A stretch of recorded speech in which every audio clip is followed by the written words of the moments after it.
Good evening, everybody. I now call to order the regular meeting of the City Council and Housing Authority of Tuesday, June 3rd, 2025. Now, in a moment, we're going to do the national anthem and Pledge of Allegiance. But before we do that, this is special to have this group here. It's special to me, special to Councilmember Bewley, because we have the ensemble from St. John the Baptist, the Irish.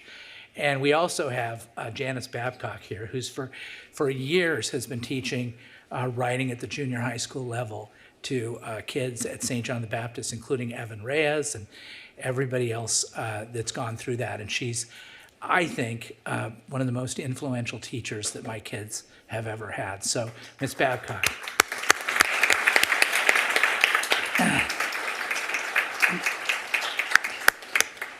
And the ensemble is led by Yvette Aitano, and she's been teaching music at St. John the Baptist for a long time. How long, Yvette?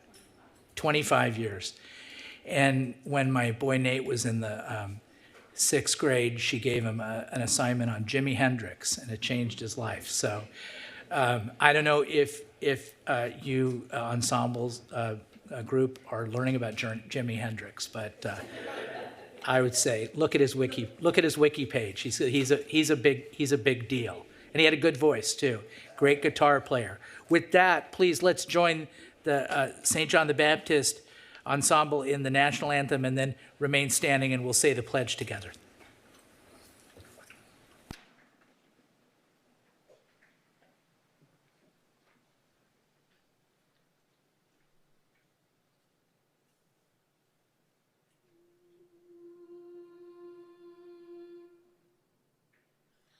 Oh, say, can you see by the dawn's early light what so proudly we hailed at the twilight's last gleaming, whose broad stripes and bright stars through the perilous fight o'er the ramparts we watched were so gallantly streaming, and the rockets rankling, the bombs bursting in air, gave proof through the night that our flag was still there. Oh, say does that star-spangled banner yet wave o'er the land of the free and the home of the brave.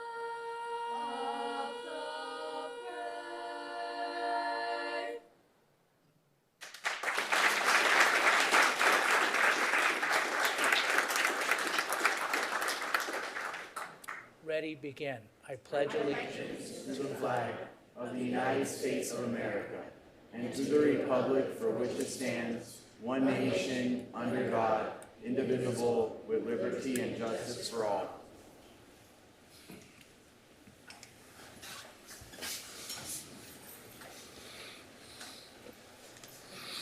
Okay, now, thank you one more time for the Irish. Thank you. St. John the Baptist Ensemble, thank you very much. Okay, now it's time for our moment of solemn expression, and tonight it will be led by our own council member, Andrea Marr, who graduated from the Naval Academy in 2005 and served as a nuclear surface warfare officer for 5 years, with deployments to the Persian Gulf aboard the USS Princeton and the USS Nimitz. Council member Marr, you have the floor. Thank you so much, Mr. Mayor. We're joined tonight, and I think you're going to read a little bit about them in a minute here, by 3 members of our community who are about to embark on a journey of military service. And so I thought it appropriate for tonight, this one moment that we take amongst all of the chaos of the day, to just take a beat to actually read something that I was given when I first started at the Naval Academy. Some of you will know what this is. This is Reef Points. This is sort of the guiding book that you follow when you're at school. And it contains a prayer, and it's called the Prayer of a Midshipman. And I think it's one of those that, certainly resonated when I was 17 when I started the Academy. So it resonated when I was a 17-year-old, and frankly still resonates today in my work on council, and I hope you all enjoy it. Let us pray. Almighty God, whose way is in the sea, whose paths are in the great waters, whose command is over all, and whose love never faileth, let me be aware of thy presence and obedient to thy will. Keep me true to my best self, guarding me against dishonesty in purpose and in deed, and helping me so to live that I can stand unashamed and unafraid before my shipmates, my loved ones, and thee. Protect those in whose love I live. Give me the will to do my best and to accept my share of responsibilities with a strong heart and a cheerful mind. Make me considerate of those entrusted to my leadership and faithful to the duties my country has entrusted in me. Let my uniform remind me daily of the traditions of the service of which I am a part. If I am inclined to doubt, steady my faith. If I am tempted, make me strong to resist. And if I should miss my mark, give me the courage to try again. Guide me with the light of truth and give me strength to faithfully serve thee now and always. Amen. Amen. Amen. Thank you very much. Thank you. Okay, now, Madam Clerk, would you please do the roll call? Mr. Mayor, the record will reflect that all council is present. Present. Thank you. Thank you, Council, for being here. And City Attorney, would you please do the closed session report? Yes, thank you, Mr. Mayor. Other than discussion and direction on some of the items, Council did take one reportable action in closed session on motion of Mayor Pro Tem Chavez, seconded by Councilmember Gameros. The City Council unanimously appointed Cecilia Gallardo Daly as the interim city manager. All right.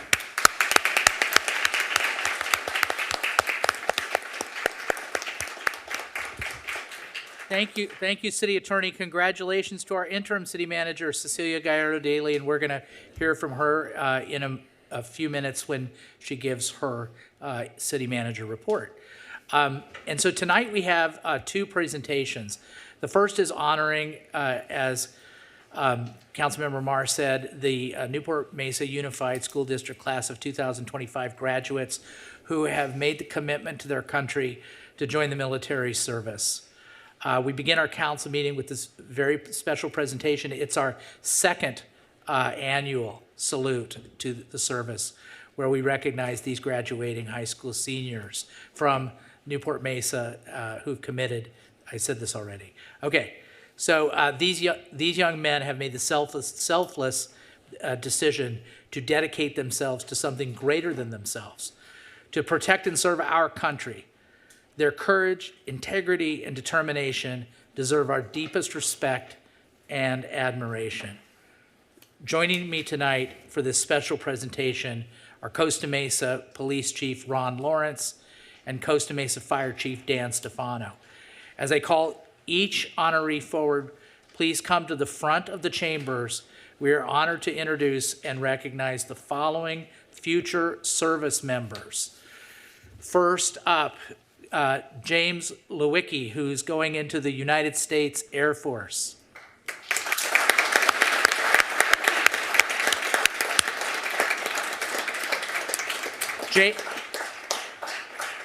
James attended schools throughout the Newport Mesa Unified School District and graduated last week from Early College High School in Costa Mesa, where he thrived academically, earning a full year of college credits, an academic honors certificate, and a Student of the Year award in both high school economics and college psychology classes.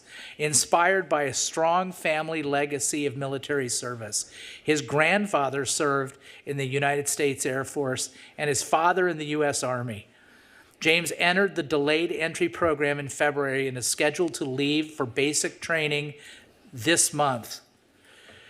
Outside of the classroom, James has a creative side. He enjoys toy photography and has pursued that as a hobby for several years. His family is incredibly proud of his accomplishments and excited for the journey ahead. James.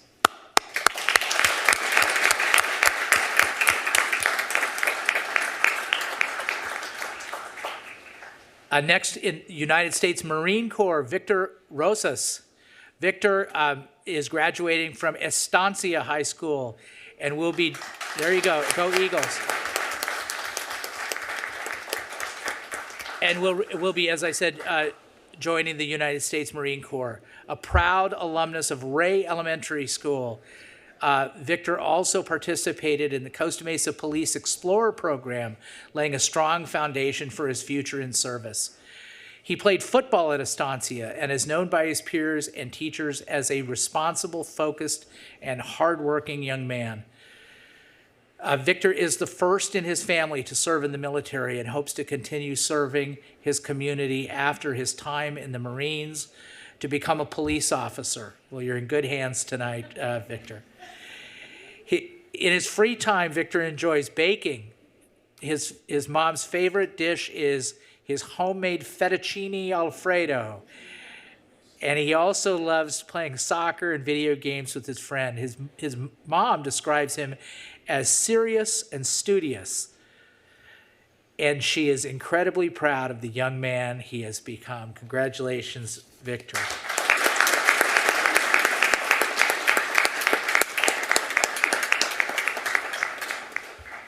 Also going into the United States Marine Corps is Jason Alcala. He has dreamed of being a Marine since childhood.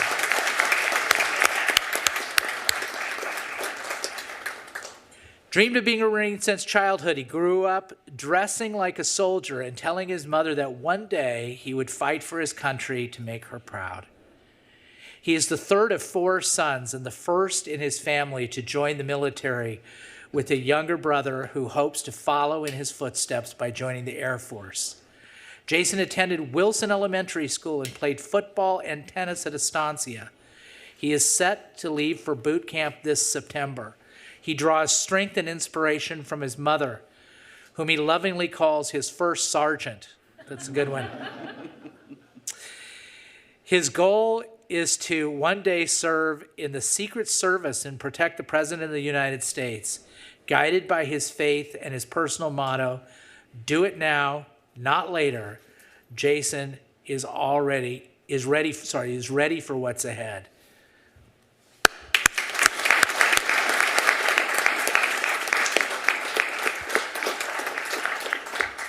Now, please, Chief Lawrence and Stefano, if you could give the remarks at the podium and continue the presentation. Thank you, Mayor. Gentlemen, congratulations. And we're just so incredibly proud of you and your future. We've given you all a Costa Mesa Police patch in our history. And I'm going to hand you our Police Department Challenge coin. And my ask of you is that when you are abroad and you're in basic training and you're working hard, and those moments that you get lonely, you get concerned, you start missing home, just know you've got an entire community that's pulling for you. Your police department, your fire department, your city council, the entire city is so proud of you. So I'm going to get you each one of these coins.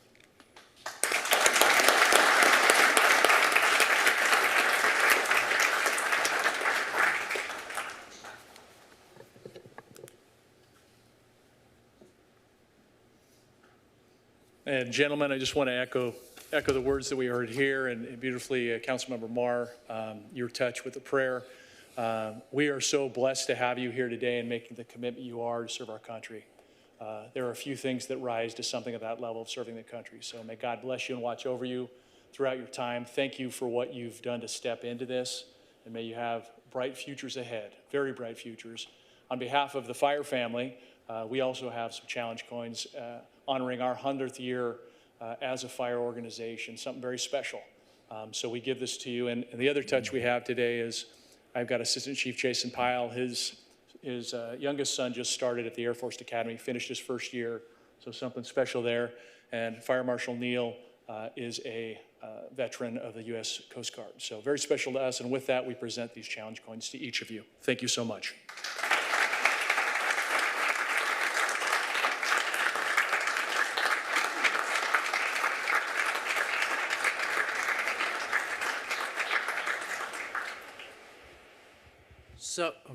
So we're going to take a photo, all of us, but before we do you have one more prayer in you so we could pray over these young men? Or do you want me to do it? Okay, want me to do it? Okay, Jason, Victor, and James, let us, matter of fact, the chiefs, can you lay your hands on these young men, and let's all raise our hands and pray for their safety. Dear Lord, thank you so much for Jason, Victor, and James. Keep them safe, keep them out of harm's way. Let them get through their service and come back and serve this community for years. Let them know that wherever they are in the world, that Costa Mesa is behind them, and we're thinking about them, and we're praying for them, and then our thoughts. In your name we pray. In the name of the Father, the Son, and the Holy Spirit. Thank you. Amen. Now let's take a photo, council.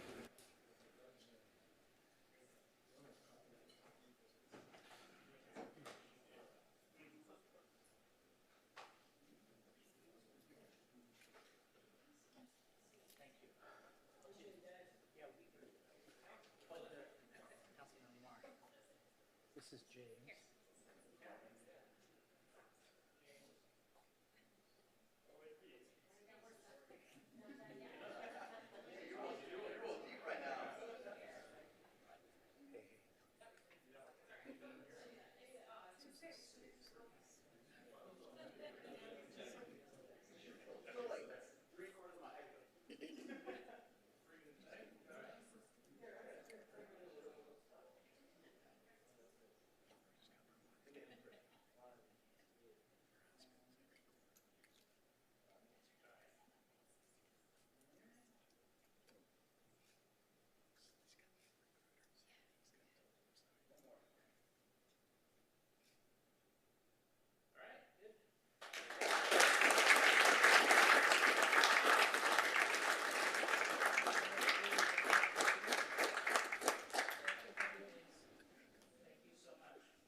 Yeah, we can each write a chapter.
Oh my gosh. That's big.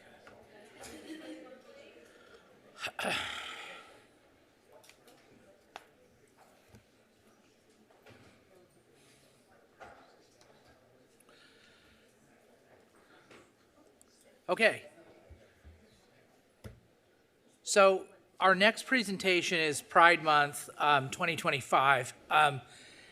And I've got a script I'm going to read, but before I do, I just want to remember this is our 6th time that we've celebrated Pride Month. 2018 election was a big election. That's where we got Councilmember Marr, Councilmember Chavez, and Councilmember Reynolds on council. And one of the first things that I'm pretty sure it was Councilmember Reynolds, if my memory serves me correctly, said, let's fly the pride flag. And the feedback she got was, well, we need a vote of the council. And we were in the senior center at the time, and it was a very emotional meeting, and we learned how important that flag is to the LGBTQ plus community.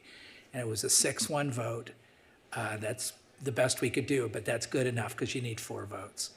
And we've been celebrating ever since. And I'm very proud of that. And I'm also proud, I didn't know whether it made it into the script or not, I got to read the script, but that now the Pride Festival and Parade is here in Costa Mesa. So it's a big deal for this council, and it's a big deal for me personally. So now on with the script.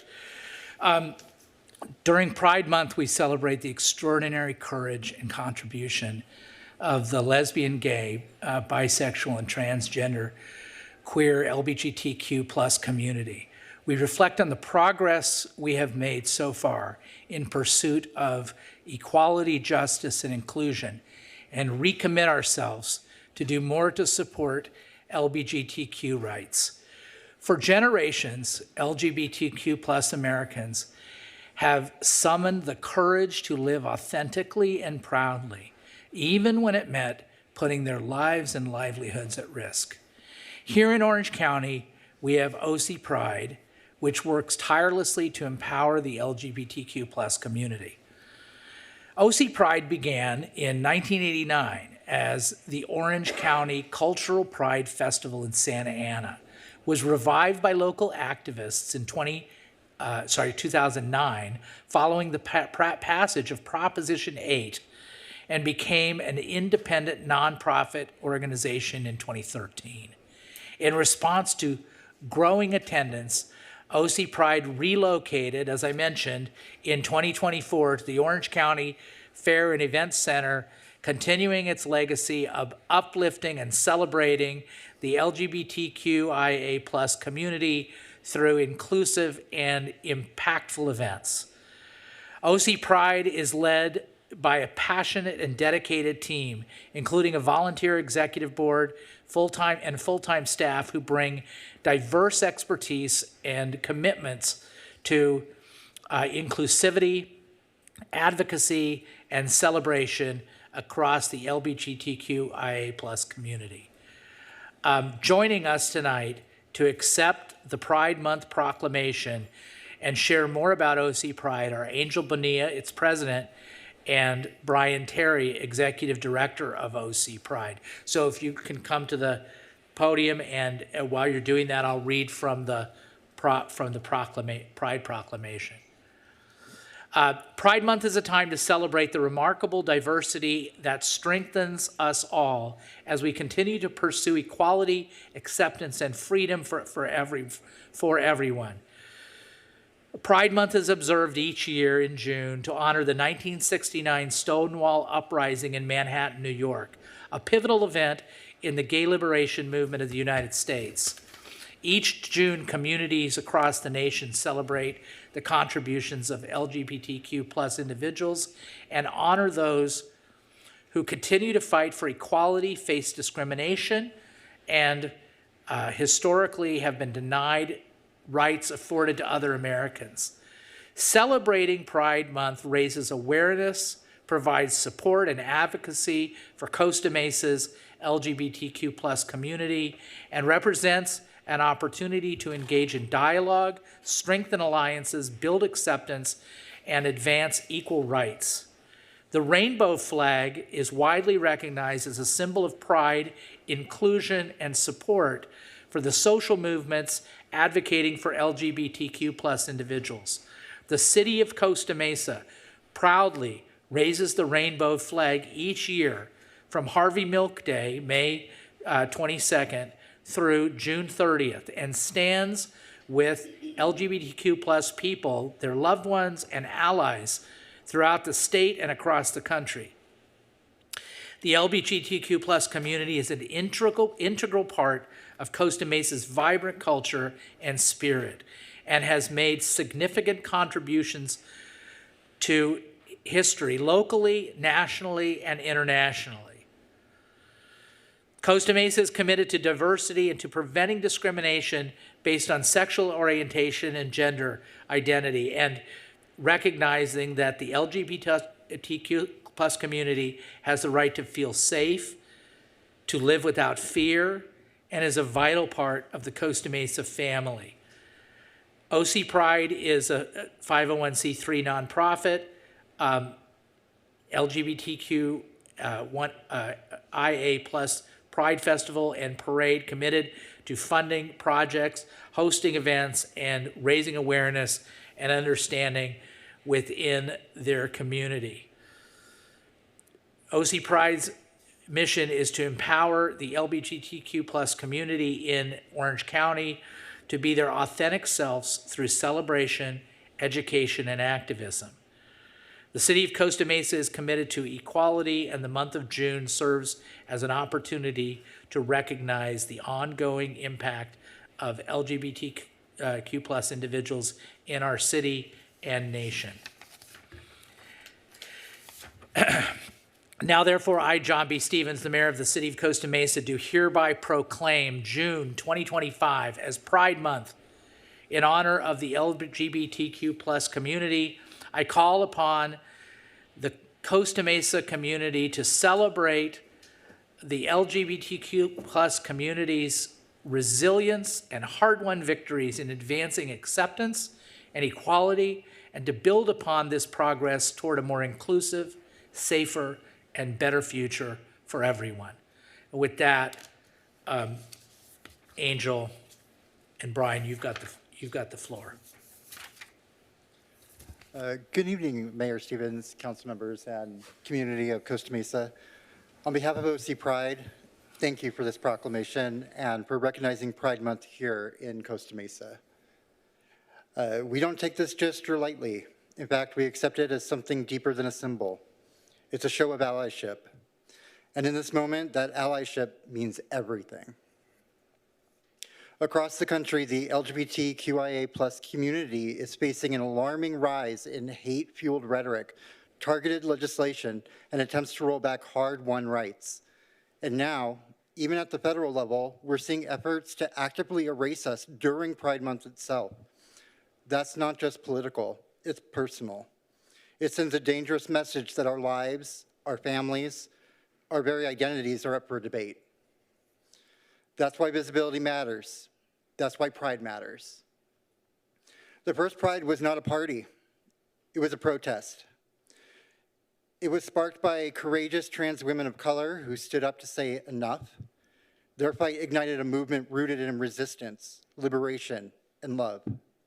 And today we continue that legacy every time we raise our flag, speak our truth, and demand better for ourselves and for the generations coming up behind us. So to have you, our local leaders, stand with us publicly and proudly, especially in a climate like this, it's not just encouraging, it's necessary. It shows LGBTQIA plus youth and families in this city and throughout all of Orange County that they are not alone. that they matter, and that they are safe and supported here. Thank you for your allyship, not just in words, but in action, and not just in June, but all year long. Hi, thank you so much. Great job, Brian. Mayor Stevens, council members, I just wanted to personally thank you guys from Orange County Pride for always supporting us. Mayor Stevens, for helping us make our tremendous move to the city of Costa Mesa, and your continued support. You know, as Brian mentioned, visibility is so important right now in our community, and we're so excited that this year we're going to be hosting OC Pride here at the OC Fair and Event Center on Saturday, September 27th.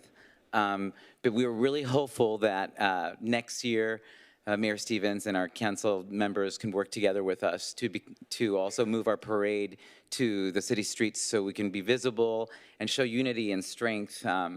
Because you know we're going through such a difficult time right now, and being able to experience Long Beach Pride Parade and WeHo Parade just this last weekend, seeing the community come together and the energy, and it was a feeling that reignited me, and it's a feeling that I know that we could bring here to Costa Mesa, and I'm so excited to work with you guys to making that happen. Thank you. Thank you very much. Let's take a photo.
Easier for you, because you're always like,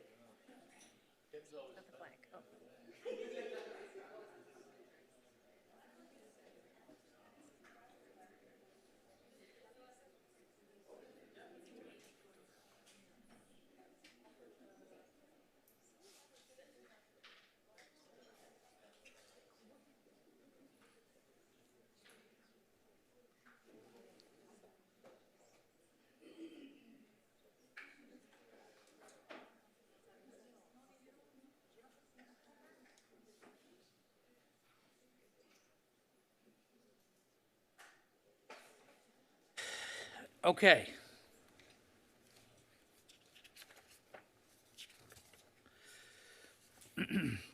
Next up is public comments. So everybody gets 3 minutes to speak. At 2 minutes, you're going to hear a sound, and then you've got 1 minute within which to wrap up. You could talk about anything that's not on the agendized items. So that includes, you can also speak on the consent calendar. So we'll go to the people in the chambers first, and then we'll go to Zoom. So who wants to start public comments? Nobody? Who we got on Zoom? Oh, they're coming? Juana's coming? All right. English to Spanish is 5 minutes.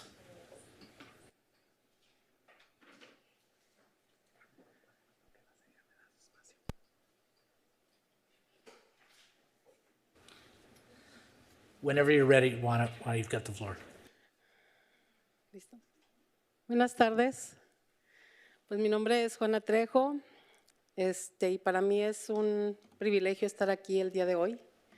Primero saludándolos y antes de que me empiece a quejar de lo que pasa en mi comunidad, primero quiero darle las gracias al jefe de policía por todo el trabajo que ha hecho. Sé que ya se va y estamos tristes porque ya se va, pero también él tiene el derecho de descansar. Good evening, my name is Juana Trejo. Good evening, my name is Juana Trejo. Aquí. Good evening.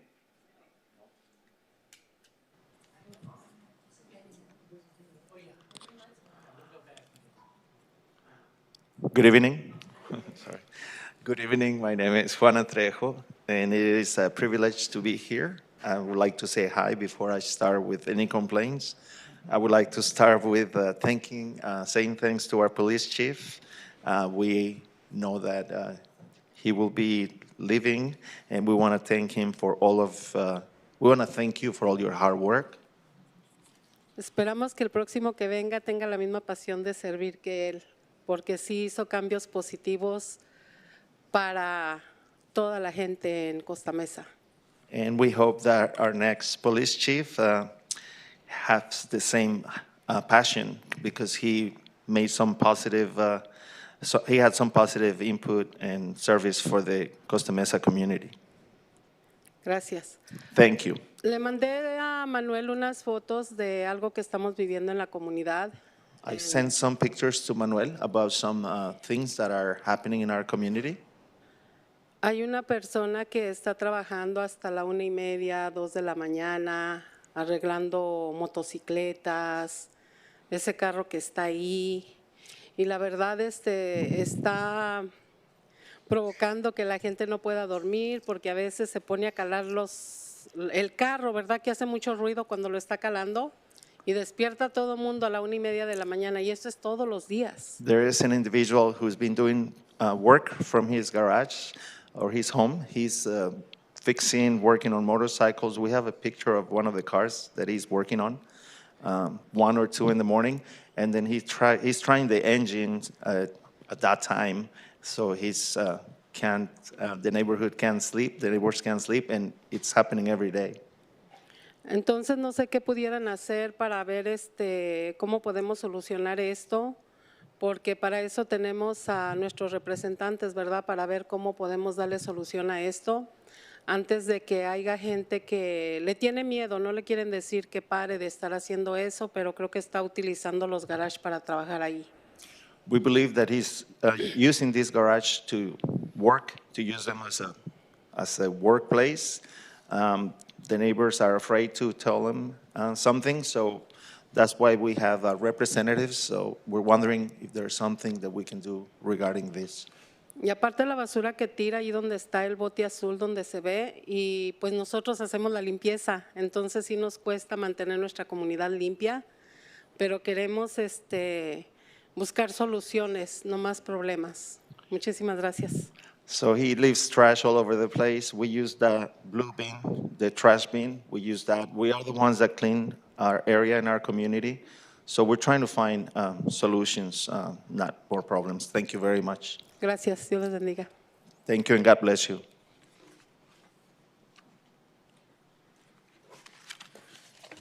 Buenas tardes, buenas noches a todos. Mi nombre es Carmen Ramírez. Vengo del Distrito 2, tengo 35 años en la ciudad de Costa Mesa y yo vengo por dos cosas. En la calle que está en la Baker y la Albany, la Fillmore, hay estacionamientos. Good evening. My name is Carmen Ramirez. I've been a resident of Costa Mesa for 35 years. I live in District 2, and I'm here for 2 reasons. The first one, on the street of Baker and Fillmore, there are some parking spaces. Los residentes, hay muchachos que ya crecieron, que son del colegio, de las universidades y no tienen dónde estacionarse porque los carros nunca los mueven de ahí. Tienen hasta telaraña abajo. There are some residents, young students who are attending college currently or universities, and they cannot find parking at night because there's a lot of vehicles who are just parked there permanently. They've been there so long that they have spider webs around the cars.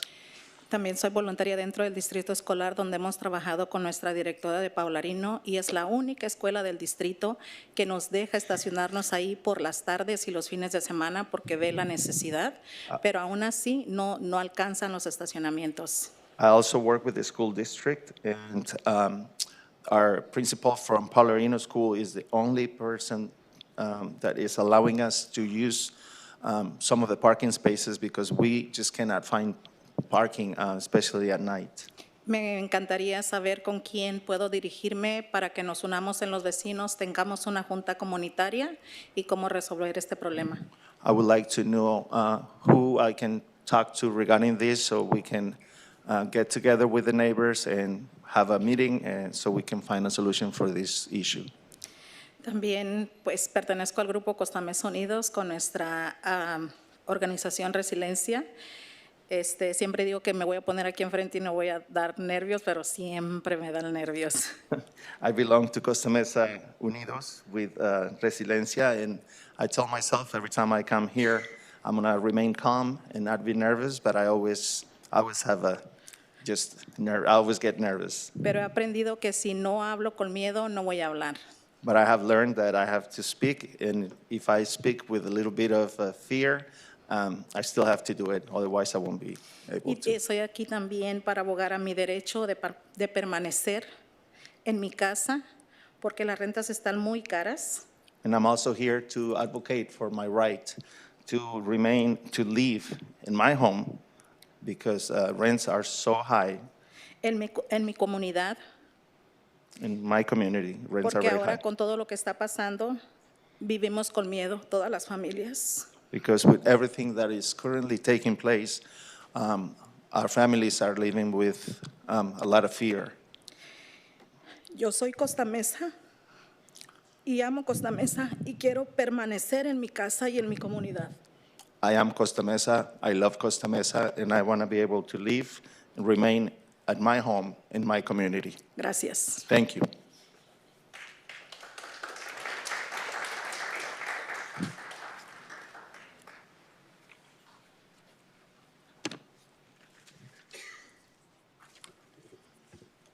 Hello, Honorable Mayor and Council. My name is Itza. And my name's Emmeline. We're both seniors from Estancia. This is my first time speaking, so we will be sharing our time. Today, I wanted to share an inspiring moment that our group Chamoy had 2 weeks ago that embodied our community's solidarity and compassion and support for our immigrant community. 2 weeks ago, we had gathered together and had a banner drop to send a powerful message that we stand with those who seek safety and opportunity and a better life. The atmosphere was electric, filled with hope and determination from young people. As the banner hung on the 405 freeway, it caught the attentions of passers-by, and they celebrated with diversity and resilience. Through honks and shouts, hellos and smiles, the positive feedback we received was overwhelming. People from all walks of life expressed their gratitude and support, highlighting the importance of inclusivity in our society. This banner drop was not just an event. It was a reminder of our shared humanity. It reaffirmed that when we support one another, we build a stronger, more vibrant community with immigrants included. We ask you to continue to support our immigrant community and have them in mind to remain and thriving in Costa Mesa. Thank you.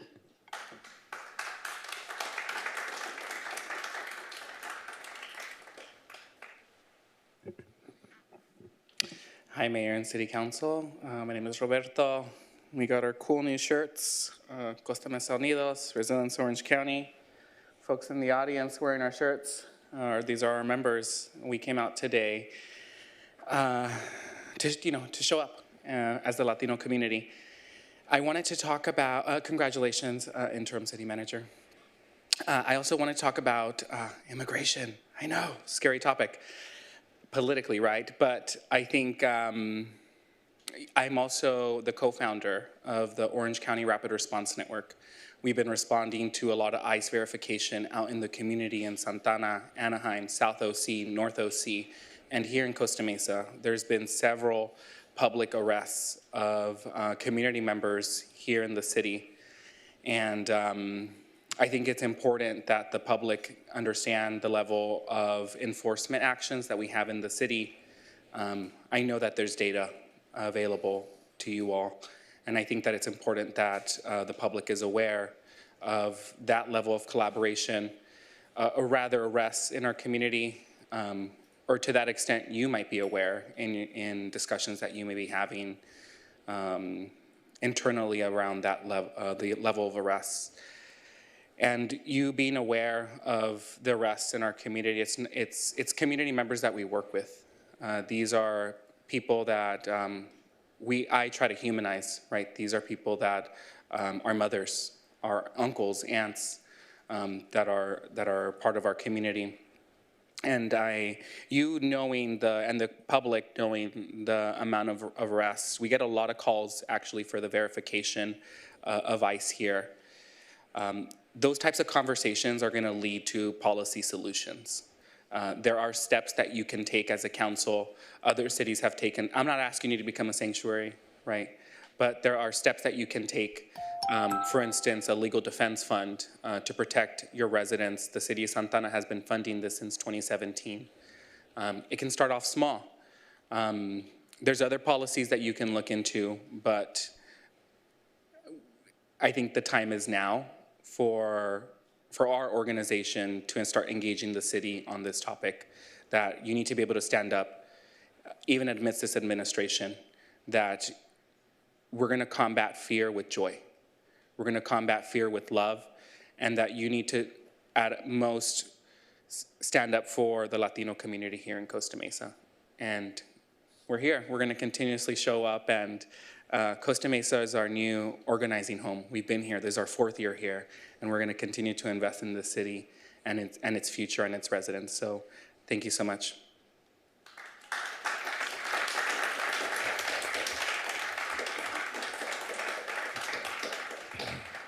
Thank you. You have a double X shirt? Double X? So let's close public comment in the chambers. What's that? Sorry. Anybody on Zoom?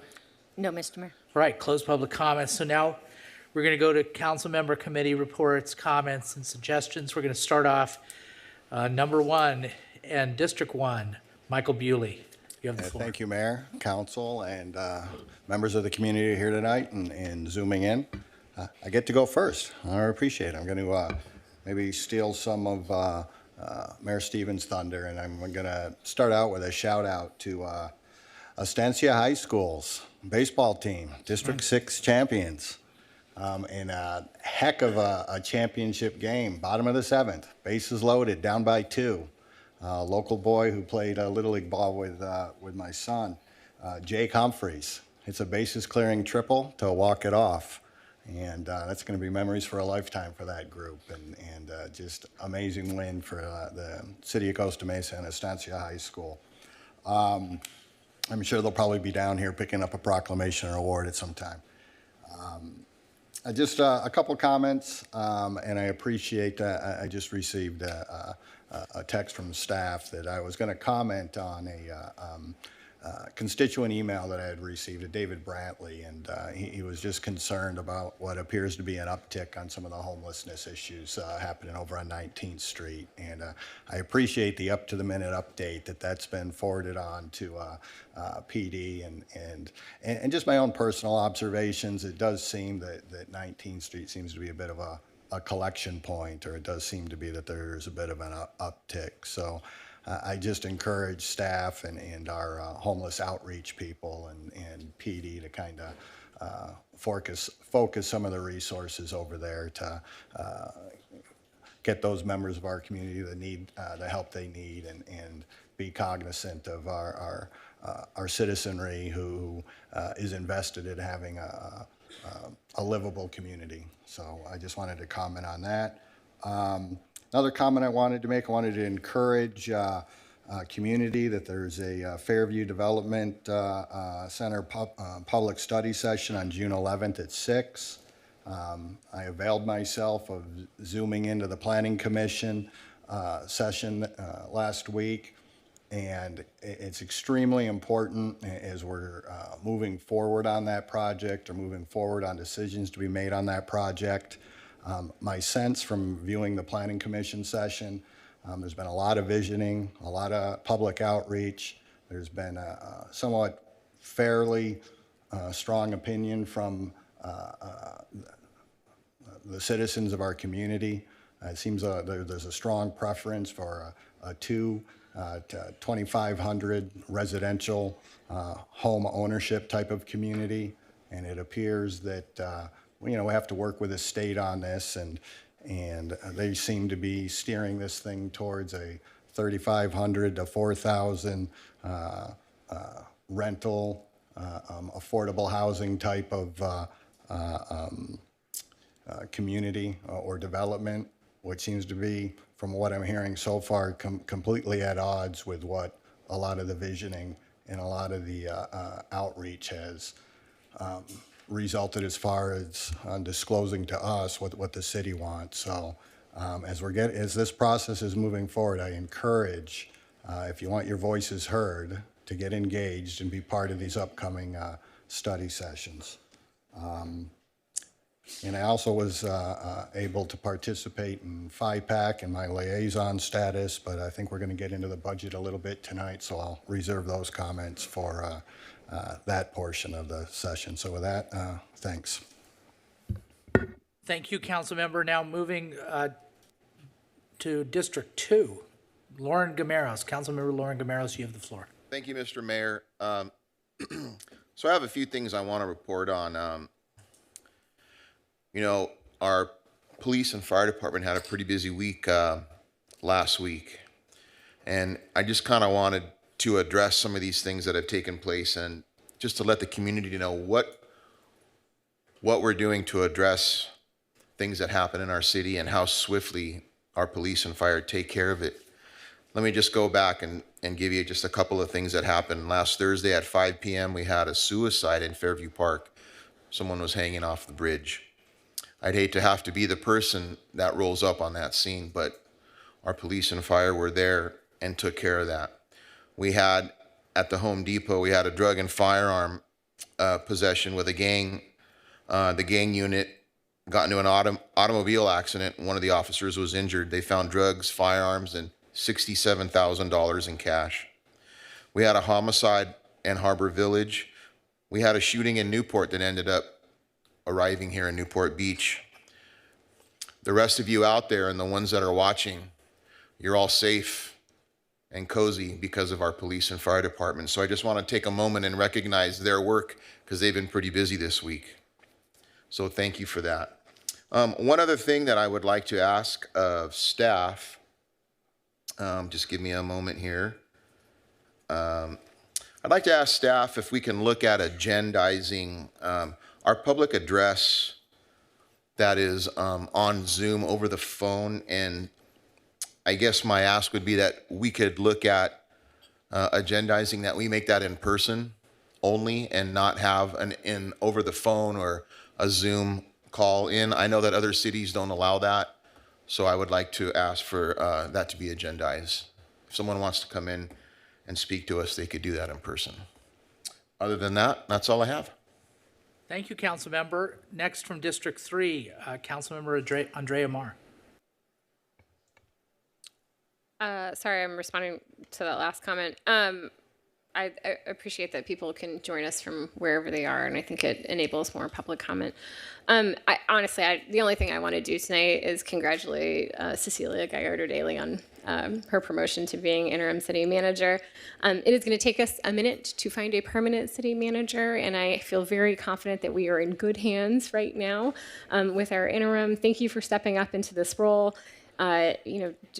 do not be mistaken. Like, this is a lot more work. This is being on call even more. This is getting more phone calls from us. So I really appreciate anyone who's willing to step into that role and you know, do it with grace and do it with the intelligence that you bring to the role. So I'm very grateful for you and glad to see you up here in a semi-permanent capacity. So that's it. Thank you. Thank you. Next up from District 5, Councilmember Arliss Reynolds. Thank you. And yes, I'll congratulate Cecilia as well. Proud to take that vote this evening, to have you serve in this role. I have utmost confidence in you, and I'm looking forward to working closely with you. So thank you, Cecilia. I'll also just quickly note on the Councilmember Gameros' comment, I'm not in support of removing ways that people can participate in this meeting. I think we've heard a lot of public comment about reasons it's difficult for someone to sit here. You know, we joke that, is this meeting going to end at 10, 11, 12? Who knows? Who knows when your item's going to come up? I think it's unreasonable to say you must come in here and wait for 6 hours for your item to be heard. I think creating opportunities for people to participate remotely is really important, and I can't imagine supporting removing those options. Other than that, I want to give our team some grace today. I'm not going to make any asks tonight, but I do want to share some thank yous. I'll start with the annual employee service awards. I'm glad I forced myself to make time in the middle of the day to attend that annual event. This is an event with all of our employees to honor those hitting milestones, 5 years, 10 years, 15, all the way up to 40 years. We have some employees who have served 40 years in the city. And you know, it's not often that in our position we get to see, you know, the entire team of employees, and it was really special to be part of that. It was really special to see the camaraderie among our team members, departments cheering for their colleagues. And so I just want to thank you, all of our employees, for organizing that event and for inviting us to be a part of it. It was really special. Just lots of thanks tonight. So employees, thank you for everything that you do in the city. I'm even, 6.5 years here, always learning more and more about what you're doing every day to keep the city moving forward. On the volunteer front, I did pop into the Costa Mesa Historical Society Spring Luncheon. That was a really special event. I want to encourage folks, if you haven't been to an event recently, they've really, since we combined that organization with our cities committee, they've really been working on a broader variety of ways to teach and educate and celebrate about history in Costa Mesa, and they're starting to do some really interesting things. So I encourage you, everyone, you know, council members, people in the community, to really plug into the Costa Mesa Historical Society, share some ideas, ask some questions.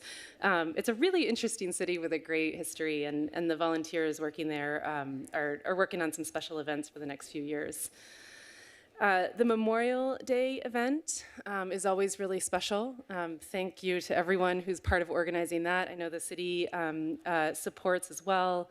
And it's really the volunteers of the Freedom Committee of Orange County who've been so focused on making that a really special event, honoring service members who have died in their service. It's become a really special event for me. I spend it with my dad every year, who is a veteran in the Marine Corps. In Vietnam, and we make it an event that we always spend together, biking to the event, and he always shares a few stories that I haven't heard before, and so it's a special day that I'm glad we all pause to honor and celebrate. And finally, I did drive out all the way to, I think it was Placentia, for our State Senator Stephen Choi's event celebrating nonprofits of distinction. His pick for Costa Mesa this year was Trellis, an organization that we know well, and it was really special to be there with Raina Cuddle and Ian Stevenson to just honor all of the work that they put into the community. They have amazing hearts for the city, and I know we collaborate closely with them on many events. So I just want to acknowledge all of the good work happening across the city, whether inside City Hall or outside in the community with our volunteers. I'm so proud of this community for that. I do want to share on the discussion comments related to the both fears and pride of our immigrant community. I think I shared in a previous meeting of an event I attended with Sylvia Mendez, her younger sister Sarah Mendez, of the Mendez family of the famous Mendez versus Westminster case. This was a case that happened in Orange County, which really was the catalyst for integration of our schools. So if you've heard of Brown versus Board of Education, the precursor to that was Mendez versus Westminster here in Orange County. And it was wonderful to be there, to hear her story, to, again, acknowledge some amazing history that comes out of Orange County. But I find myself, the story I tell the most from that event is a story shared by Sylvia's younger sister, Sarah, who, again, is part of this family that created history in Orange County 70 years ago, the catalyst for integrating our education system. This amazing American family. And she shared that, they don't prance around and talk about, being historical figures. They just go about their everyday lives. The younger sister is a regular volunteer at Crystal Cove Conservancy. And she shared that for the first time in her life, she's afraid walking around in Orange County. For the first time, this amazing American afraid. And the question was asked, what can we do in response to that? And she thought for a while and she said, I'm not, in politics. I don't know the policy side of things. But what I would like people to do is smile at me. Just smile at me. Just let me know that I don't need to be afraid around you. And I thought that was really, really touching. It's a very simple thing to do. And if today's theme or this month's theme is, and I'm glad it is love, combating fear with love, combating fear with joy. I just wanted to share that story. I'm thinking about trying to do it more. It's a very, very simple ask. And if we can all do that, everyone in this room, anyone listening, can just smile at people more. It's one simple thing we can do to make everyone feel a little bit more comfortable and a little bit more welcome. So, thank you. Thank you, Council Member. Next up from District 6 is Council Member Jeff Pettis. Thank you, Mayor Stevens. My council member Bewley covered off on everything citywide that I wanted to talk about. I wanted to just take a minute to talk about service. And, a couple of decades ago when I went on my journey of recovery and sobriety and getting my act together, it became clear to me that being of service is an important feature of my life, if not the next to my kids is the paramount feature of my life. It's what keeps me sane and happy. And I went to graduate school for nursing, and one of the things, I could have gone after I finished, I could have gone just about anywhere to work, and I chose to go to the VA to work. Not the most beautiful hospital, but the most special patient population I could think of that I could be a part of and be of service toward in my work. And one thing I realized when I got there is speaking about Memorial Day, and thank you, Councilmember Marr, for your prayer. That was pretty special to hear. They don't celebrate on Memorial Day. It's not a celebration. It's not a time to be happy. It's a time to remember, and it's a time to reflect on the ultimate sacrifice these young men and women gave. And they died fighting for us to be able to sit here on the dais and deliberate and bicker and argue and vote. And I try to be a person and to follow the example they fought and died for. And I was really, the reason I bring this up is because I went to the two services. I went to represent Costa Mesa, the Newport Harbor Memorial Day Remembrance, and was there with the Newport Council, and it wasn't happy, it wasn't celebratory, it was humble, it was respectful, and it was great. And I really appreciated that. And then dovetailing off what Councilmember Reynolds shared, I was so heartened to see our city. I hadn't been to that ceremony before, to be honest, and I'm glad I'll never not go again. It was a great celebration of what it means to be of service. And that's all I have to say. So thank you. Thank you, council member. Next up is our Mayor Pro Tem from District 4, Mayor Pro Tem Manuel Chavez. Thank you, Mayor Stevens. Thank you, council colleagues, for your beautiful comments. Thank you, audience, for joining us. Happy Pride. Congrats to all the kids graduating from high school this week. I know the college went last week. A few more are going this week, Wisconsin, Newport Harbor, Mesa, and others. Congrats to Estancia Baseball for winning one more CIF title. I think it's their second one in 4 years. Memory serves me right. And congrats to Cecilia for your new position. I have 3 updates, 1 community reminder, and then 4 asks for staff. I'm going to ask for things today. I'm not going to wait. So first of all, I had the pleasure of joining Mayor Stevens and Brother Foley on Sunday for the Costa Mesa Soccer Classic Tournament, formerly the Pilot Cup. It was a great event at our Jack Hammett Fields, seeing the entire community come together to watch their children play soccer and compete for glory. I had the distinct privilege of seeing Adams and Whittier School win some of the trophies, and it was a great reminder of the unity and power of sports for a community. I often joke that the reason why our city is so vibrant and fun is we have 2 incredible public high schools, Mesa and Estancia, that always compete for Battle of the Bell. And it kind of creates this camaraderie amongst the community to joyously, root on our homegrown talent. And seeing that at the Soccer Classic with the mayor and Brother Foley was truly a delight to see. I also joined Brother Foley last Friday at the County of Orange. She had a young supervisors program where they took students from each school district in her district, and they all got to do a capstone project. We were very blessed, as usual, by her in Costa Mesa. They had 3 of our kids in that program. Our students learned about county government, about how the interface between local and state and federal governments, and they each had a capstone project. So if memory serves me right, our kids focused on bike access, on environmental policy, and I think one was on public safety. So great bunch of kids. And on that environmental front, I did the pleasure of going to 2 of the Coastal Corridor Alliance's community outreach meetings. So I'll say this again, and I'll say it often as I move forward, but we do have a hidden gem in Costa Mesa called the Randall Preserve, right west of us, west of Artis's district, Cameron Reynolds district, 400 acres that will become a park. And yesterday at the library, we saw a lot of people turn out to share about their input for that space. That to me is so crucial because that open space is right next to Costa Mesa, and it's right next to our park porous part of town, which is south of 19th Street. So to have this huge 400-acre park available to our residents in Shalimar, on Monrovia, is such a good thing. So I asked everyone to go as we move forward with that process, and thank you for folks who are here today, who went to that yesterday as well. My reminder for the community is, starting June 23rd to July 18th, so this is following the Newport Mesa School District summer calendar, we have free lunches for kids in our community. Donald Dungan Library offers free lunches from 12 to 1 p.m.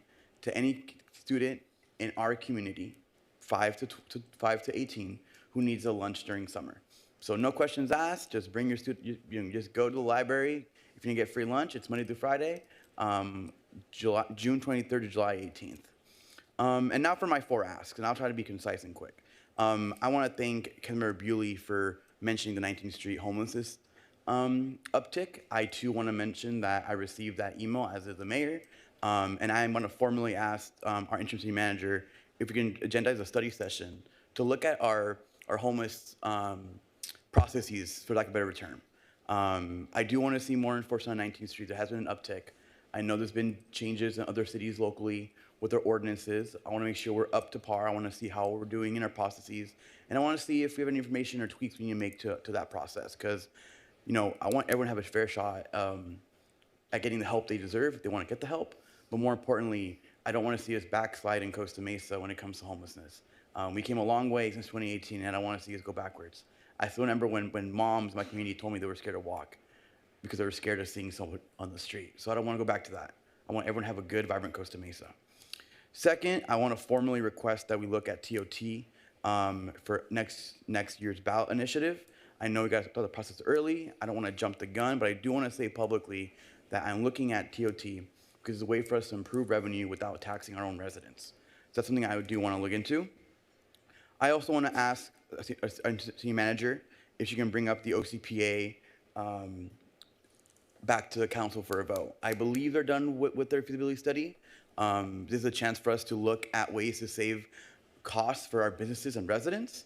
And any chance I have to save our residents in Costa Mesa money, I want to take. So if you could please look at that.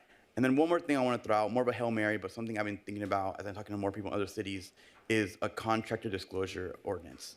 It's come to my attention that some cities only asked for permits of businesses for subcontractors after a project's over.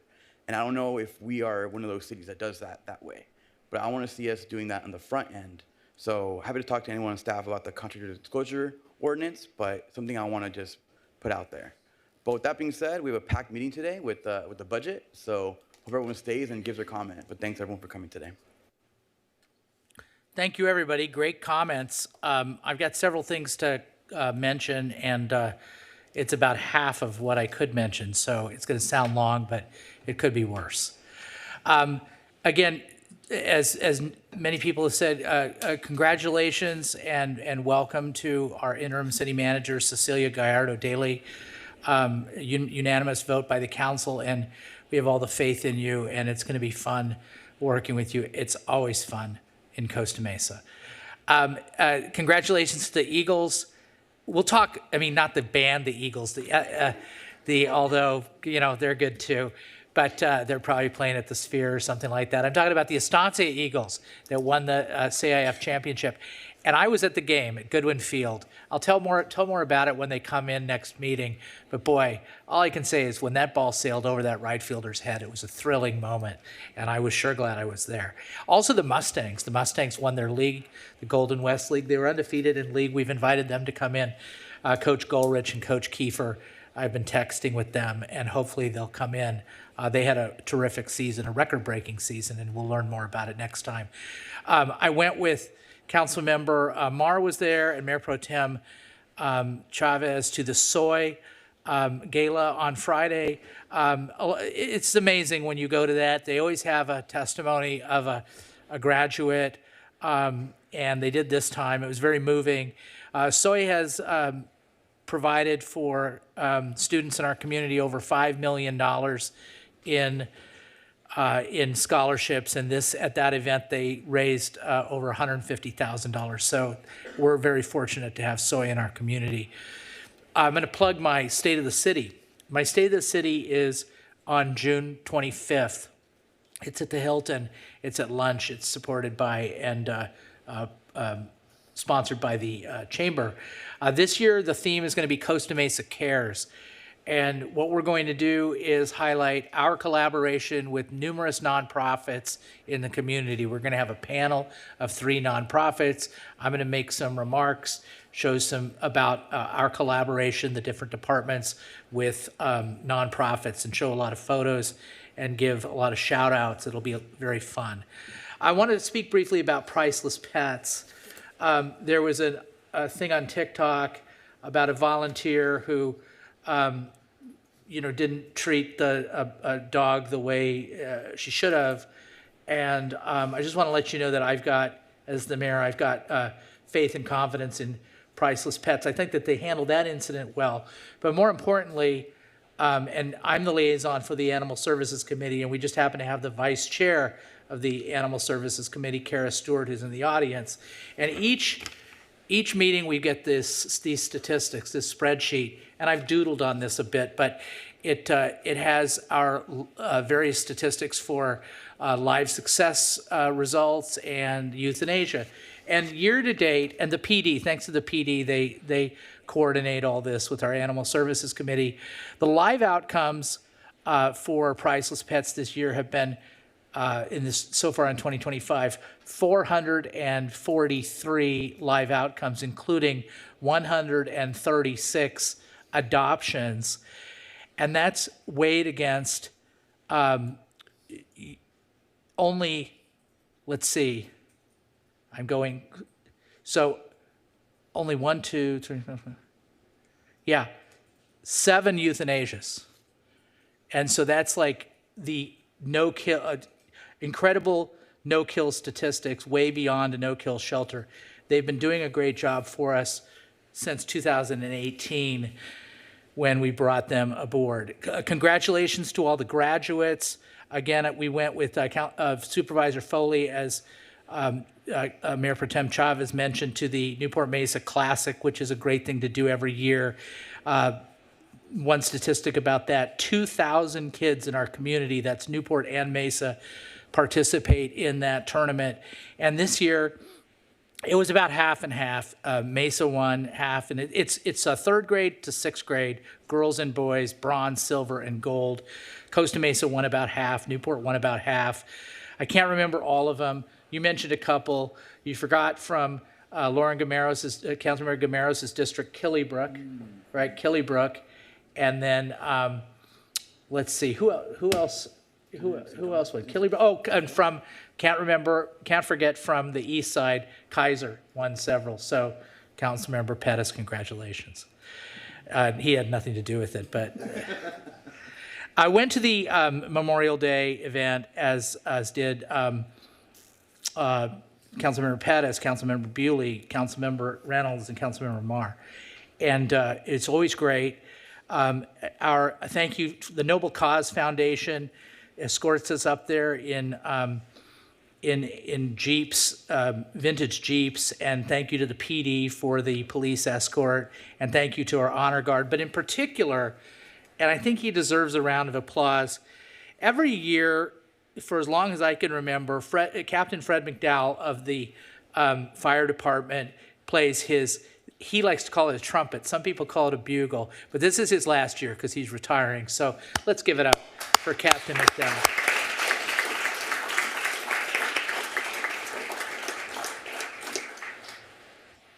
Let me see. Got everything there. Okay. The last thing I do is I do want to adjourn the meeting on behalf of somebody who's very special and impactful in our community, Shannon Santos, who was executive director for many years, and her grandmother started Someone Cares Soup Kitchen. And so a couple days ago, she passed away. So when we adjourn the meeting, we'll adjourn it in her memory and honor. So with that, Ms. Gallardo Daly, Interim City Manager, you have the floor for your report. Thank you. All right. First, I'd like to congratulate our Public Works Director, Raja Setharaman, and his Transportation Services Division for being presented with the 2025 Outstanding Bikeways and Trail Award for the Adams Avenue and Pine Creek Drive project. The award was presented to the City of Costa Mesa by the Orange County chapter of the American Society of Civil Engineers at their annual awards dinner on May 22nd.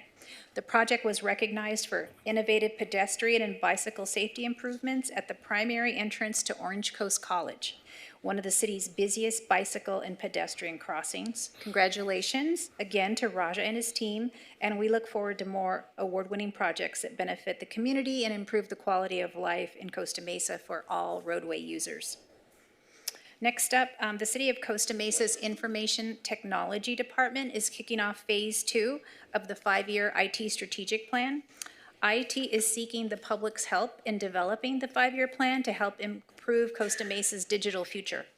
The public is invited to an IT planning meeting on Monday, June 16th from 5:30 to 6:30 p.m. here at City Hall in the Community Center. We'd like the public's feedback on the plan, and attendees can also enter to win a gift card, and a survey will also be available online in our social media pages. From the Economic and Development Services Department, I wanted the mayor and the public and the council to be aware that they are now displaying monthly statistics on the number of building permits, building inspections, planning permits, and code compliant cases on its city webpage. The stats show the brisk activity in the department with more than 800 new building permits, 30 planning applications, more than 3,000 building inspections, and 121 code compliance cases closed out for the month of May. We think you'll find these stats to be great indicators of the work being done in the department.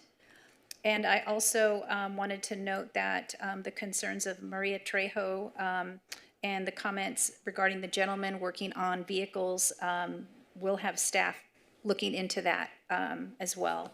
And then I just want to take this moment to thank the mayor pro tem, and the city council for this tremendous opportunity to serve as the interim city manager. It's an honor and a privilege to be of service to the city in a new way. I'm so very proud to be part of the Costa Mesa team, and I look forward to all the great work ahead. Thank you.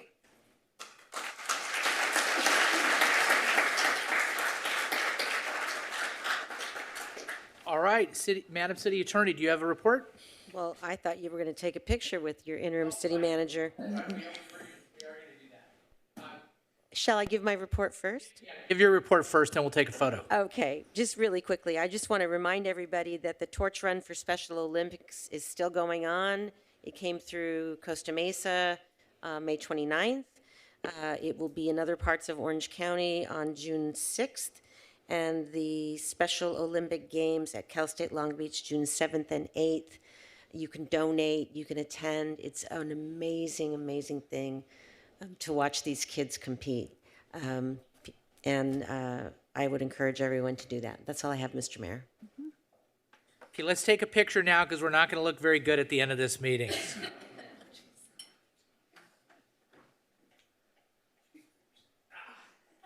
You're always so polite, Jeff.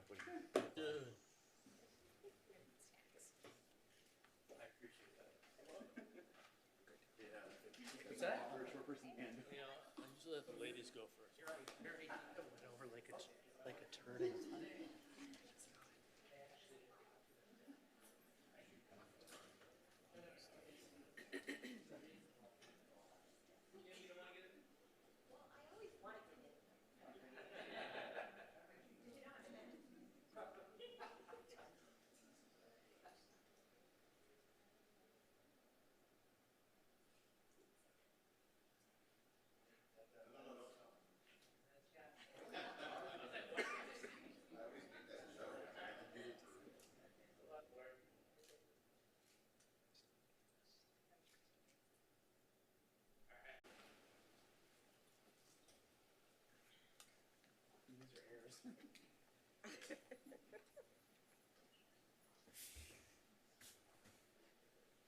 Okay, so the next is a consent calendar. All items are to be considered routine and be acted upon in one motion unless they're pulled by the staff, the public, or the city council. Has anybody pulled anything?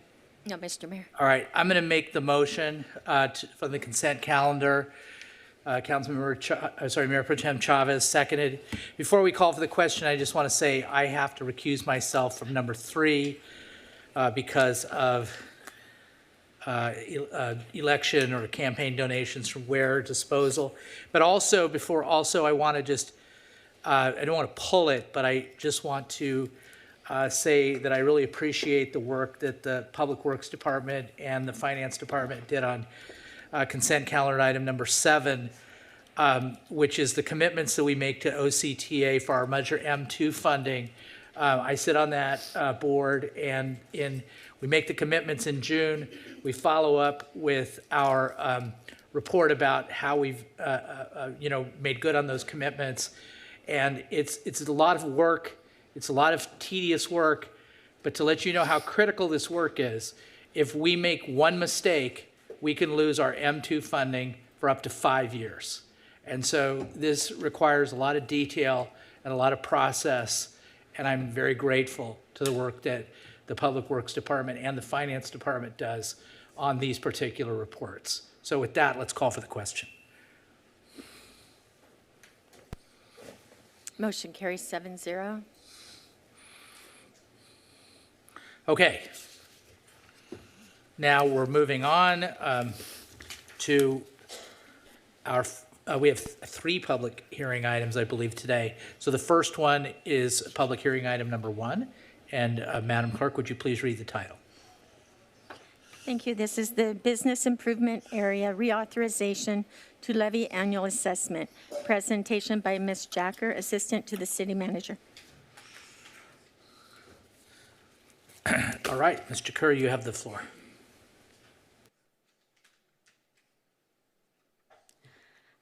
Thank you, Honorable Mayor and City Council members. Before you tonight is the annual Business Improvement Area, or BIA, reauthorization to levy an annual assessment for the 11 participating hotels. Paulette Lombardi-Freeze, the president of Travel Costa Mesa, is also here to provide a brief presentation after mine to help answer any questions. First, some background. The BIA is authorized by state law, which mandates a public hearing in order to levy the annual assessment. On May 6th, the City Council adopted a resolution to notify all hotels, including those in the BIA, of the City Council's intention to levy an annual assessment. Each hotel was mailed a copy of this resolution, and a notice of the public hearing was posted through the Daily Pilot. The reauthorization and levy of the annual assessment of the BIA is voluntary, and there are currently 11 participating hotels. For the upcoming fiscal year 2025-26, the proposed amount remains at 3%. Of this 3%, Travel Costa Mesa will receive 99%, and the city will receive 1% to offset administrative costs. Beginning in the next fiscal year, the city will no longer receive the Community Events Programming Fund, amounting to $164,000. Therefore, staff recommends that the City Council conduct a public hearing and adopt a resolution regarding the BIA reauthorization and levy of the annual assessment for fiscal year 25-26. Next, Ms. Lombardi-Freeze, I'll invite her up to discuss Travel Costa Mesa's annual report. Thank you so much. Good evening, Mayor Stevens and all of our council members. Typically, I show a video recapping the successes of Travel Costa Mesa, but I know you all received that link. So I'm going to encourage all of you to please look at it. It gives an excellent recap of all of the efforts that the Travel Costa Mesa team has worked on tirelessly for the past 8 months. In addition to that, I just would like to thank Mayor Stevens for your continued support of tourism in the city of Costa Mesa. As we look ahead to our next fiscal year, Travel Costa Mesa will continue to aggressively support the tourism industry with ongoing marketing efforts that highlight our city's vibrancy and eclectic nature. Competition is becoming increasingly difficult due to increasing costs, and partnerships with various businesses throughout the city continue to be essential. Our efforts will continue to focus on measurement metrics for our marketing campaigns and maximizing our budget with partners such as Visit California, our state's destination marketing organization.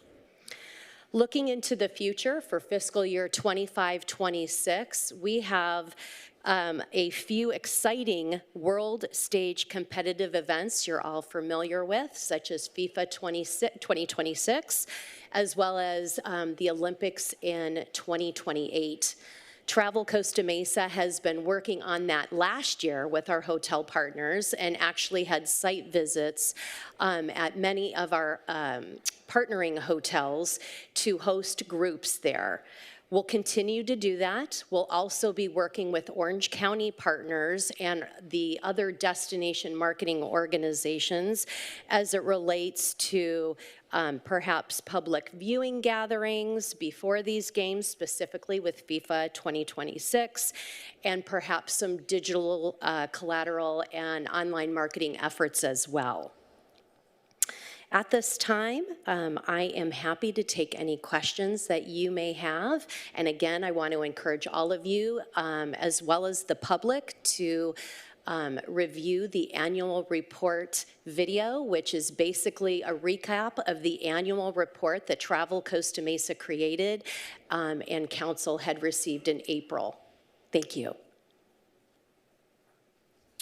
Thank you. Staff, Councilmember Reynolds. Yeah, thanks. I just had one quick question. I think cost recovery is going to be maybe a discussion tonight. The 1% that we receive, about $30,000, does that fully cover our costs to administer the BIA? We'd probably have to do an analysis on the cost recovery. I'm pretty certain it's not 100%, but it helps. Okay, it helps to know that if it's 50% or 90%. Okay, thank you. Any other questions from the council? All right, we're going to open up to the public in a second. I just want to say it's not a question, but thank you very much for all your work you do, Paulette, and your whole staff. It's amazing what Travel Costa Mesa does. And at the last meeting, I showed an excerpt of what we showed to the convention at ICSC, and a lot of that was Travel Costa Mesa footage. And the collaboration is really appreciated, and it was the hit of ICSC. So thank you very much. Now, let's open it up to the public. Okay, nobody in this wants to come up, so we'll close public comment in the chambers. Anybody on Zoom wish to make public comments? No, Mr. Mayor. Close public comment altogether. Can I have a motion, please, from the council? Councilmember Reynolds. Yeah, move staff recommendation. Move staff recommendation, seconded by Councilmember Marr. Any comments by either the moving party or second?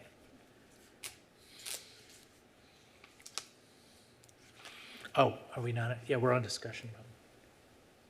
No, okay, let's call for the question. Mayor Stevens, Oh, please. sorry. Motion carries 7-0. Yes, thank you very much. Thank you. Great job. I'm going to watch that video. Okay, now we have public hearing item number 2. Madam Clerk, would you please read the title? Appeal of the Planning Commission's decision to uphold the Director of Development Services determination that conditional use permit PA-21-23 to establish a cannabis storefront located at 1687 Orange Avenue has expired. Presentation by Mr. Villalobos, Assistant Planner. Okay, and is the applicant here? Applicant? Okay, so we're going to have a staff presentation. Then you're welcome to have the floor to do an, I guess you would be called the applicant or the appellant. And then once both are done, then the council can ask questions. Then we're going to open it up to the public. So staff, you have the floor to make your presentation.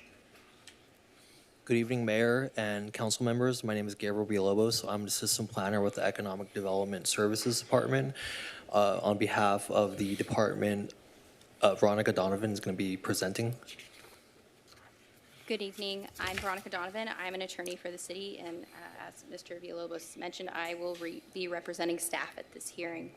So we are here today, as was mentioned, for the appeal of the Community Development Department's determination that CUP PA-21-23 has expired. A little bit of background on this CUP. It was issued for a retail cannabis storefront to be located at 1687 Orange Avenue.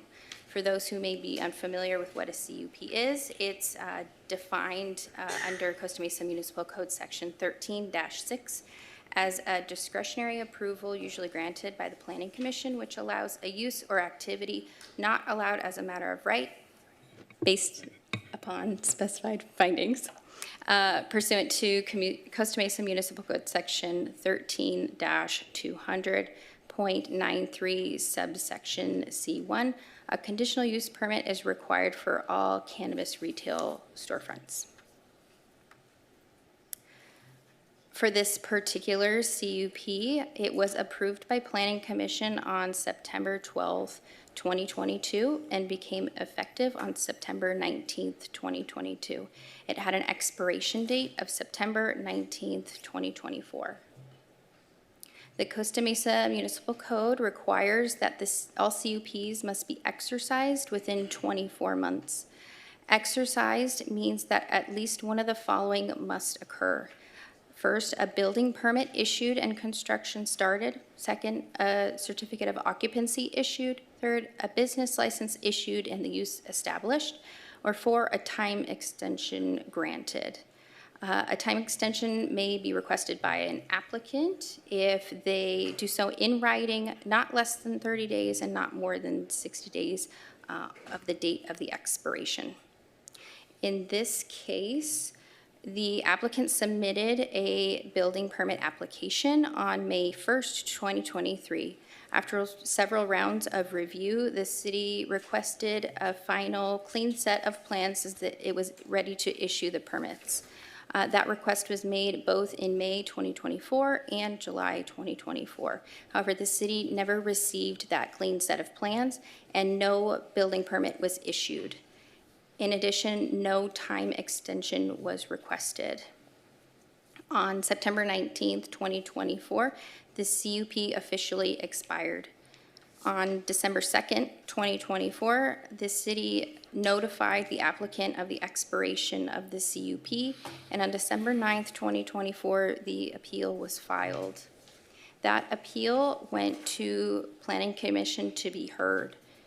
That appeal was heard on February 24th, 2025. The applicant then appealed to City Council. Here, City Council's review is limited to other staff's determination that the CUP expired, complied with the Costa Mesa Municipal Code and project conditions. Staff's recommendation is that City Council determine that the appeal is not subject to CEQA and uphold staff's determination that CUP PA-21-23 has expired. Thank you.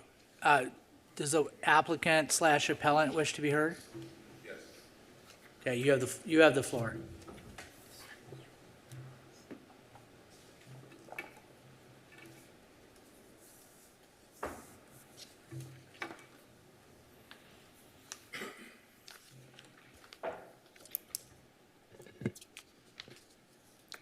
Good evening, Mayor Stevens and City Council members, and thank you for your time. My name is Dan Thompson, and my partner here with me is Ray Dorame. We've both been involved in this project from day one. Currently, Gold Flora, which is based in Costa Mesa, has about 200 employees. Missed this extension time period due to some personal circumstances with a family death, among other things.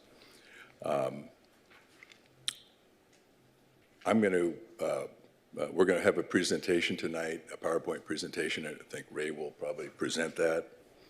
Our request is for an extension of the CUP. I might also add that we have secured financing. We've worked with Gabriel here to get confirmation of that. So Raymond, you want to start with the PowerPoint?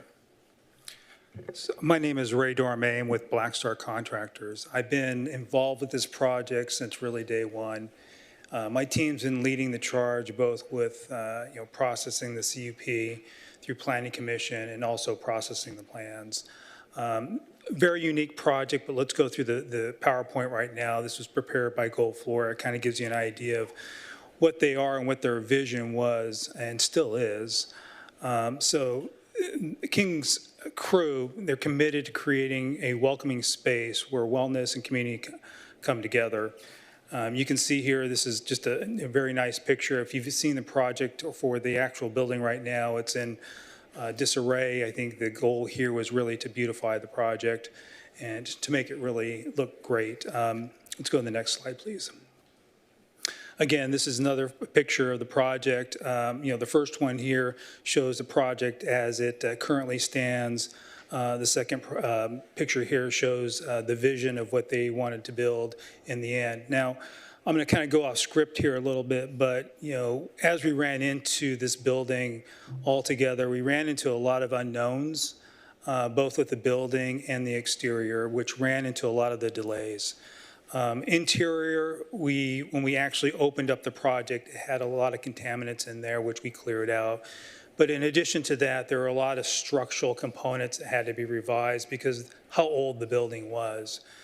So it took us a lot longer. If you notice in the timeline that was presently given to you, the time that we actually designed the plans and submitted them, took a lot longer than expected because of all the different changes that had go through with the storefront. And I can't go through this all right now, but if you want to spend time going through the plans page by page, be happy to show that to you.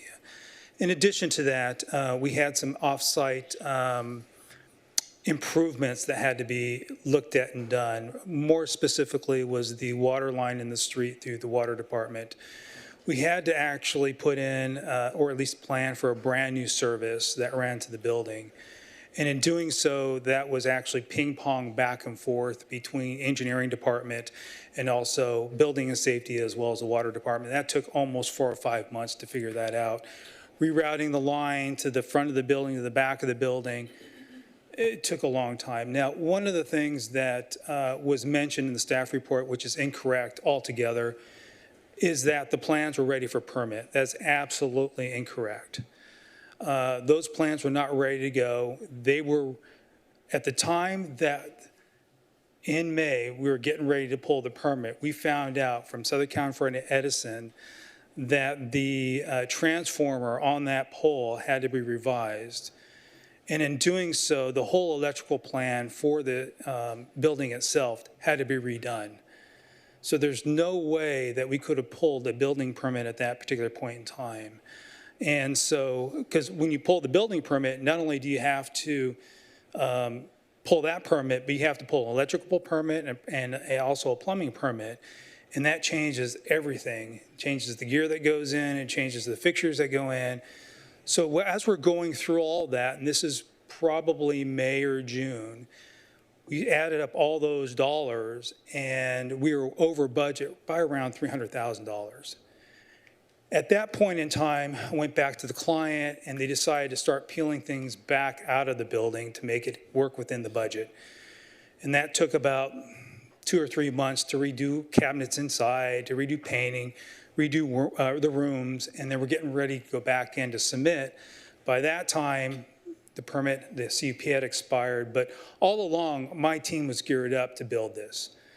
We had a superintendent in place. I had just hired a new project manager to oversee it, and everybody was gung-ho to go forward. Unfortunately, we were not in charge of the CUP. Like Dan said, there was another person that was involved that actually passed away. The CUP expired, but from our perspective, all the way through October, we're getting contracts in place and we were going forward, and then I received a letter that, oh my gosh, the CUP expired and here we are. I'd like to ask the City Council if you could please take a look at the circumstances here. Either give us an extension, or if we have to apply for another CUP, if you can fast track it.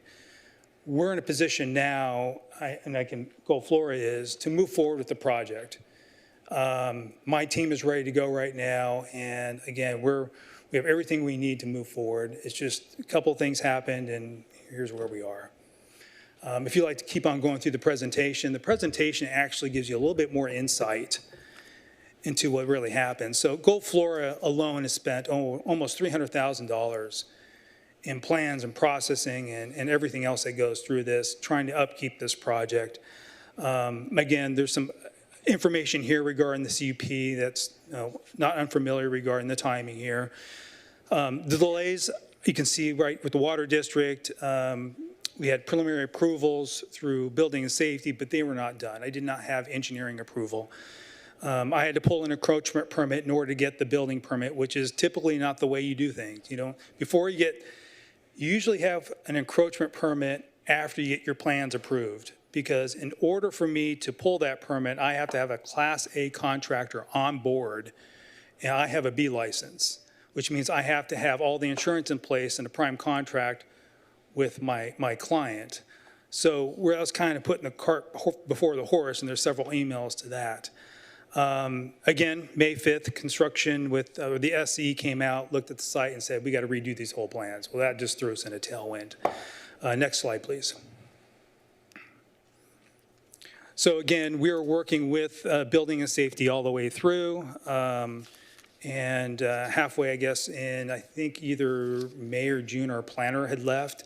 But at that point in time, I believe she had already approved the plan, so we didn't have much information needed from her. But anyhow, again, we'd like to ask for an extension. We're really able to go on this. Or maybe if the city council can kind of, if we have to submit a new CUP, maybe fast track it for us.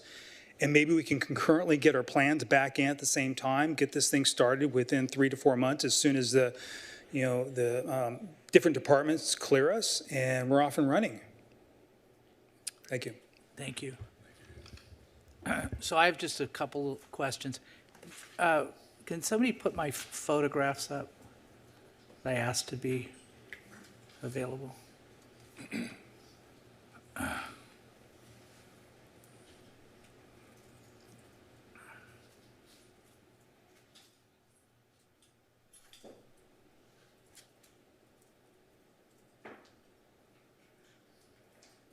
All right.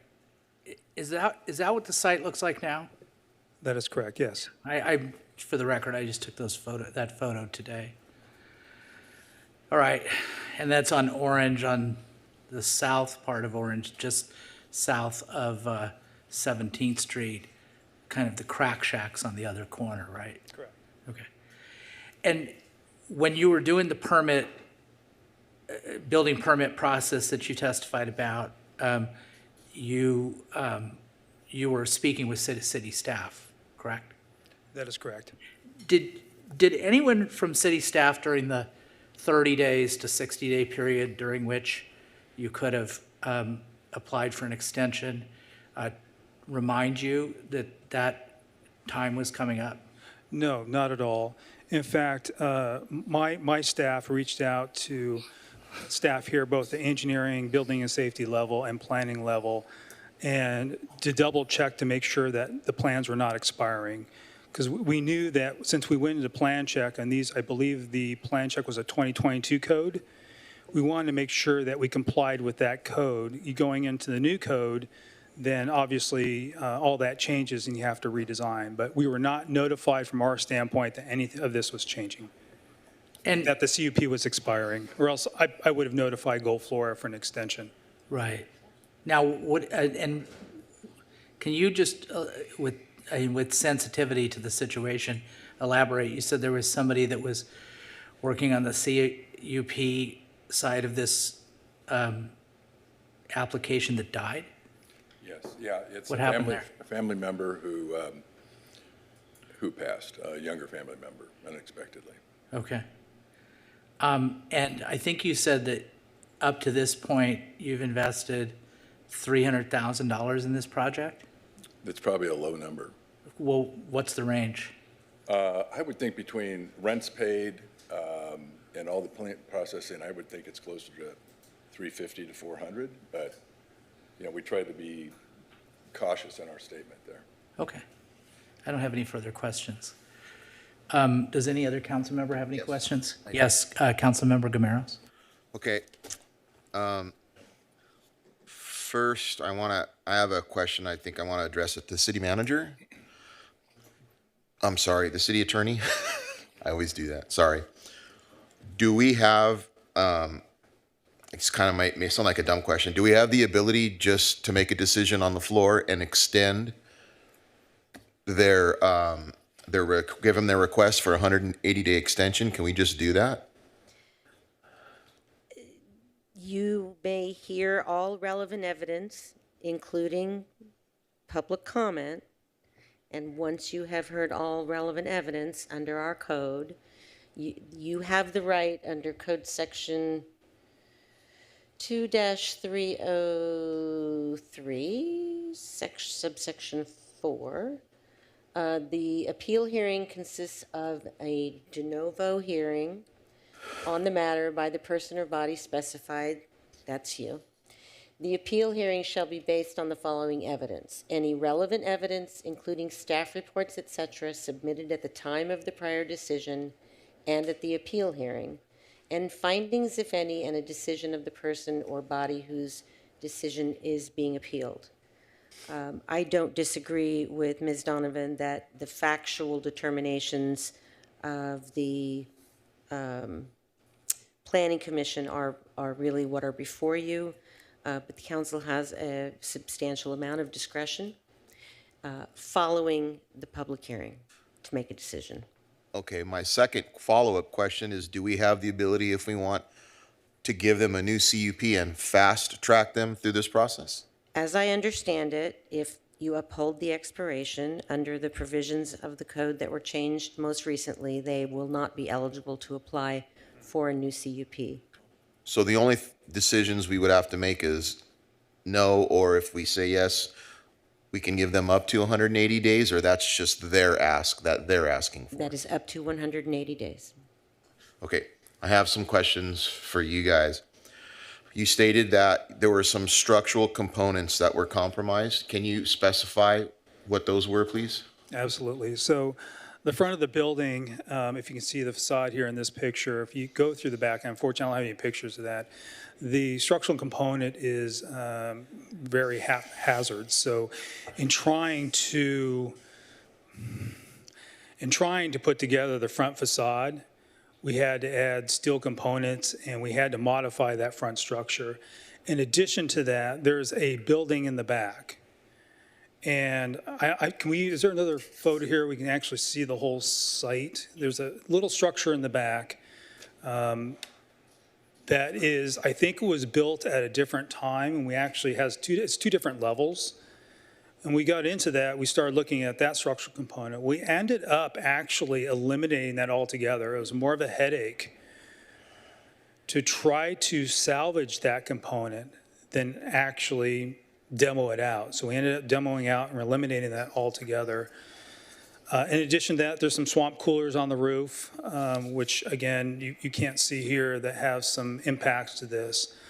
Not only that, but if you take a look at the new set of plans, you'll notice that the HVAC equipment is actually located on the floor itself or on the back of the parking lot. And that's because of the structural loads on the roof.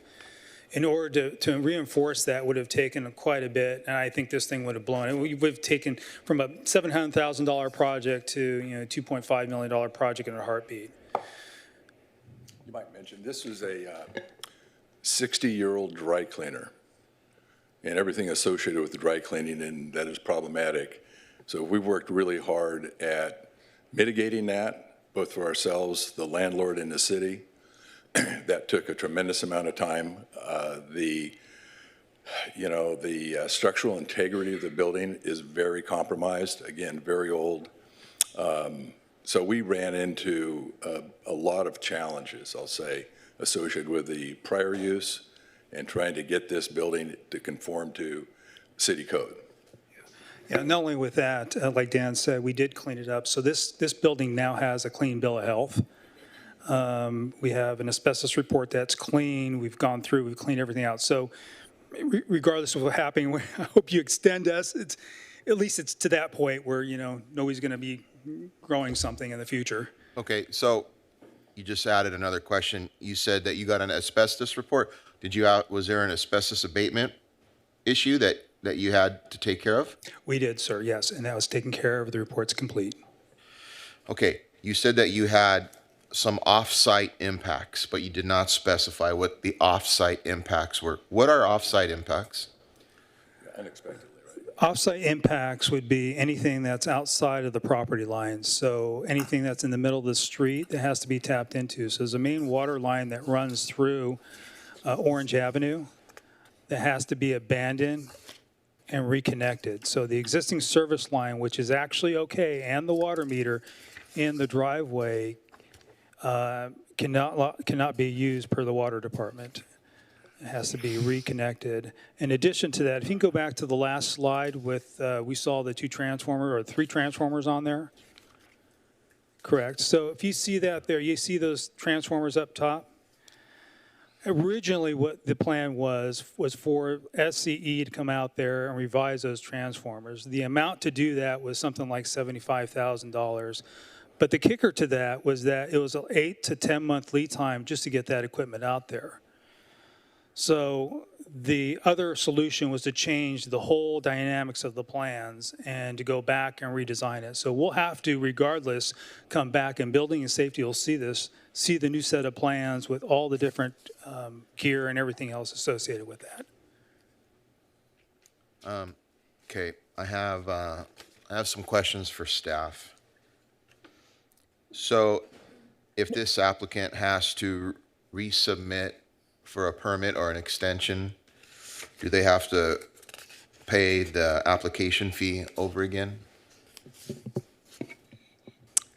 Councilmember Gameros, yes, a new application would incur the stated application fee on the city's master fee schedule. What is that amount? I can look that up. I don't have that off the top of my head. Thank you. What did you guys pay the first time? I believe it was around $5,500 for the Okay. initial application, but we paid ongoing fees throughout the whole process. We'd be happy to do that again. Okay, so I need a little more specificity without giving me, I mean, we've got a lot here, but why did you let this thing expire? How did someone, you're blaming staff that for the expiration of this, but you knew what the date was, so how did this get out of your hands? Yeah, I think candidly, Be candid, please. yeah, the party, the family member who passed, it was his responsibility. I'll just say it was a shock to everybody, and we sort of lost a few months, and as a result of that, we missed the date. We didn't know the date, and then eventually, nobody, I will say, we were never contacted by the city until it had already expired, at which point, and I think Gabriel may have been the one who contacted us, said, would you like to appeal this? So to say we were shocked is an understatement, but we missed the date. Was the applicant, this is to staff, was the applicant assigned a new planner during the middle of their application process? The original planner that oversaw the CUP in 2022 was indeed no longer with the city, and during the time that, once a conditional use permit process is concluded and the applicant is seeing their way through the building permit process, their main points of contact are the building division, but at all times, the applicant continues to be responsible to monitor their conditions of approval within which the expiration dates are contained. Thank you. Okay, thank you, I appreciate that. That's all my questions for now. Thank you, Mr. Mayor. Mr. Mayor, can I just correct a statement that I made a little bit ago? Staff can only extend 180 days. A longer extension can be granted by the originally approving body, which is the city council. Thank you. So I have a couple of questions that I forgot to ask. These are questions for staff. Staff, if the applicant under these circumstances would have made a timely request for an extension, what is the likelihood that it would have been granted? And is it something that would have been granted on an administrative basis, or would it have required going to the Planning Commission or something like that? Mayor and members of the City Council, I believe if the project is progressing in good faith, in other words, there is no egregious activity happening as part of the project on the site or otherwise, typically staff is very accommodating with granting extensions. I believe extensions are granted administratively. And, yes. sorry, okay, but we don't have to be hypothetical here. We know what, in this circumstance, would you think that this applicant was moving forward with the process in good faith? Yes, if it were presented to us and everything was marching along at good faith. You know, for example, if we were made aware close to the expiration date that there were an issue with the utilities, that the plans needed to change, for example, and an extension were filed, it likely would have been granted. Got it. And then the question I have for city attorney or whoever can answer it, maybe somebody else on staff, this idea that you have the 2-year limit in the CUP, what is the public policy reason for that limit? Mr. Mayor, I can probably answer that question, and I assume Ms. Time might be able to add to it, or Ms. Gallardo Daly. Under our code, all planning permits, not just CUPs, are required to make basically substantive process to reach that point within 24 months, unless at the time of approval, a longer period of time is approved. So it's not just a condition of the CUP, it's actually in our code. And it is so that we don't have stale approvals under old codes, and then the codes change, and somebody comes along after several years and they want to build under the 2022 rules when we now have 2024 or 2025 rules. And it's also to prevent properties from sitting empty and undeveloped for a long period of time. But Ms. Gallardo-Daly may have more to add. Is there anything about this circumstance, just a follow-up question, because thank you for telling me what the public policy for the time period is. Is there anything about this circumstance that has been presented, these specific facts, that you think would implicate the public policy that you just expressed? Me? Yes. Well, I can't say whether there would be substantive changes in the codes if they were to get building permits now versus before. Well, have there been substantive, let's use that. Have there been substantive changes in the code We adopt- since the CUP expired? We adopt a new code every year. I don't think since expiration there have been changes. Okay, thank you. But there would have been changes probably shortly before that, sometime in 2024. Right, but since the question is, since the CUP expired? No. Have there been any substantive changes to the code? No. Okay. And are there any other you mentioned several public policy reasons for the 2 years. Are any other public policy reasons that you express implicated such that if we were to provide an extra 180 days to this applicant, we would do some type of violence or violation to any public policy that you expressed?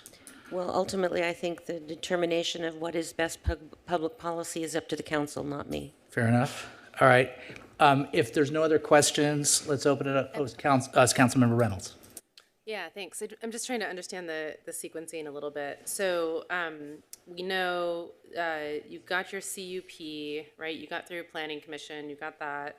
And I'm reading here to get, maybe this is a question for staff. You don't need an extension if a number of different conditions have been met. One of a number, and one is getting a building permit. So we never got to the point of having any building permits. That's correct. There was never a building permit issued. Okay. And I assume when we hit expiration, you wouldn't have, our staff wouldn't have processed any building permits. Correct. Once the entitlement, once the conditional use permit is expired, staff can no longer process the building permit for what the conditional use permit was for. For example, but if there's a generic repair, for example, we would process that as a regular building permit and issue that. If there's a broken window, for example, we would have processed that because that doesn't necessarily relate to the subject of the CUP. Okay. And I want to make sure I'm thinking of the right thing. So the building permit would include, there's multiple different permits that need to be approved? Or is there one single, is this I electrified my house and I had to get like 6 different permits for it. Is it one permit or all permits that they would have to get? Or am I thinking of something totally different? Oh, yeah, I'm sorry. Yes, if you need multiple permits and you get one to start, let's say you get your building permit to start, but then you want to follow that up with your mechanical or your electrical, that first permit would vest the entitlement and you would make it in under the expiration date. So it would, in other words, that would keep you from expiring. So they don't have any of the electrical, mechanical, I don't know if there's a water, what else they would need, construction, demolition.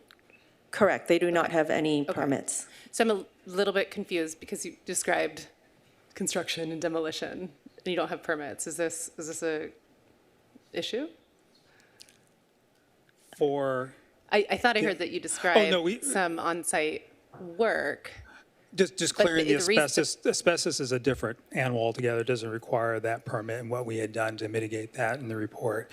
In hindsight, and I'm listening to this, I probably should have pulled the trash enclosure and permit and then let the other permits set until I actually figured out the rest of the plans. That's in hindsight. I'm just thinking right now. But the stuff that we did was really exploratory to make sure that we understood the dynamics of what was going on in the building. have our structural engineer go in there. Sometimes you have to open it up to see what's happening. We've done that in certain other properties. Well, there's a structure in the back of the building, but it turned out it was never permitted and not probably built to code, and may have stored dry cleaning materials. We made a decision to remove that structure completely. We will remove it. I think that maybe, we could have possibly pulled a demolition permit, but removing that section of the building also had a real impact on the structural integrity of the building. It would have to be a slow special process, and we'd have to have maybe a building permit in tow to secure the building when we're taking down a portion of the back. So, Does demolition of an unpermitted building require a permit? yes. Oh, yeah. Okay, but we didn't have one. Oh, for sure, Yes. for sure. Okay, but you didn't have one? We didn't pull the demo permit. We didn't demo, as you per se would be complete demo. We actually stripped the inside out, not complete demo, any structures or anything like that. So it's different in terms of a complete demo that you're thinking of. This is more cleaning out the inside, removing the asbestos and the report, and you typically have to do that anyway before you pull a demo permit. That is a precursor to your demo permit. Yeah, there was operational equipment left from the dry cleaning process that was removed. Okay, yeah, I'm just trying to understand the sequence again, so Agreed, I'm yes. hearing you describe things that I understand require permits, but the fact is there are no permits, correct? Okay. Correct. Okay. And is that, let's say an extension was, if paperwork had been filed on time or an extension had been granted, is that the next step that would happen? Maybe this is a question for staff, I think, in the sort of sequence of things that need to happen. They have approved plans. My understanding of the previous conversation is those plans are likely up to code. Would we need to, or when I say we, you need to review that those, meet current building codes? Or does that get grandfathered in? Can you just take me through what the next few steps would be if there was an extension? Yes, of course. So the last recorded activity on the plans that were under review is that the plans were actually approved. Now, staff was not aware at that time that there were other utility and whatever other considerations, but the last recorded action was in July of 2024. Our building division staff was requesting the final paperwork and fees that would have, what were the precursor to issuance of a building permit. Since that time, since July of 2024, there have been no building code changes. And so what the applicant would have to do is just resurrect that process with our building and safety division, continue on with their plans, make any necessary revisions. And then once the revised building plans comport with whatever utility logistics there might be out there, then they would be able to pull their permit. Okay. Yep. And pulling a permit means asking for a permit and paying a fee. Yeah, so the paperwork, paying the fee, then they would receive their building permit, which gives them official permission to work. Okay. And they should not continue certain work without a permit? Yes, work without a permit is a violation of the municipal code.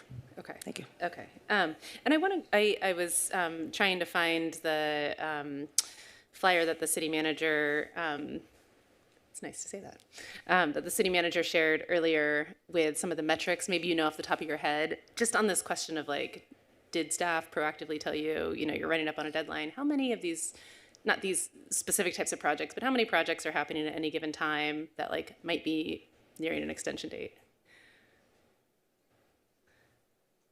Fortunate. Order of magnitude. Give me. There's probably at any given point a couple of dozen that are cycling through something close to an expiration. And they're a combination of more complex projects down to simple re-roof permits that commonly expire because somebody forgets to call in a final inspection. So they're a variety, but I would say at any given day, a couple dozen. Okay. And I didn't mean, that's helpful to know in terms of nearing expiration, excuse me. Yeah. But just projects in general.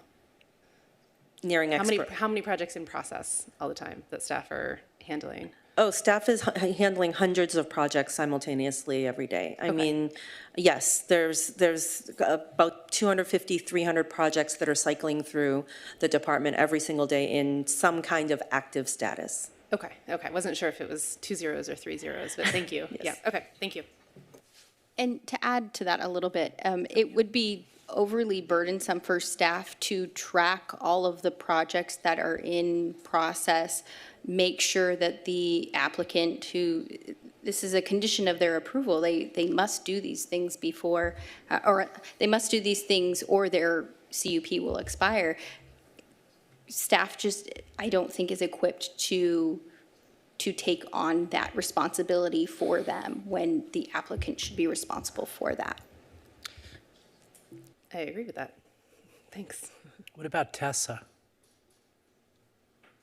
I mean, is Tessa, in other words, in my world, we have a calendaring software, and we do ticklers, and I get so many ticklers every day, I can't believe it. And we have this, you're familiar with Tessa, and so is there a way through Tessa that we can send a tickler to somebody who has a CUP and is in this 60 to 30 day period and tickle them and let them know that they should do a request for an extension? So, Mayor, yes, the answer is on a hypothetical level, absolutely. One of our active back-end TESA activities is to properly configure all of these, we call them automations, things that can help supplement staff activities that we don't have staff resources to carry out. And so I think the automation for planning applications, I don't think is developed yet. And so that is on our list. Automations for some of the building applications, so some of the smaller permits that I mentioned, those are active. Okay. And the distinction you're making is the CUP is planning and the permit aspect is building. That is correct. Okay.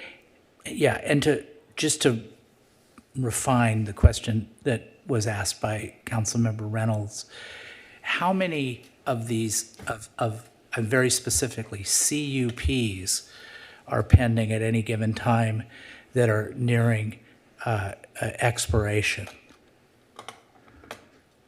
If any, I mean, typically.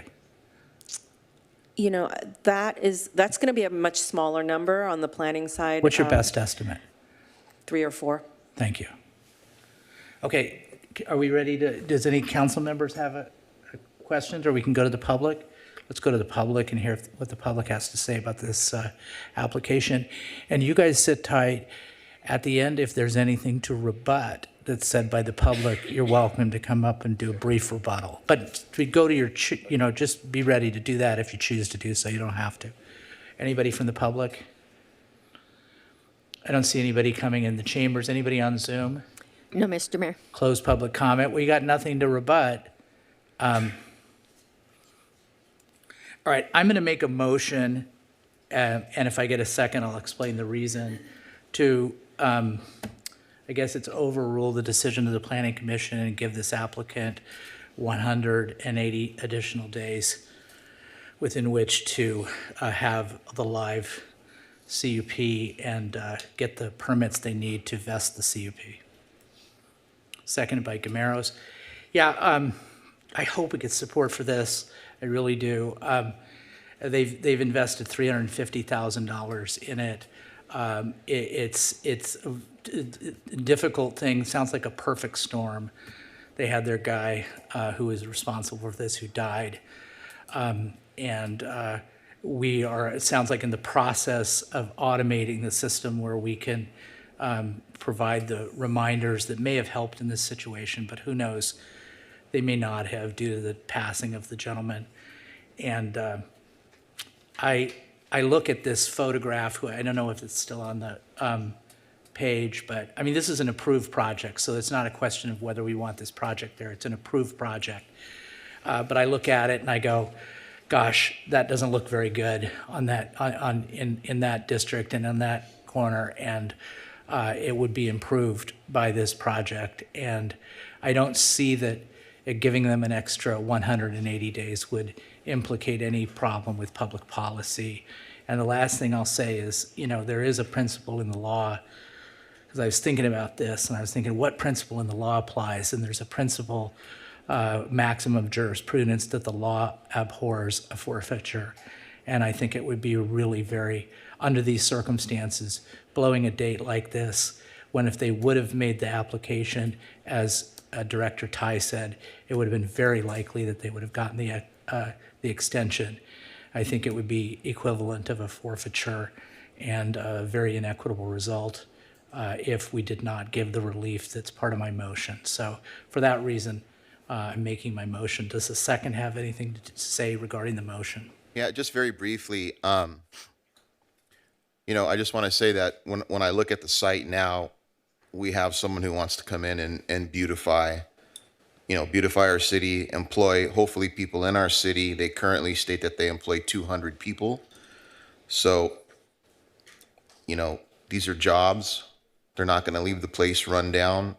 I don't know that anybody else is coming in to do any type of tenant improvement or beautify the front of the building or anything like that. I don't see that there's a lot of other cannabis stores near that place, so overcrowding doesn't seem to be an issue locally.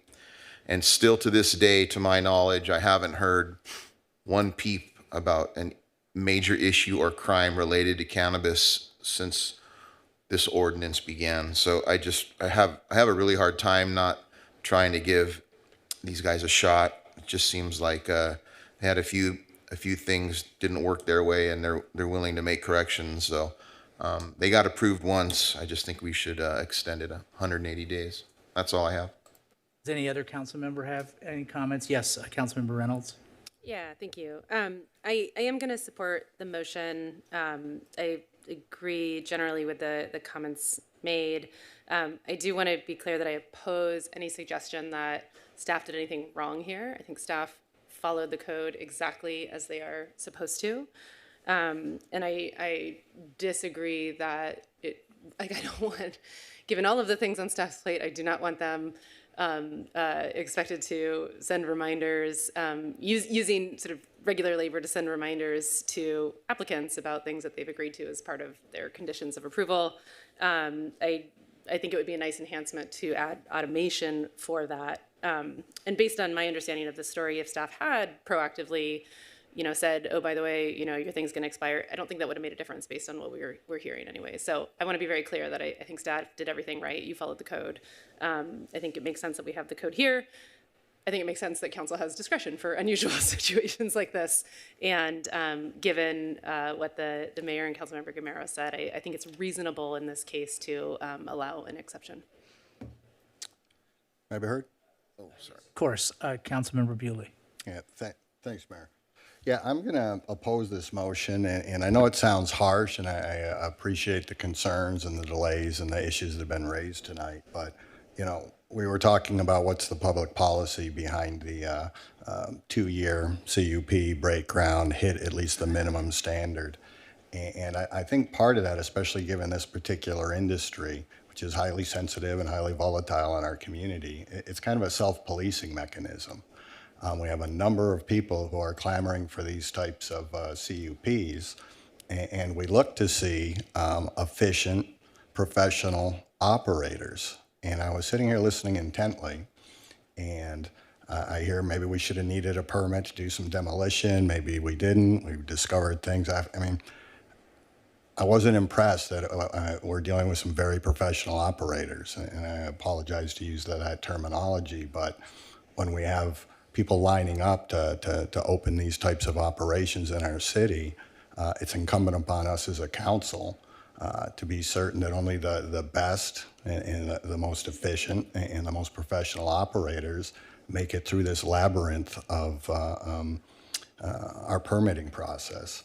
And just from a straight legal standpoint, what was presented before the Planning Commission when they supported the denial of the CUP, I didn't hear any facts or any evidence or anything that was not presented before the commission that would justify finding any kind of fault in their original ruling. So I know it's harsh. I know there's a lot of money outlaid. It sounds like there's been just this parade of horribles that took place, but anyways, that's all I need to say on it. Mr. Mayor. Yes, council member. Based on Councilmember Bewley's comments just now, I'd like to propose a substitute motion to uphold the Planning Commission decision.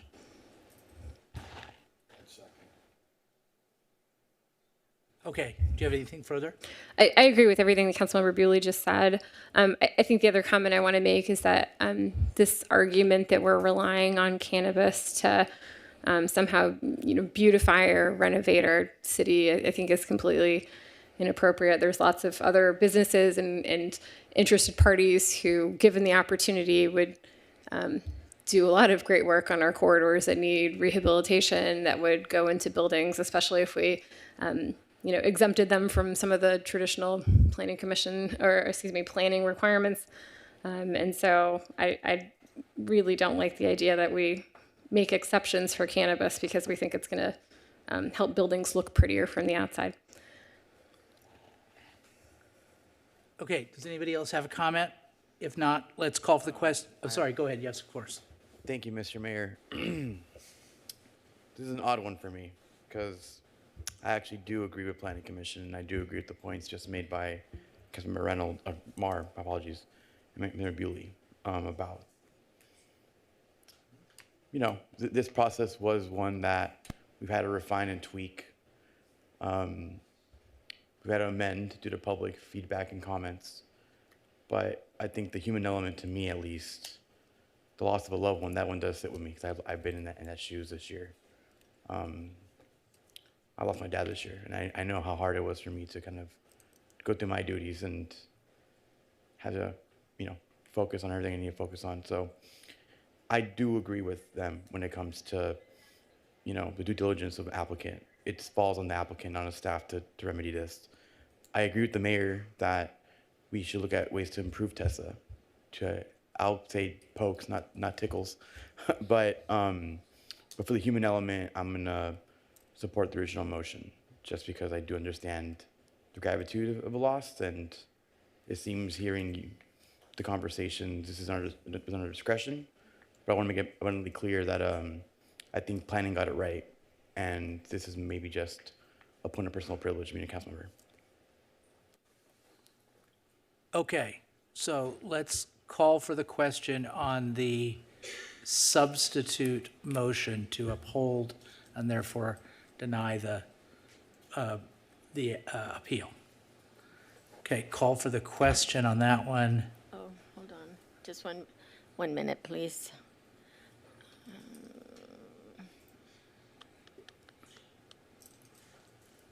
It's not allowing me to do the. I'm sorry. Motions aren't showing up.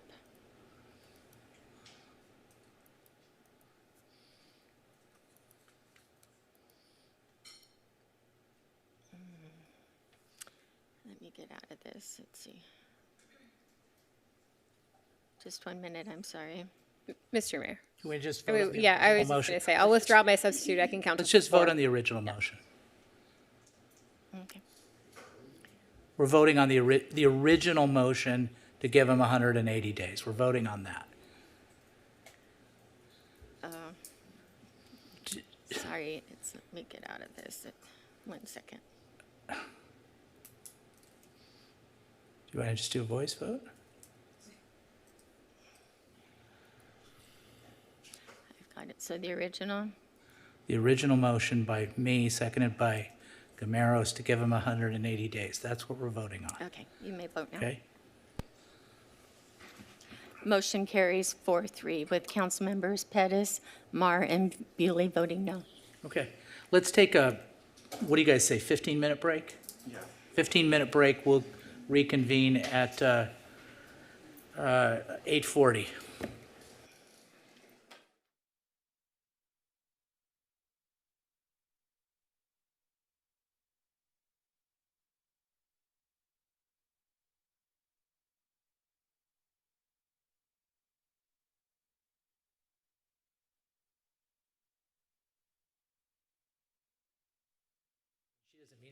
Okay, we're back on the record.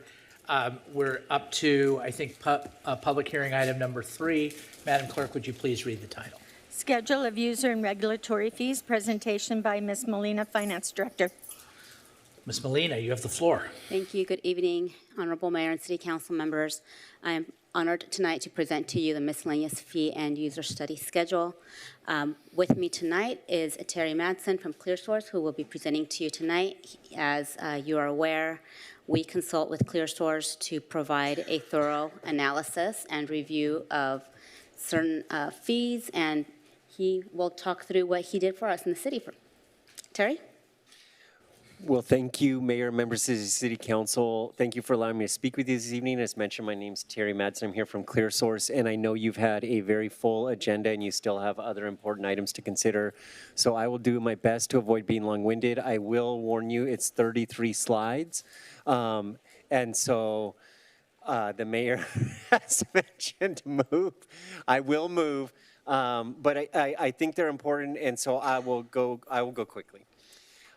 Just by way of agenda, we'll talk through background as it relates to user and regulatory fees, the recommendations before City Council this evening, the fiscal impact of those recommendations, and then procedures for adoption.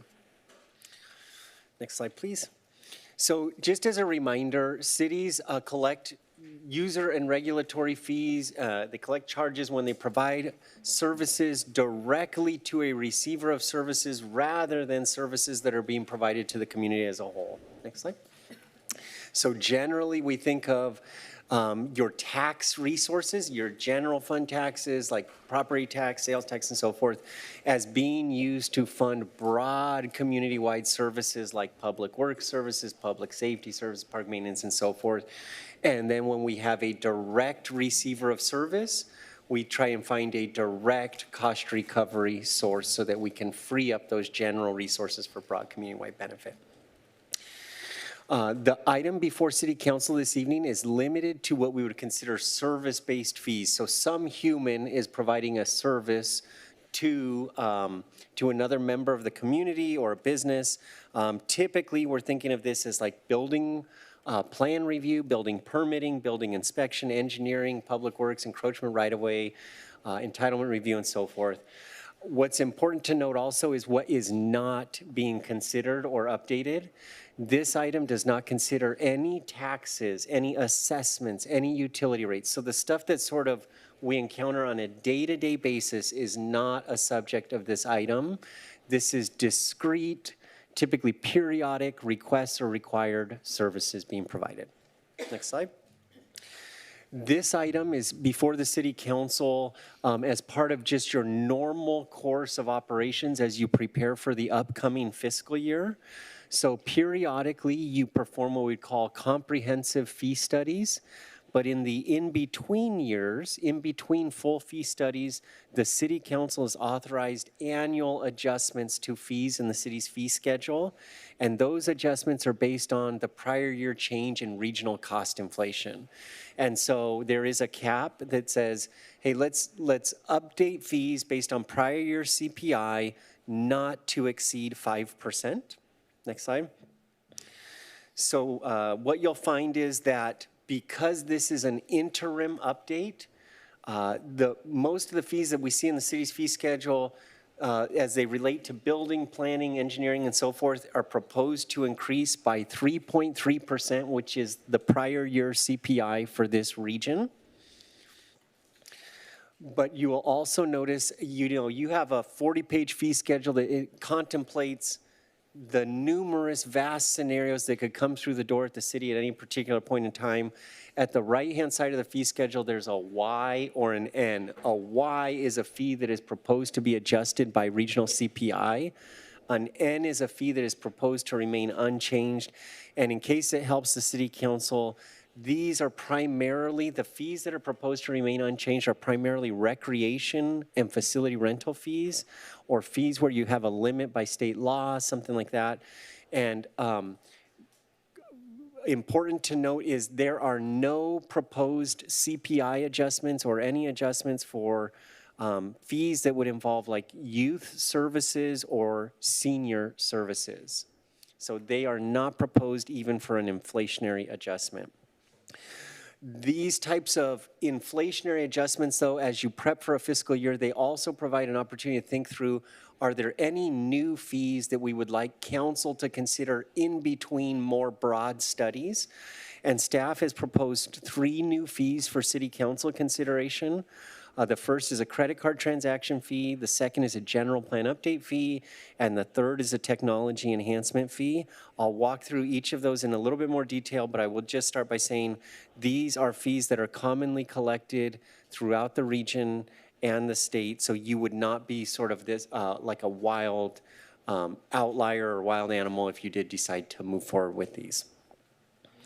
So first, the idea of a credit card transaction fee. This is a proposed fee of 2.7%. It would only apply to payments processed via credit card. It is not intended to generate any new revenue for the city. It's simply intended to offset a pass-through cost that goes to your credit card processor. Next slide.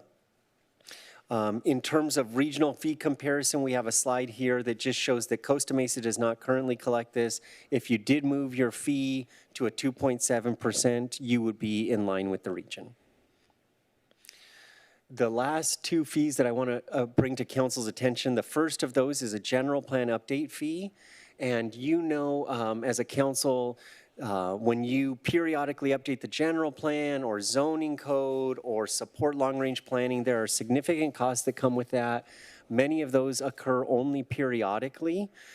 This type of fee allows the city to earmark fees collected for a specific service. So it would have a unique account code when collected, and the staff could use that collection of fees to offset costs that are specifically linked to long-range planning efforts. Again, we do consider the region. To align to the region, staff proposes less than full cost recovery for this fee. The proposed fee would be 5%. And importantly, the bottom bullet that says this fee would only apply to projects that actually change the built environment. So it would be applied to new construction or added construction, but it wouldn't apply to like a minor permit, like a window change out or an HVAC change out or something like that. Just in terms of a regional fee comparison, here's a slide that shows Costa Mesa doesn't have a fee in place today. If you did adopt a fee, we think the fee would be well aligned to the region. The FIPAC had some concerns about the idea of, you know, potentially adopting a fee that could be seen as, what would you call it? Sort of like, you know, prohibiting development or influencing like somebody to choose developing somewhere other than Costa Mesa. So they said they were just curious about who else charges these fees beyond what is showing in this comparison slide. So we added a slide for City Council just in case it helps you make a decision. Some examples of other agencies in Orange County that charge a general plan update fee are shown here. You can see it's numerous agencies, Huntington Beach, Laguna Beach, so forth.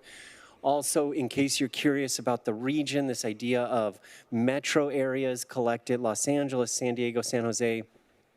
I guess that's what it was, like sort of slowing development or deterring development. Would this fee deter potential development that actually Costa Mesa wants? And so we looked around and said, where is the highest growth area recently reported in California? And that is the Sacramento metro region. And we looked to see if agencies in that region are collecting similar fees, and using the logic of if people are going to develop in those areas, do they collect this fee, and is it essentially prohibiting development? You can see several agencies collect it, so we would argue that no, it doesn't seem to be a prohibitor of development. Next slide. Same concept, technology enhancement fee. This is again where the city incurs periodic costs that may not appear in your everyday budget. The TESA system informs, so it manages, helps with land management, permit processing, tracking, and so forth.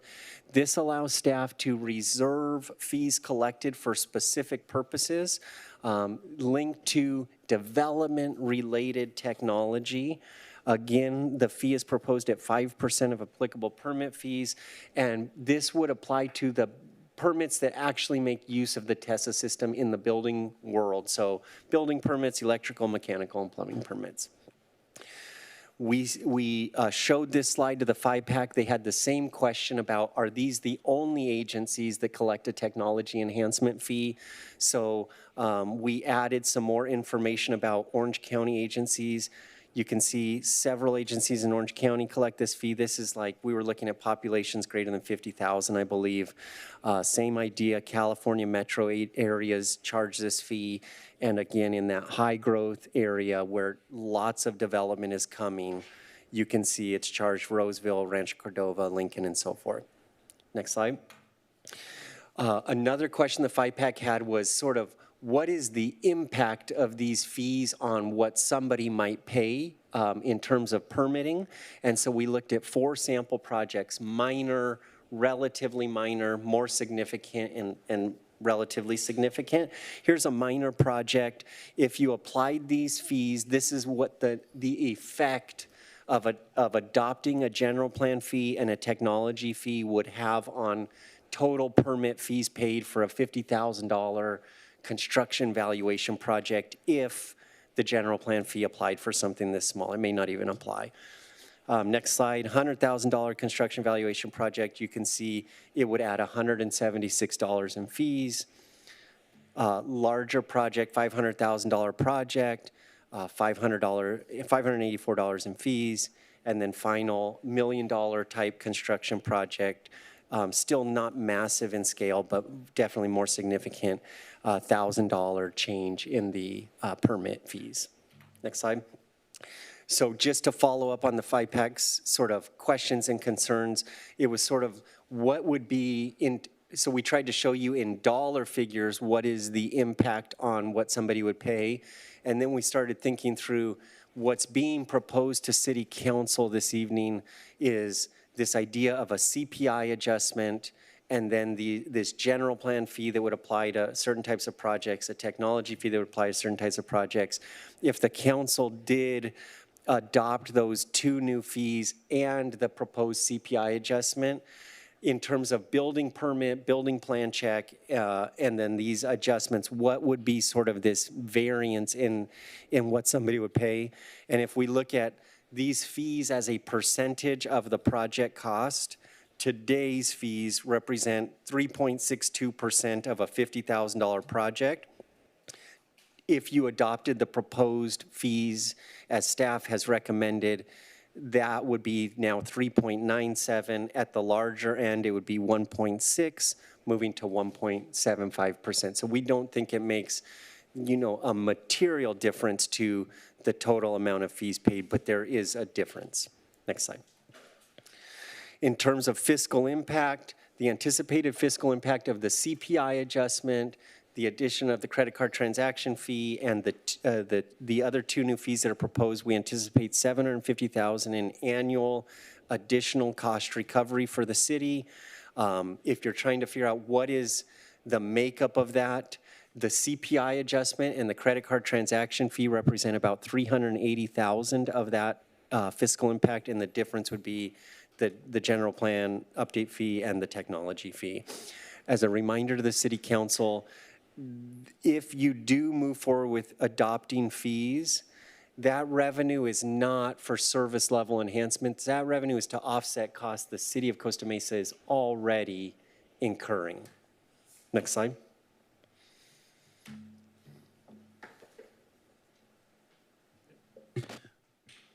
So just to touch base on the FIPAC recommendations that came after the most recent meeting, we proposed, the fees were proposed in 4 choices. The first and second were unanimously supported by FIPAC to support the CPI increase at 3.3% and the credit card fee of 2.7%. And not unanimously, but was the 2 that were not supported by FIPAC were the general plan fee at 5% and the technology enhancement fee of 5%. Staff recommendations, as per the agenda report and so on, is to open a public hearing and take testimony, and then to adopt a resolution of the City Council of the City of Costa Mesa updating and establishing user and regulatory fees for various city services. And then our next steps, if these were to be adopted, just a slight distinction in the starting points, the two CPI and credit card fees would be adopted on effective July 1st, and the general plan update fee and technology processing fee would be effective September 1st. This concludes our presentation. Thank you so much. If you have any questions or feedback, we're happy to receive it. Appreciate it. Questions? The first one I see is Mayor Pro Tem. Thank you. They'll be a little quick. I didn't have any questions prepared prior to presentation. Good job with it, by the way. I think at one point you mentioned the credit card fees, and it looks like we would be below some of our neighboring cities. Why are we not matching Huntington and Seal Beach on that fee? So I think it's page 13. Yeah. Your proposed fee would align to the fee collected by Orange County. So if you wanted to go pay your property taxes online, they would collect a credit card transaction fee. I think your fee might align to there, but ultimately we are just simply trying to recover a reasonable estimate of the city's cost of processing these credit card transactions. It varies by credit card vendor, but we thought 2.7% represented a reasonable estimate of what you would typically incur as a city. Going on the word of reasonableness, because you mentioned it, do you think 3% is unreasonable for a credit card fee? No, I don't think it's unreasonable. I do think you could not adopt a 3% tonight because you've noticed something less than that. But I just felt like, we try and err on the side of conservative in that initial assessment. There are in some cases, the credit card processing fee may be less than 2.7%. You're trying to figure out a good average depending on the transaction, and we felt like 2.7% was a good average. What would happen if, let's say, I had a credit card that was really janky and it was 3.1%? You would still pay 2.7. The city would still collect 2.7%. It might incur a processing fee for that particular transaction of 3.1, but over time, if you collect thousands of transactions per year, we believe the 2.7% represents a reasonable cost recovery. And you could evaluate that from time to time to see, are you receiving more payments via American Express, which I think has a higher transaction cost than in prior years, and you could adjust it in future years if the data indicates that 3% would be more appropriate to fully recover your costs. So is your answer essentially that we're not offering 3% because when you evaluated it, you thought 2% would be adequate? Mm-hmm. However, seeing that there's other folks that are higher than us, you still don't want to do 3%? Well, let me interject here a little bit. We as a city do not accept certain credit cards that do have the higher fees, like American Express or Discover. If we were to allow those higher fees, credit cards processed at the city level, then the 3% would definitely be recommended. Got it. So essentially what you're telling me, Ms. Molina, is that because we don't accept those credit cards with higher fees, 2.7 is the number it is because that's the highest level of the ones we accept. Right. It's the average with the MasterCard and the Visa cards that we do accept because they're lower fees. Okay. I might have questions later, but that's it for now. Thank you. Okay, I don't see any other questions. Let's open it up to the public. Anybody in the chambers wish to speak? I don't see anybody rushing to the podiums. Anybody on Zoom? Yes, Cynthia McDonald, please. Ms. McDonald, it's good to hear from you. You have the floor. Good evening, Mr. Mayor and City Council members. Some of you know that I worked in management at law firms for a number of years. One of the things we always looked at was cost recovery. And of course, what did we do about that? We looked at our copier charges and we charged the client for it. We looked at the costs of legal research, Lexis, it's Westlaw, et cetera, and we charged for that. In this case, you're only doing a partial recovery of the costs to the city. Honestly, he probably should be charging more. But this is really kind of a pittance in terms of what the client is getting from it. In the terms of the technology fee, they're getting money put into improving the system, improving TESA, making it faster, making it easier to get permits. So why not contribute to, improving the client's experience? I know there was concern about driving away developers. Developers aren't going to be driven away by the small increase in fees. They're pro formas. They factor in a number of fees, and this is a pittance. So you should approve these fees and probably make them a little higher. Thanks. Thank you very much. No other speakers, Mr. Mayor. Close public comment. We'll just take a motion now, maybe chat about it. You want to, anybody? I had a few questions that I was Sure. just slow to the draw. Can I? Yeah, no, ask you go ahead and questions ask, before a motion? feel free, ask the questions and we'll hold off on the motion. Okay, thank you. Yeah, I was flipping through the slides to see if it was here, and I don't think I've asked this question in advance, so apologies if I'm surprising you. What, and I appreciate the comparisons to other jurisdictions. I think that's very helpful. What do we know about the percent, like where our fees are now or where they are with the 3% increase? How does that compare to what full cost recovery would be? Do we know that? Like, are we at just recovering half the cost or most of the cost? To be honest, Councilmember Reynolds, most of our fees have not been touched for, I could easily say, decades. So we are in the decades. Decades, yeah. Plural. So we have a couple of fees that have not been reviewed since the 1990s. Some obviously later than that, but it has been a while since we have done a full cost recovery. ClearSource has been doing cost recovery analysis for us, so we do anticipate coming back with ClearSource to provide you with some fees that we would like to increase and provide you the opportunity to increase to cost recovery or partial cost recovery, with the exception of the youth and senior related fees. Got it. So we are actively doing a cost recovery study. Correct. Can you give me the timing on approximately when we would see that? I could probably be with you within this calendar year. Okay. So this year we'll have the answer on where our fees are compared to actual cost of providing those services. Correct. But given your statement about 1990s, we're probably pretty far below. Yes, cost, we are. Actual cost recovery. Okay, that's helpful. And then related to that,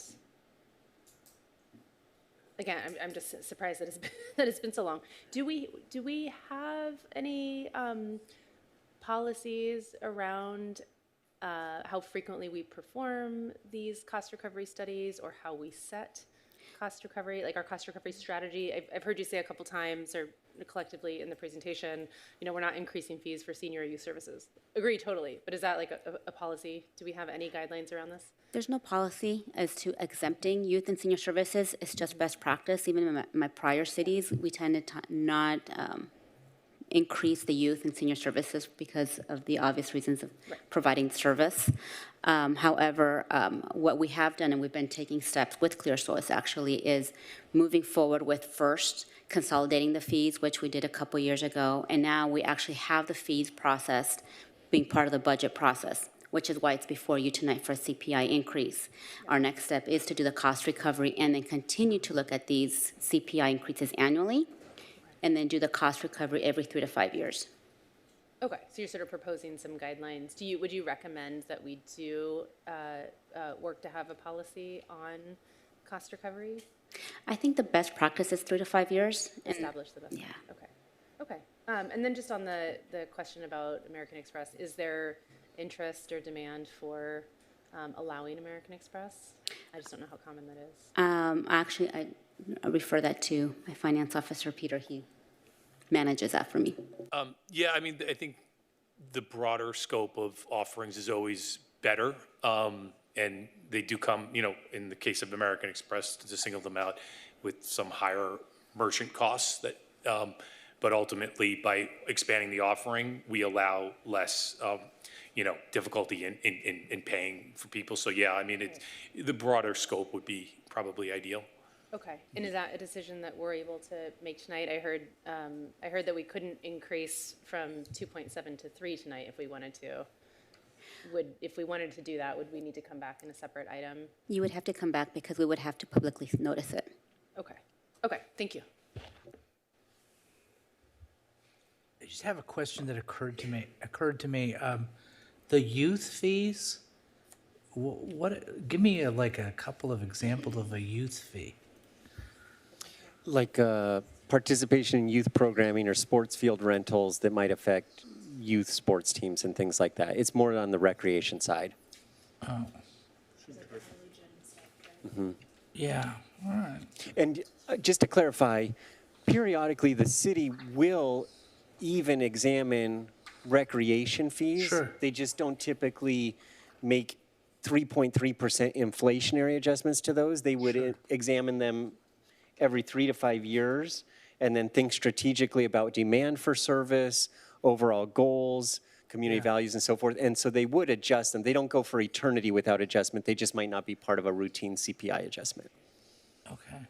I guess I just have to look at all of them. I mean, I don't want to be like a bad guy or anything like that, but I get the seniors because they're living on a fixed income, but the kids aren't paying the fees. The parents are paying the fees. So it's like, it just seems like we should at least look at those. It would make sense. They're adult fees, but the kids are using the. They will be examined as part of your comprehensive study. The city council will receive feedback on what is your current cost recovery level for recreation services, and then you get to make decisions and consider staff feedback and all that kind of stuff about whether you want to move that cost recovery level for any particular purpose. Sure, got it. Thank you. Okay, looks like we have a motion. Mayor Pro Tem Chavez, you have the floor. Thank you, Mayor Stevens. I am going to move to approve staff recommendation, but if anyone wants to make any edits, I'm open to hearing them. Second. Motion and a second. Do you wish to be heard on the motion, Mayor Pro Tem Chavez? Thank you, Mayor Stevens. Thank you, staff, for working on this. It's always good for us to look at cost recovery, but for me, it's a simple, CPI increase, in my opinion. Concur. May I offer a couple additions? Yes. Okay. And by the way, thank you about the information about the cost recovery study, because that was going to be on there. Would you consider adding direction for staff to bring back an item to allow American Express and potentially increase the cost recovery to 3%? Yes. Yes. Okay. And then also, would you consider adding direction for staff to bring to the Parks and Community Services Commission, I'm looking at Brian, a discussion or seek input from Parks and Community Services Commission on our fees related to programs and rentals of community facilities that can be brought back to us as part of the cost recovery discussion. Is the goal to lower or raise them? To get feedback, and so I'll expand on that request a little bit. This is something that we actually had discussions about back in 2017 when I was a commissioner, where there was feedback that it might be nice to look at actually sliding scale opportunities. There are some programs that are really, really discounted for a wealthy resident, but still too high a barrier for some of our lower income residents. So look at ways to I would be interested in input from that committee to look at ways to make our resources more accessible in an equitable way for Costa Mesa families. Yes. Yes. Okay. Thank you. I will support the motion. Get up. Have you spoken to the motion yet? Have you had a chance, Councilmember Chavez? I have. At this point, I'm going to hear everyone's thoughts to finagle it. Yeah. Can I get up? Okay, but you've expressed yourself on the motion. Do you want to speak on the motion? Have anything else? Can I get a point of clarification on the motion? Yes, of course. Is the motion to adopt the recommended fee structure, or just to have public hearing and adopt resolution? Because I just want to be clear, are we adopting the CPI adjustment, the credit card charges, the general plan fee, and the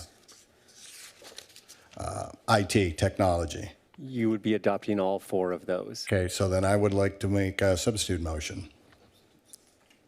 And my substituted motion, and I'll see if I get a second or not, it's consistent with kind of the discussion that we had at 5PAC, would be the CPI adjustment and the credit card charges. And those would be the only 2 fees that I would include in the motion. Second. Maker of the motion, would you be willing to add Member Reynolds' 2 items to your motion?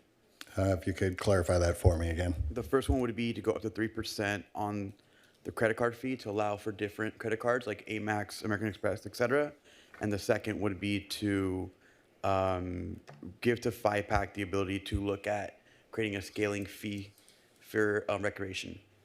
Yeah. To be clear, the Amex and 3% would be direction to staff and then return with a potential increase. Okay. And I'd accept that amendment. Okay. And I'll clarify, my recommendation was Parks and Community Services Commission, not FIPAC. Sorry, I meant that. My apologies. Okay. And yeah, I agree to that amendment. Okay. Still have a second? Well, hold on one second, though. Do you have any objection to having FIPAC comment on it as well? I mean, could you add that? I mean, I don't think because we have Parks and then FIPAC, I mean, let's let them both look at it. So when we get the feedback from Parks, we run it through FIPAC one last time?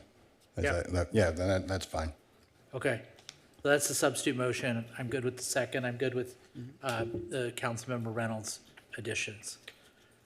Do you wish to be heard on the substitute motion, Councilmember Bewley? Yeah, I will briefly. One, and we're going to touch on this, I think, when we get into the lengthy budget discussion, but I attended the FIPAC session. One, I thank staff and I thank ClearSource. You clearly heard what was discussed, and there was a nice, robust discussion. And I think some of the concerns that were raised at FIPAC in regards to what I'll just say the 5% charges, it seemed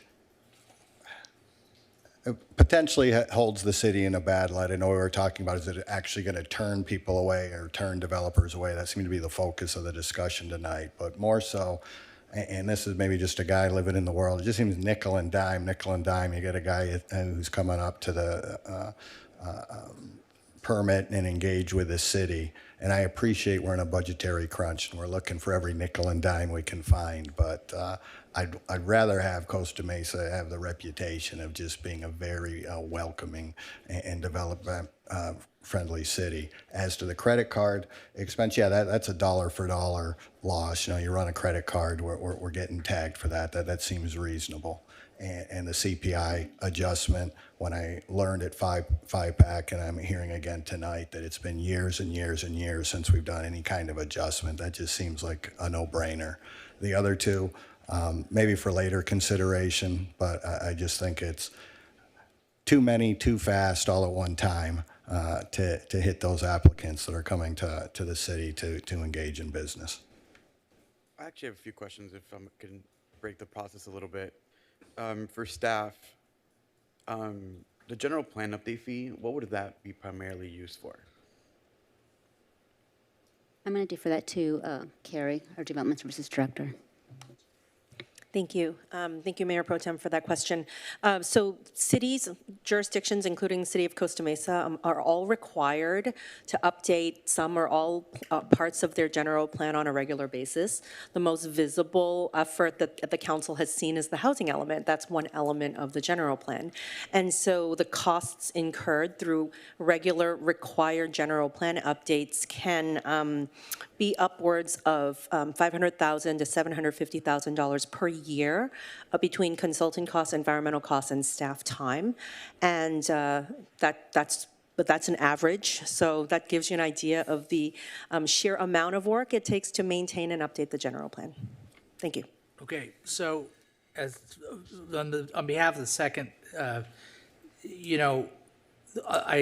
things that were mentioned by FIPAC, which Councilmember Bewley mentioned, I agree with those. That's the basis for my second. But also another thing, and as Director Tai just said, the general plan update is expensive, but the whole community benefits from the general plan. I mean, it includes zoning, it includes transportation, movement, all parks, all kinds of stuff. I just think it's not right to tag one group, one user group with a fee and not tag everybody who benefits with a fee. I think it's better to be part of, by the way, to use the analogy that was raised by Cynthia McDonald, it's more overhead than it is cost recovery. And I'm a lawyer too, I pass those things through. Sometimes we say that's overhead. Sometimes we say it's appropriate to pass that through to the client.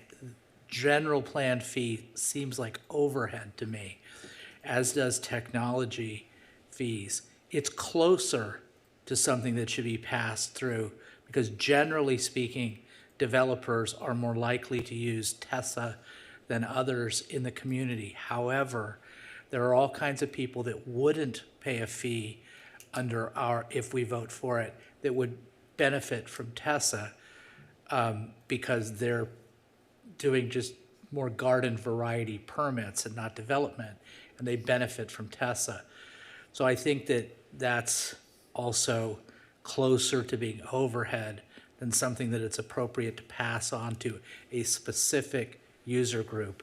And then there's the point of developers. I just don't, it's not worth it in terms of the money for even one developer to look and say, hey, we'll just, this is a city and a city council that taxes developers. I'll move on to another city. And I do appreciate that our consultant dug down and looked at the Sacramento County area. However, it's not a scientific view that was taken, and nor would I expect it to be. We don't know what those other cities are doing to create development and spur development. We're just looking at this one issue in isolation. So respectfully, I appreciate the work, but I don't think it's entitled to a lot of weight. So that's the basis of my second. So if there's no other comment, or do you have any other comments, Councilmember Reynolds? Yeah, I think it's worth trying to open a discussion to see if maybe there's a middle ground here. I'm looking at the comparisons, trying to find the number of other cities that do have. So, Newport Beach, for example, 5% general plan fee. Laguna Niguel, Laguna Beach, Huntington Beach, 6% technology enhancement fee. I was sort of struck by the comment or in the presentation, staff clarifying that these are costs that we do have, right? And so where we're not recovering costs, we're essentially subsidizing these efforts. We can say, we're okay with that in our overhead, but what it means is that's money that we're putting towards these that we're not putting towards maybe further subsidizing youth programs or senior services or supporting a CIP project. I also appreciated the analysis that showed pretty minimal impact on total fees. So I'm curious if there's openness to say, let's add these, but at 2%. Is there any willingness to do that? My motion, at this point, I'm not, and just not talk across each other right here, but my sense is once these fees start showing up at the bottom of the bill, we're going to be in here every 2 to 3 months to increase those fees. Or not 2 to 3 months, 2 to 3 years. We're going to be increasing those fees. So I'm just not prepared to put those types of fees.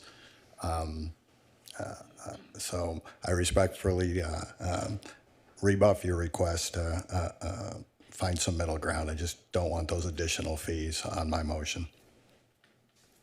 Fee categories. Okay. Why don't we vote on the substitute motion? We're all good? Vote on the substitute motion. This is basically 5-pack recommendation, plus the additions.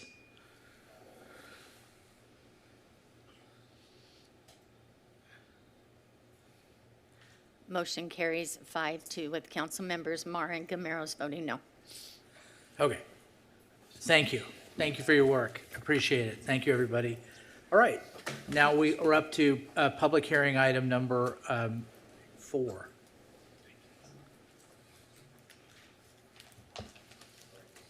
Thank you. Weighty. Fiscal year 2025-26 proposed operating and capital improvement program and housing authority budget, including annual reporting for equipment use policy per AB 481 and vacancy status and recruitment strategies per AB 2561. Presentation by Finance Director Carol Molina. Thank you. Good evening, Honorable Mayor and City Council members. Before you tonight is the fiscal year 2025-26 proposed operating and capital improvement budget. I want to take a moment to thank the endless hours of staff, both in all departments as well as the finance department, to be able to put this before you tonight. Excuse me, let me get the presentation up.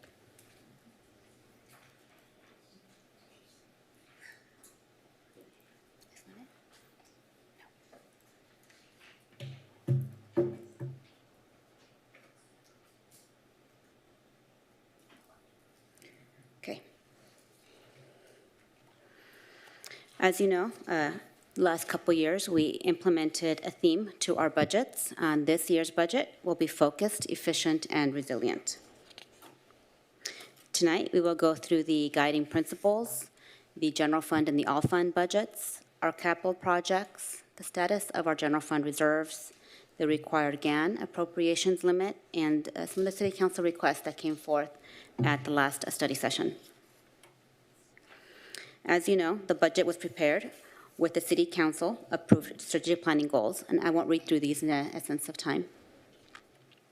For our 25-26 proposed operating and capital improvement budget, our all funds budget totals $224.4 million, was essentially a 6% decrease from our current fiscal years.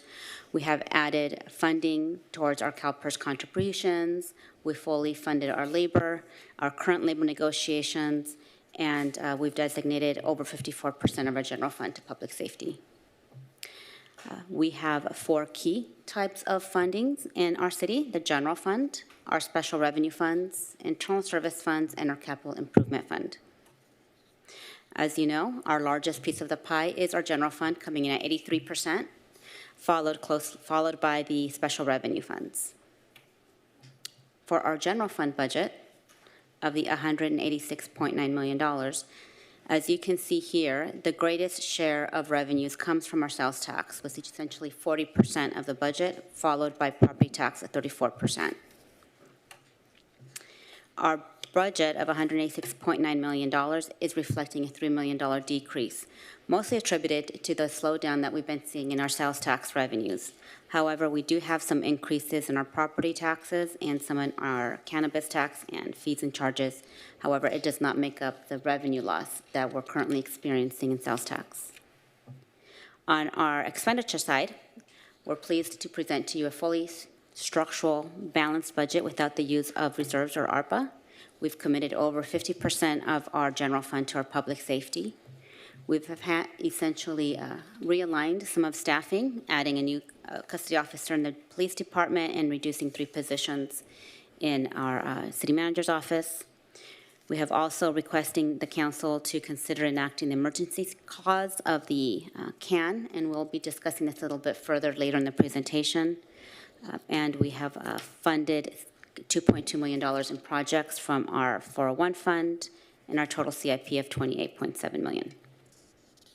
In our area of strengthening the public safety, as you can see here, The police department is the largest share of the pie at $62.8 million, followed by the fire and rescue department of almost $39 million. I also want to take a moment here to pretty much highlight some of the other departments. As you can see, some of the other departments are significantly lower. So you see finance at 6.3, followed by IT at 6.6 million, city attorney at 1 million, and then followed by city manager and development services of 9.6. In our police department, we have 142 sworn positions. We are requesting to include an additional custody officer. We fully funded a contractual obligations and added some monies for some vehicles and training. We are also required every year to present to you the AB 481 for the police department, where the state of California requires that the police department provide an inventory list of its equipment and also comply with the equipment policy that they put forth last year. In our fire and rescue department, we have 85 sworn positions. We fully funded the contractual obligations. We added some funding here for firefighters' equipment, as well as some training in a truck. In our area of recruiting and retaining high-quality staff, as mentioned at the study session, we are requesting to reduce our FTE count by 3 positions. I won't go through these since we discussed this at length in the study session. For the frozen positions, we are also requesting to freeze 8 positions. In this case, City Council did ask that we come back at mid-year to discuss the potential funding of the code enforcement officer if the funding on the revenue side was available. This slide essentially shows you that even to date, we are not back at the pre-Great Recession levels back that the city experienced in 2008, 2009.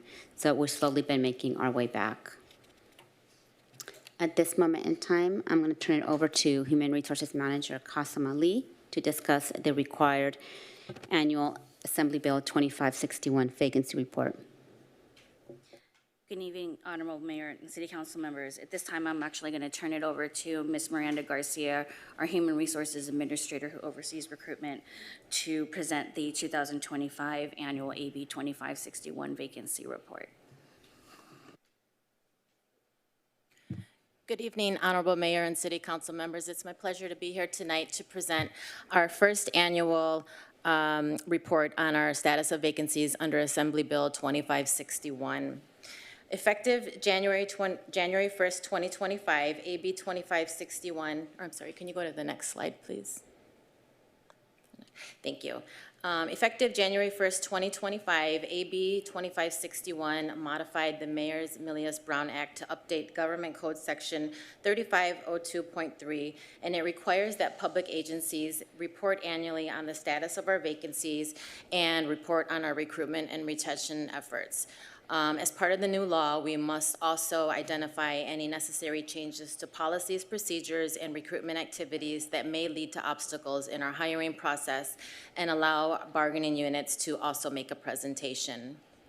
This annual report must occur during a public hearing before the governing board once per year and must be done prior to the adoption of the agency's final budget. The final component of the new law requires that if any vacancies within a single bargaining unit meet or exceed 20% of that unit's authorized positions, the city must provide additional information regarding those vacancies and recruitments if requested by that bargaining unit. We did notify our associations of this new law and invited them to make a presentation tonight, and none of our associations wanted to present tonight. Next slide, please. So for fiscal year 24-25, the city was authorized to fill 595 full-time employees, and our overall vacancy rate as of May 3rd, 2025 was currently at 8.7%. And this chart here shows all of our employee associations, the number of full-time employees that are budgeted for each of those units, the vacancy rate and the vacancy percentage for those units as of May 3rd. And again, the overall vacancy rate citywide as of May 3rd was 8.74%. So looking at each of our associations that have current vacancies, we'll start with CMCEA, Costa Mesa City Employees Association. This is our largest employment group. As of May 3rd, out of their 298 positions that they're budgeted for, 25 were vacant for an overall rate of 8.74% for their unit. And you'll see listed here the different departments where those 25 vacancies are within and the different position titles. And you'll see also notated with asterisks the positions that were proposed for elimination for fiscal year 25-26, and those that were proposed to be defunded for the next fiscal year. And just another side note, these numbers are as of May 3rd, so we have had a few changes in some of these positions. For a few of them, we do have job offers that have been made to candidates that we have in the pre-employment process, and we've also filled a couple of those, namely Equipment Mechanic 3 in Public Works and the Maintenance Superintendent position also in Public Works. Next slide, please. The other units that have vacancies as of May 3rd, we'll start with CMPA, Costa Mesa Police Association. Out of their 130 positions for 24-25, as of May 3rd, they had 20 vacant, and that entailed 3 sergeants and 17 police officers. And once again, as of May 3rd, we have had some of those positions filled. As of today, we have 12 police officer vacancies, and we actually have 7 more candidates that have just cleared the processing and have start dates later this June. So 12 current officer vacancies with 7 starting later this month. Moving on to Costa Mesa Division Managers Association, they had 2 of their 19 positions vacant as of May 3rd for a 10.53% overall vacancy rate. And again, a couple changes with these 2 positions listed. We have since filled the Community Improvement Manager position, and we have a candidate in process for the Planning and Sustainable Development Manager. Moving on to the confidential unit, which is an unrepresented group. 4 of their 35 positions were vacant as of May 3rd for an 11.43% vacancy rate. There are a couple positions in this unit that are proposed for elimination in fiscal year 25-26, and you'll see the asterisks next to those 2 positions. And again, we have 1 position from this unit that has since been filled, which is the Human Resources Administrator position. And then lastly, our confidential management unit has 1 of their 8 budgeted positions vacant for a 12.50 vacancy rate as of May 3rd. Next slide, please. This chart here shows where our numbers in our current vacancies were as of May 3rd, and it has the positions that were proposed for defunding or to be frozen for 25-26 eliminated. So this is where what our vacancies would look like with those positions gone for 25-26. And we have approximately 22 candidates in process for these vacancies listed, and approximately 17 recruitments that are open or pending recruitment. Next slide, please. As I mentioned in the beginning, aside from the status of our current vacancies, the new law also requires that we identify any challenges in our hiring process and that we focus on our recruitment and retention efforts. We found that the biggest challenge has been and continues to be maintaining a competitive compensation packet for our employees. As far as our recruitment and retention efforts, we have been continuing to negotiate competitive agreements with our bargaining units. We continue to conduct market studies, and as you know, the CMCEA MOU allows for them to request up to 5 compensation studies per calendar year. We have implemented hiring and referral incentives and developed a new internship program and are working to enhance our partnership with local education institutions. We've attended numerous job fairs and have more invites and more that we'll be attending in the future. We've been working on enhancing our employees' onboarding experience for new hires. We encourage professional development for our current employees, and we're continuing to explore new advertising methods and enhancing our social media presence and working on enhancing the city's branding and making the city of Costa Mesa an employer of choice. This concludes our presentation on AB 2561. Thank you. At this time, I would like to turn it over to Director Seth Roman for the review of the fiscal year 25-26 CIP. Thank you, Ms. Molina. Mr. Mayor and City Council. So my team and I will talk about the capital improvement projects. So for the fiscal year 25-26, we are proposing a total of $28.7 million in capital improvement projects. And this slide shows the various categories of where they're funded.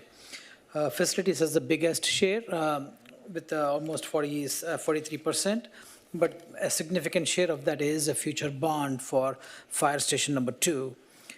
Transportation has the next biggest share of almost 30%, but it's primarily quite a few grant-funded projects that we received for some of the active transportation projects. Street projects at almost 26%. Again, we're talking about roadway rehabilitation type of projects, and these are primarily funded by Measure M, by RMRA, gas tax, and other funding sources. Finally, parks makes the smallest category here. While it is small, just want to point out that we are actively working on $18 million worth of park projects at this time, with many of them in almost final stages of design, and should be under construction shortly. With that, the next sheet shows the list of projects. You can see a long list, but want to assure that most of these projects are also kind of ongoing maintenance type of projects, keep things going type of projects. Other than Harbor Boulevard, RMRA, which is a large project, most of these will be working on all these projects in the next fiscal year. And the next slide, the projects are funded. Again, the next slide shows how it's funded. As I mentioned, the biggest chunk is the bond financing of $12 million. The rest of the projects, we have grant funding at $6.9 million, and other funds include Measure M and gas tax. We have almost $2.2 million of capital improvement programmed in here. Just want to point out we have to do at least that kind of share of capital improvement projects, especially on roadway side, to meet the Measure M2 maintenance effort requirement. This is something that Mayor, you alluded to in your prior comments. So we have that covered as part of the next year budget. The next slide, this slide shows a whole list of active projects. These are projects that we are working on right now. This is not the full list. Again, these are major ones.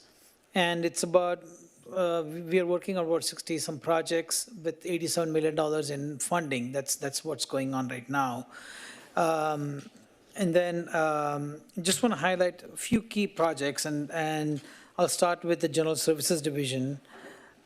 So we are working on our City Hall and Communications building. We're working on the replacement of generators.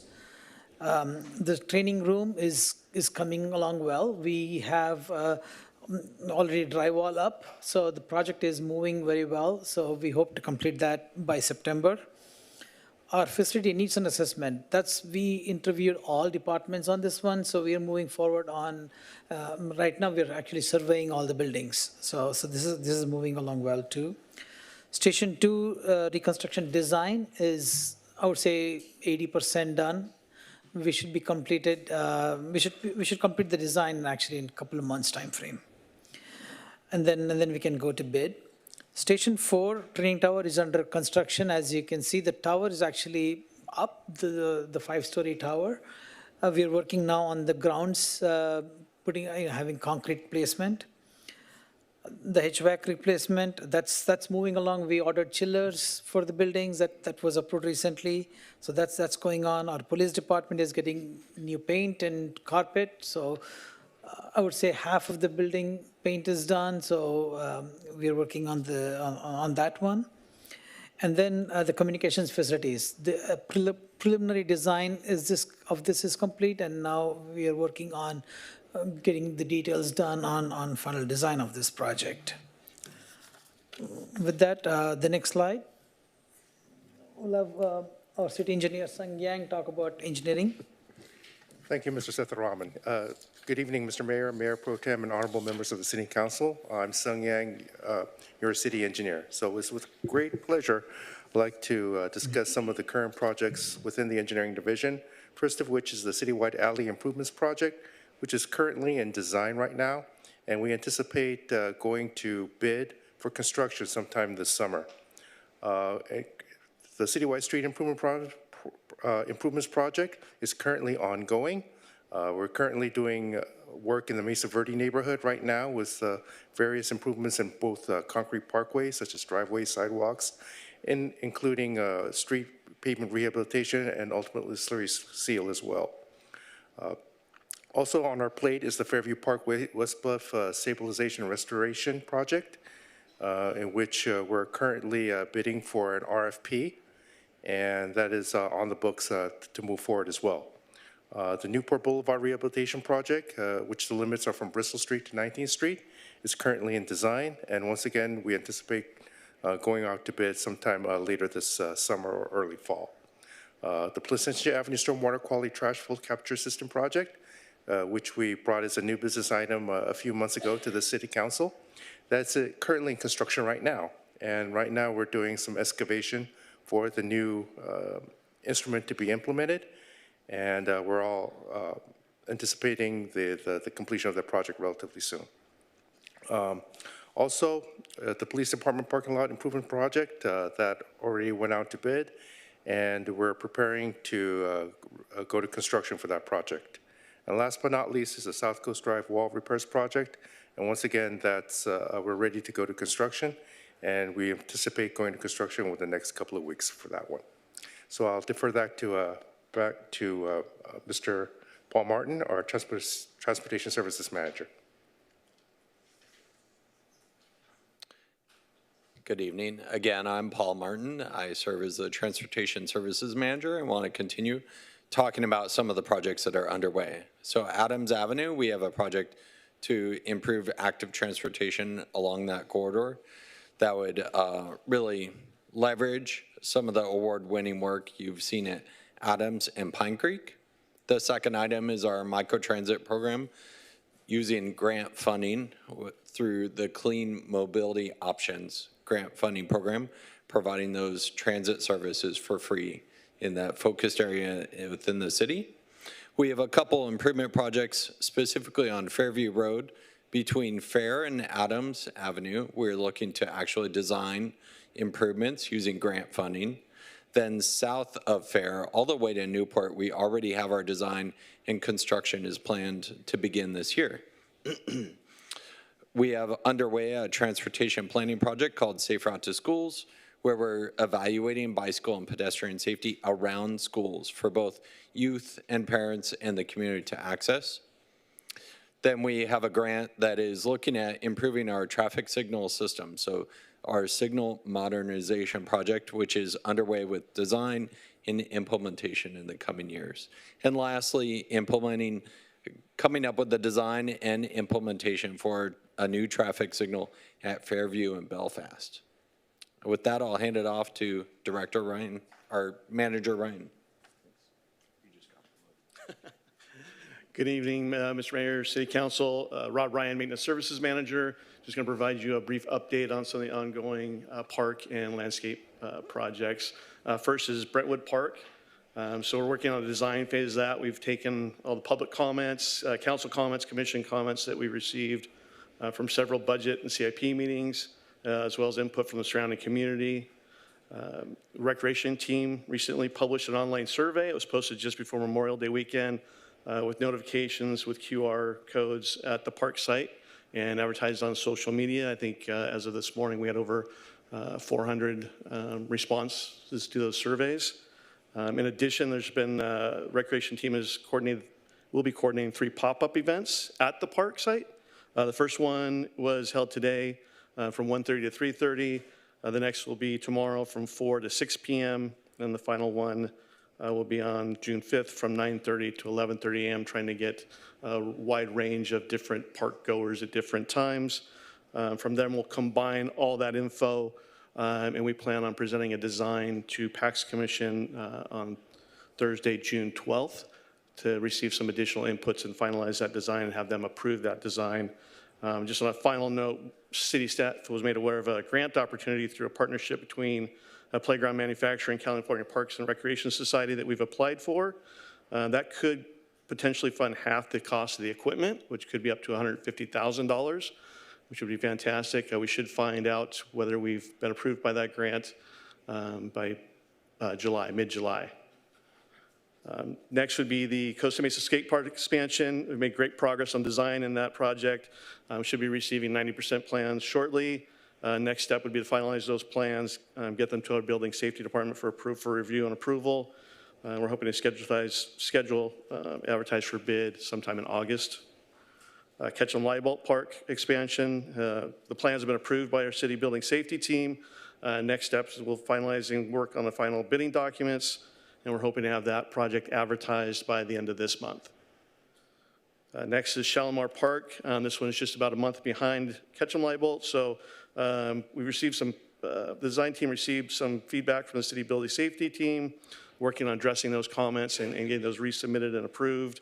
The next steps would be to finalize the bid documents and advertise sometime in July for the construction. I think, as Director Seth-Rahman mentioned, the goal would be beginning construction on those shortly after that. Next is the team wheel batting cages and other improvements. I'm happy to announce the batting cages have been completed. They look great. We'll have a ribbon cutting tomorrow afternoon at 4:30. The next steps, we'll be looking at drainage issues. We have suggestions and some concepts from a contracted civil engineer, and we'll be working with them on construction docs and engineering estimates and working on those projects next year. Tewinkle Lake repairs, reviewing bid documents, which are a little higher than the budget. We're currently working with the contractor on the scope of work. If we can get an agreement in place soon, we could start construction immediately following this year's bird nesting season, so possibly October of this year.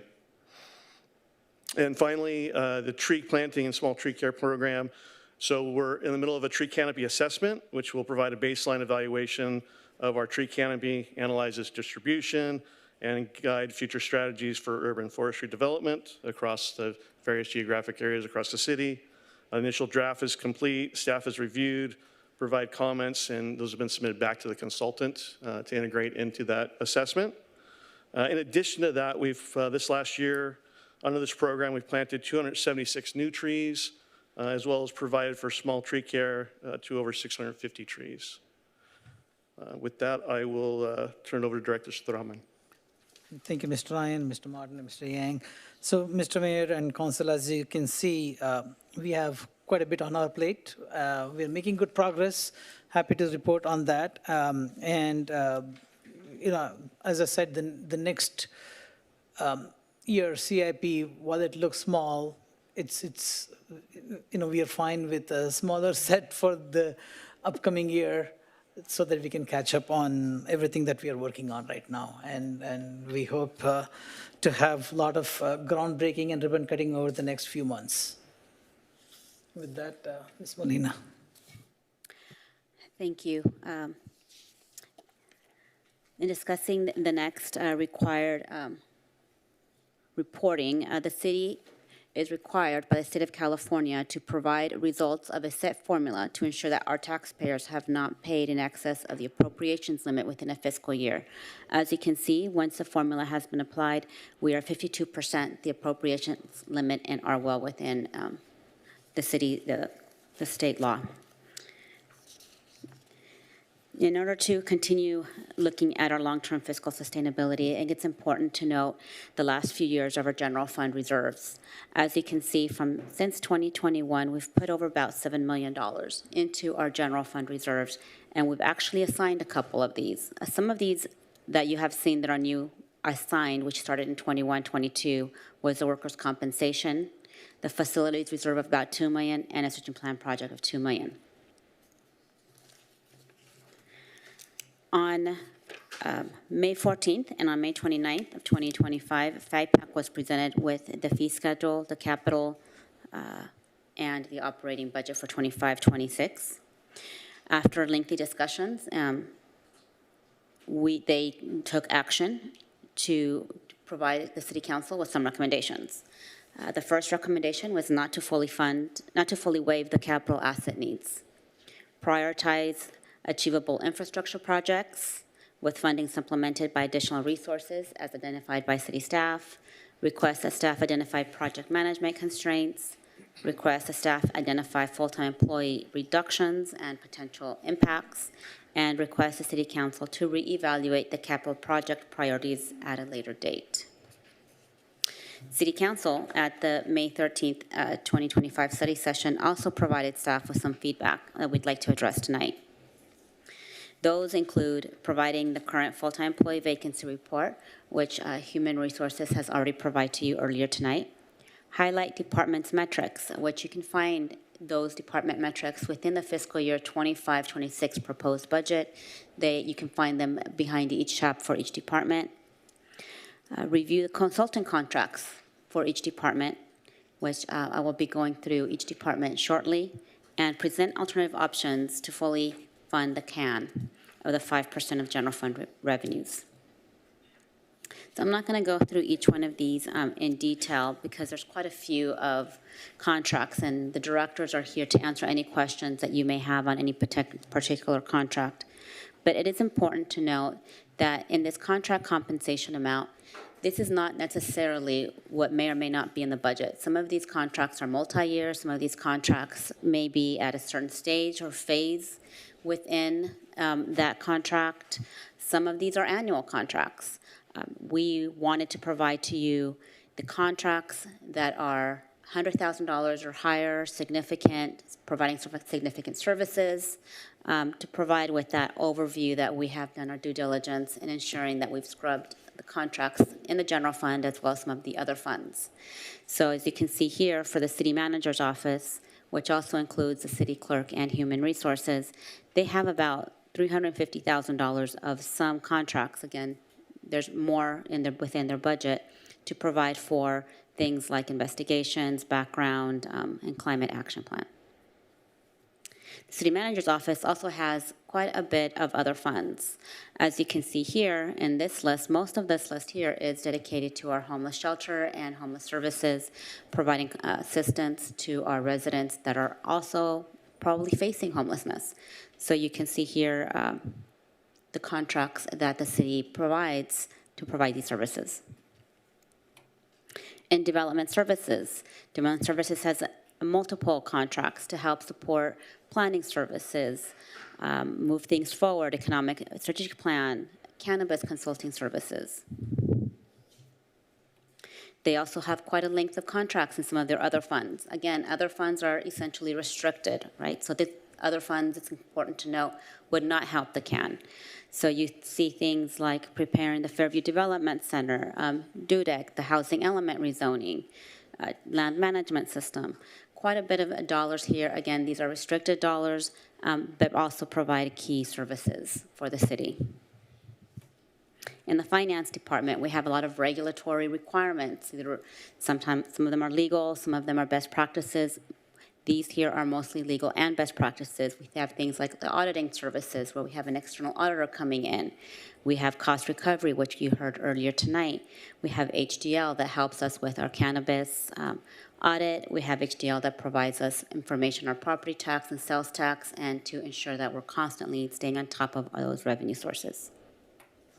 We have the fire and rescue department, who else has contracts related to the ambulance services or ambulance billing services. Any reductions or elimination of those would severely impact our general fund.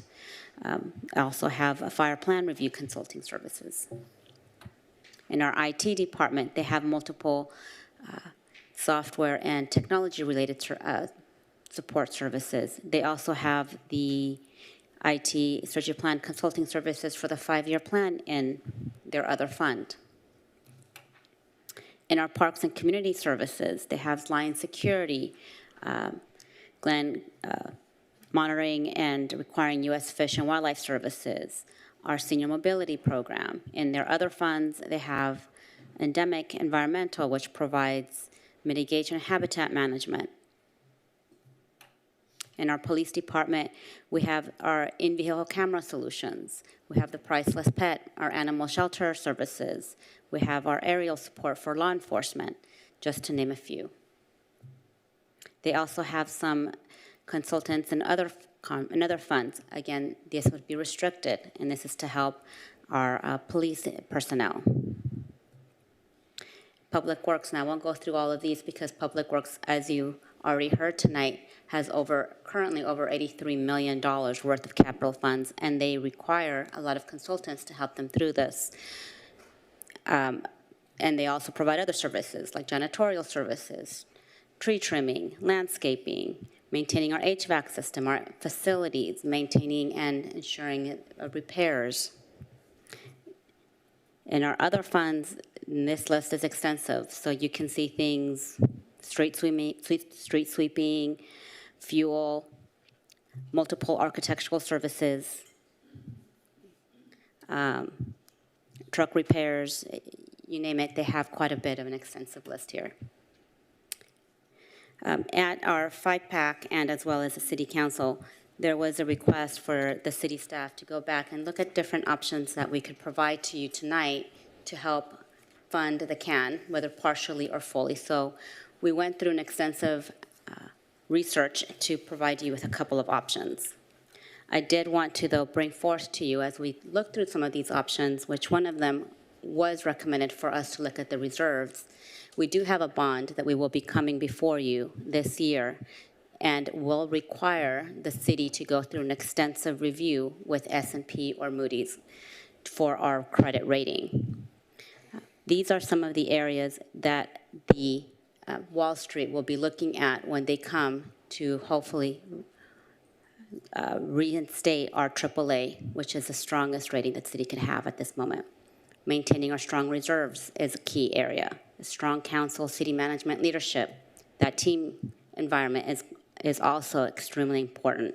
Strong budgetary flexibility, liquidity, strong debt and contingent liability. These are all of the areas that last time S&P came to the city in 2020 rated us extremely high, and you can find this report online.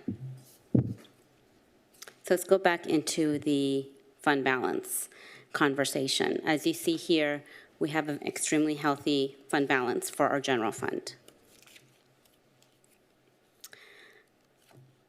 The city 5-pack committee requested the Public Works Department to come back with a list of projects to be considered for funding through our CAN that would essentially, we could tie to a general fund reserve category. They came up with about a $1.8 million worth of capital projects that Raja's here, and he can speak to each one of these, that we would feel comfortable utilizing the $1.8 million from our facilities reserves general fund contribution without raising red flags to the S&P, because these would be one-time in nature.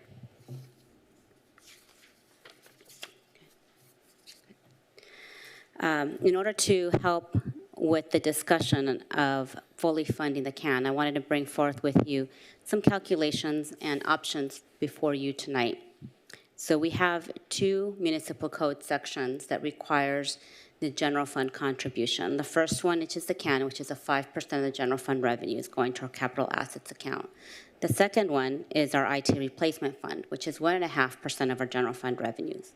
Both of these code sections requires the enactment of an emergency exception clause and requires a supermajority of the entire city council if any of these clauses were to be enacted and reduce the funding for either one. So for 25-26, 5% of our general fund revenues is about $9.3 million. We are allowed, under the calculation of the code, to utilize the bond payments. $2.8 million is our lease revenue. We also have in our general fund the $1 million for our fire station bond. Now keep in mind, we still don't have the bond, but we do have that $1 million payment we could utilize towards the calculation. We are considering, for City Council consideration, to utilize that $1 million towards the calculation. If we were to not pay the bond, because the bond payment would be in the following fiscal year, we would then transfer that $1 million to the capital fund to ensure that the calculation of the CAN stays to that $3.8 million level. The second part, which was already included in the prior study session, was the $2.2 million to be able to use to our capital assets account fund balance.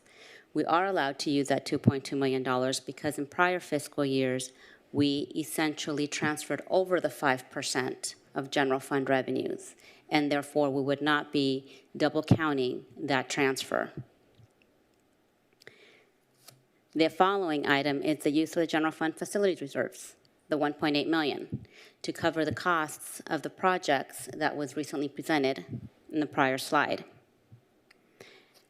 The next item was the user fees and charges estimate increase. So in the prior agenda item, you approved the CPI increase and the processing fee of the credit cards. It should increase our general fund revenues by approximately $300,000.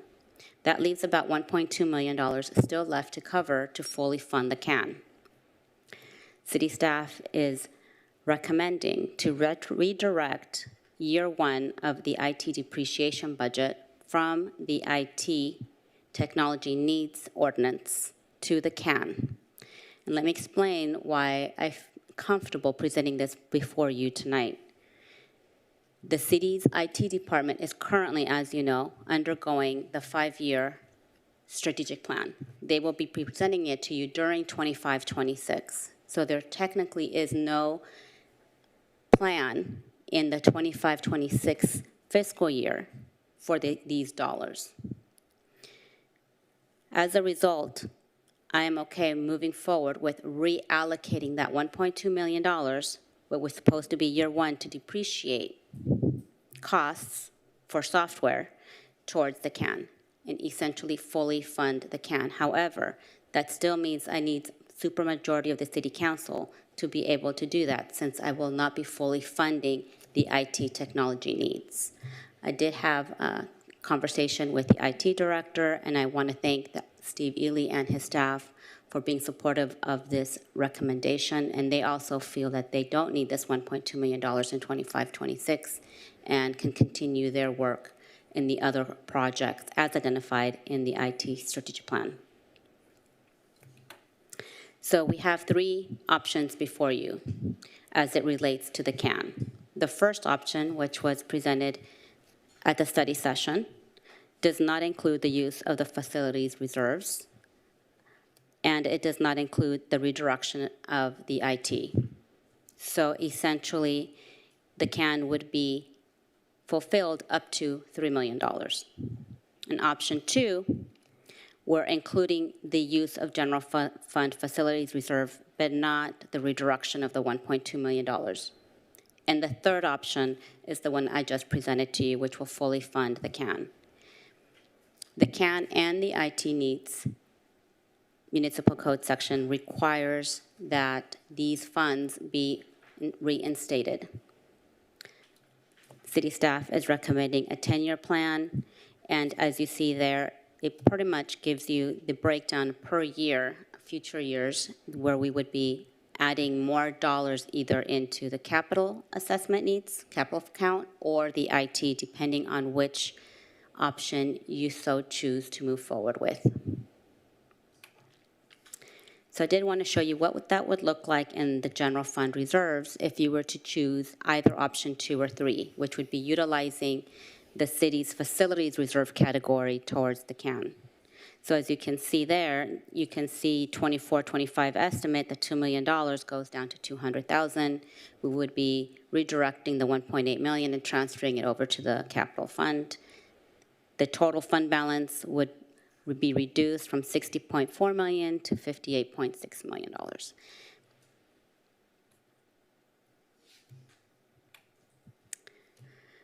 For our financial achievements, we have many. As you know, that we have strategically utilized all of our ARPA.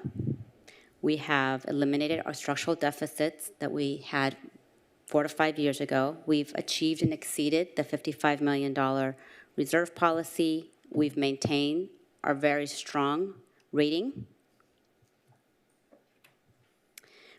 In this budget, we have structurally balanced our general fund budget. We fully funded the IT replacement fund. You can change that and fully fund the can. We've included the $1 million in debt payment for the bond payment of the fire station number 2.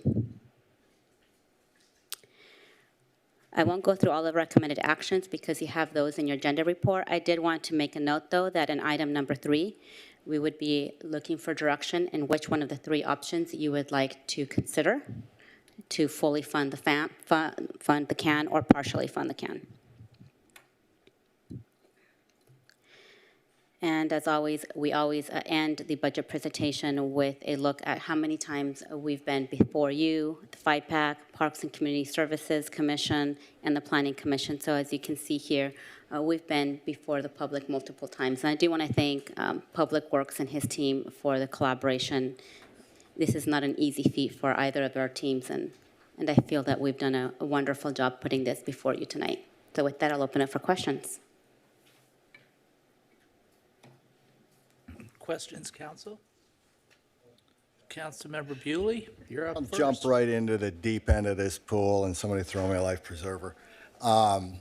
First off, yeah, I waded in and volunteered to be a FIPAC liaison, and shoot me now for that. But no, it's been enlightening, and I've been up here since my tenure began, and I have been regularly commenting on the importance of getting our committees, and in particular FIPAC, involved with staff. And I will say, all kidding aside, I think there was a lot of robust, healthy discussion and debate at the FIPAC, and it looks like we're moving towards getting a workable resolution. I think through this is my first trip through the budgeting process. My impression has been where it started, we had a shortfall in 24-25, and let's wave the can and fix up that shortfall. And then heading into 25-26, that seemed to be, and I'm not saying it was by design or whatnot, but it seemed to be the easiest route to take. And lots of questioning, lots of cajoling, and lots of great insight from our members of the committee. And I appreciate staff, and I've had an opportunity to speak to you, Carol, prior to this, that you and your staff have taken to heart and gotten creative on attempts to address some of the issues, and in particular, the real concerns about waving can in particular, and pushing aside some of these CIP projects. So with that as a windup, just so I'm clear as I can be, and that was an impressive presentation. If anybody followed it from beginning to end, kudos to you. I followed it enough. It's like taking a sip of water out of a fire hydrant, so to speak. So in option 3 that we've talked about, just so I am clear, let's go to page 64. Options 1 or 2 would require either partial or total waiver of the CAN obligation, correct, or the CAN funds. And option 3 doesn't touch CAN, but by reallocating the IT reserves, we can avoid the need to do anything with CAN. However, it's a creative way of touching our reserve fund. And I believe, for clarification, you don't feel that that's going to impact our bond rating, because I know one of the concerns was going forward with the bond. If we start dipping into our reserve fund, they may look at that sideways, and it may harm our rating. You're satisfied that, because I see, even though it comes out of the facilities reserve, it still touches the reserves to the tune of about 1.2. Will that harm our bond rating? I'm glad you brought that up. I did have extensive conversations with our current consultant that I have that's actually going to be helping me with the bond. We had extensive conversations because we'd be touching the facilities reserve and that funding was set aside specifically to help facilities, there is no concern that they would harm our bond rating. Okay.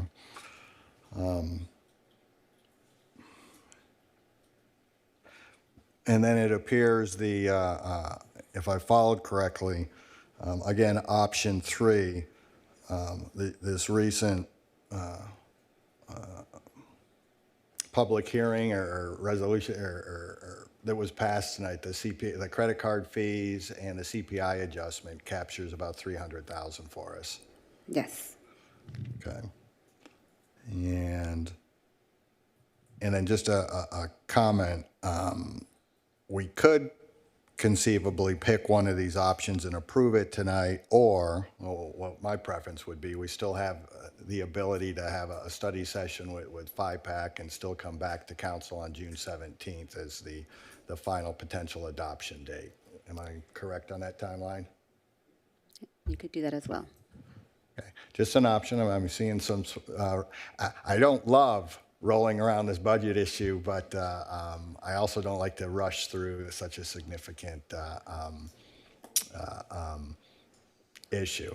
But I do want, before I cede the microphone, I do just want to, again, kudos to you and kudos to, I see some members of FIPAC in the room tonight. And to me, as a newly elected who's been up here shortly, this has been a grueling process, and I'm sure you guys do this all the time, but to me, where we're at right now is how I think our local government should work. We've got citizen committees who are insightful, providing their input. We got a responsive staff that I know we're putting a ton of work on you and asking you to drill down. You're coming up with creative alternatives, and just kudos to everybody. I'm about to lie and say it was an enjoyable process. It was a necessary process, in my humble opinion. So thanks. Councilmember Mar. Thank you. Ms. Molina, when was the last time we pulled money out of the general fund reserve? I'd have to take a quick look, but it's been a few years, but definitely before my time. So how long have you been here? I've been here for 5 years.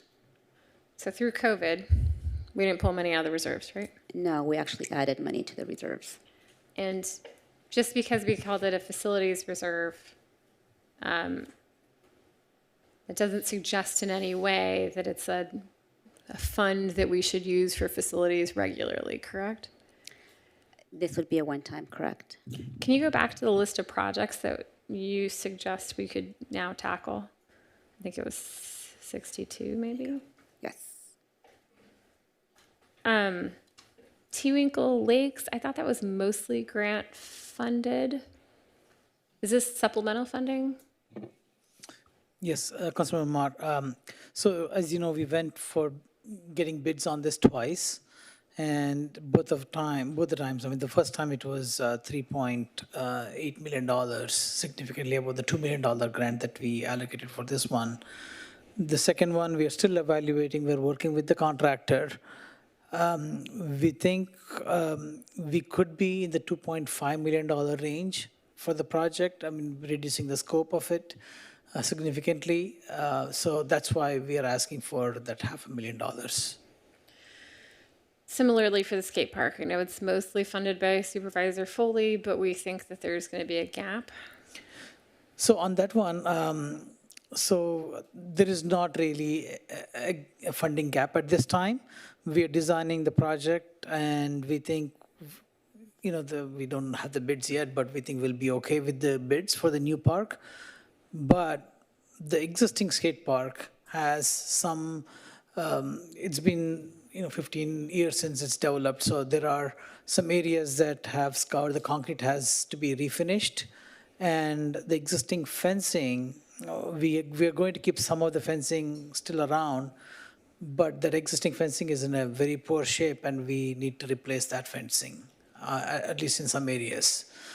So that's it's to correct the deficiencies in the existing park. Of this 1.7 million, how much do you anticipate we would actually be able to spend in the first 6 months of the year? So the list of the projects that we developed is very specifically chosen to ensure that we can get these done. I mean, a lot of these projects are, even the Norma Herzog roof, we have bids on the project, and we need that extra $300,000 to implement that project. The sewer line and concrete, those are maintenance type of projects that we'll be working on. It's and same goes with minor repairs to civic center and fire stations. So these are all projects that we normally do, we typically do, and with this funding, we can implement these projects. With the T-Winkle Lakes, for example, if we don't get this funding, we really seriously have to think about it. Maybe we wait for another year to get more funding, or and go for another bid. We don't know where we will be at that time. The other option is we even further reduce the project significantly and do something bare minimum. So we'll be evaluating what options we have based on your recommendation. But we are confident that these projects will be underway. Okay. Ms. Molina, staff recommendation number 4 in the staff report to reinstate the $6.9 million. Which option does that assume? Hold on. I think that was before you got creative. So that assumes no IT replacement and no general fund, or excuse me, reserves? So the number 4 assumes, yes, correct. It would be either or. You could reduce the reserves, not use the reserves, so that way the capital. You could still redirect the IT regardless, and then you would just, enact both the IT and the CAN if you wanted to do it that way. Yep. Okay. I might need help with the math if we get that far to make sure we get it right. Okay. And then can you go back to 64, I think?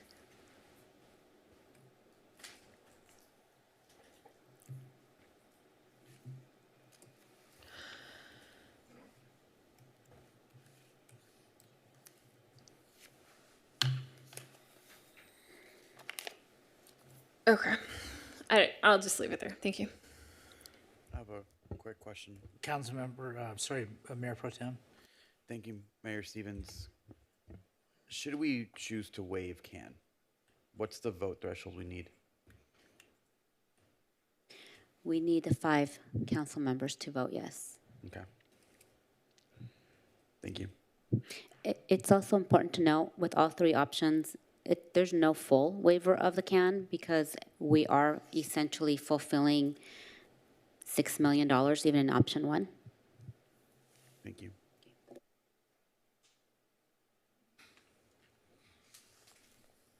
Okay. Got a couple. Yeah, go ahead, Councilmember. So I had a similar line of questioning as Councilmember Mar. If we could go to page 62 or slide 62. So Director Sethuraman, I appreciate your responses on the questions so far. I know I and I think others have been really looking forward to the facilities needs and assessment study, which you mentioned in this or a prior presentation. Can you remind me what the schedule is for that? When are we going to have the results of that? So we think the report should be, the draft of it should be done by late summer, early fall, and we'll bring to council around that time. Oh, okay. So 6 months, within 6 months? Yes. Okay.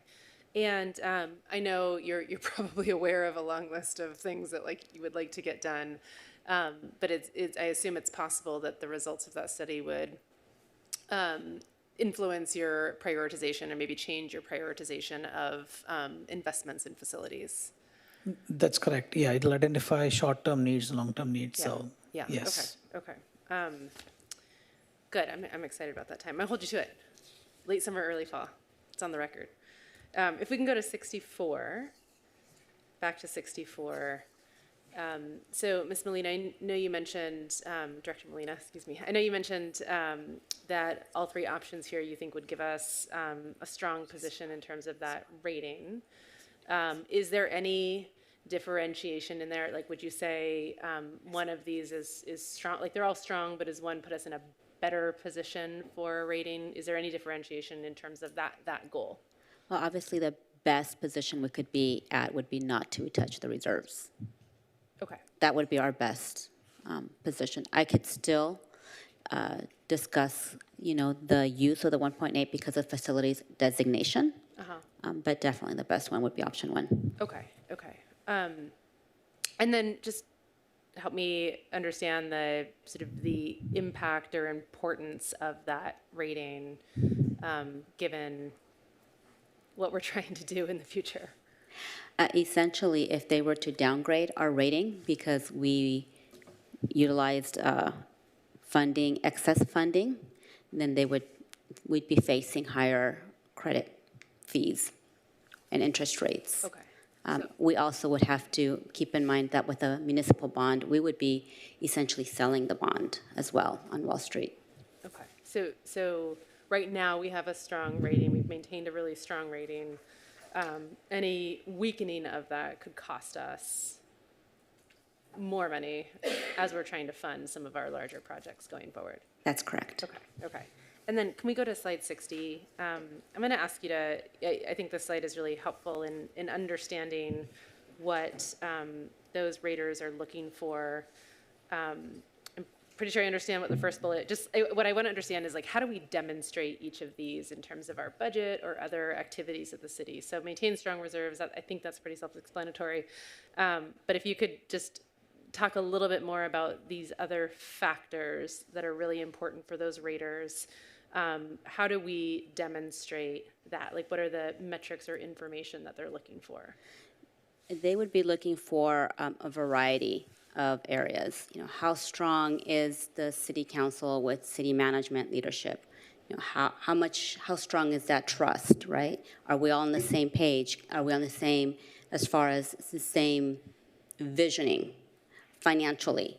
With strong budgetary flexibility, it's kind of things that we're talking about. I'm sorry, I'm going to interrupt you on that one. So, like, how do they assess that, right? Like, yeah, are they watching this that's a good now, question. Like, how do you demonstrate that? How do they make those judgments? Well, they will do their own research before we actually do a physical presentation with them. But they'll ask questions and they'll look at council meetings. How's that dialogue between council and city staff, specifically when they're looking at financials? So preparing the budget and presenting the budget before you is something that they would definitely be looking at. And how are you utilizing the financials that are before you during the budget? So things like, for example, and I'll kind of do budgetary flexibility because it does kind of go in line with the council management. If we were to utilize another reserve category, like, for example, a workers' compensation for a capital project, that would raise a red flag. That would not be a strong budgetary flexibility. You'd be creating something out of the norms for what that reserve was not created for. Does pulling money from our IT funds to fund facilities? I mean, that sounds like it lands in that category. It would definitely land in that category, except there is nothing in 25-26 for the 5-year strategic plan because it's being created. So I could actually speak about that and let them know, hey, there isn't one, and I would have proof. They would flag it, and you'd have to justify it. Okay. Yeah, exactly. Okay. And then obviously strong liquidity, which we do have, is how liquid are our funds and how do we invest them? Strong debt and contingent liability, we have obviously very strong because we don't have a lot of debt. And how do we manage that? Which is why for our general fund for the last 2 years, we've been putting in our general fund budget the $1 million payment towards our fire station bond. So that reaffirms that we've been planning for this bond, we've been putting it into our budget, we've been setting aside, and it's inclusive of our ongoing general fund budget. So all of these areas, I feel very confident that I could demonstrate and continue to move forward with. Okay, and in terms of the decision before you tonight, or before us tonight, excuse me, what are, like, I'm trying to think of how not to make sure we don't go sideways or weaken our position. So don't touch reserves, you're saying, or you know, at least not deeper than option 3, but you said option 1 is stronger than option 3. I'm still not quite sure on that second bullet, the council city management leadership. I guess we shouldn't get into a fist fight up here tonight.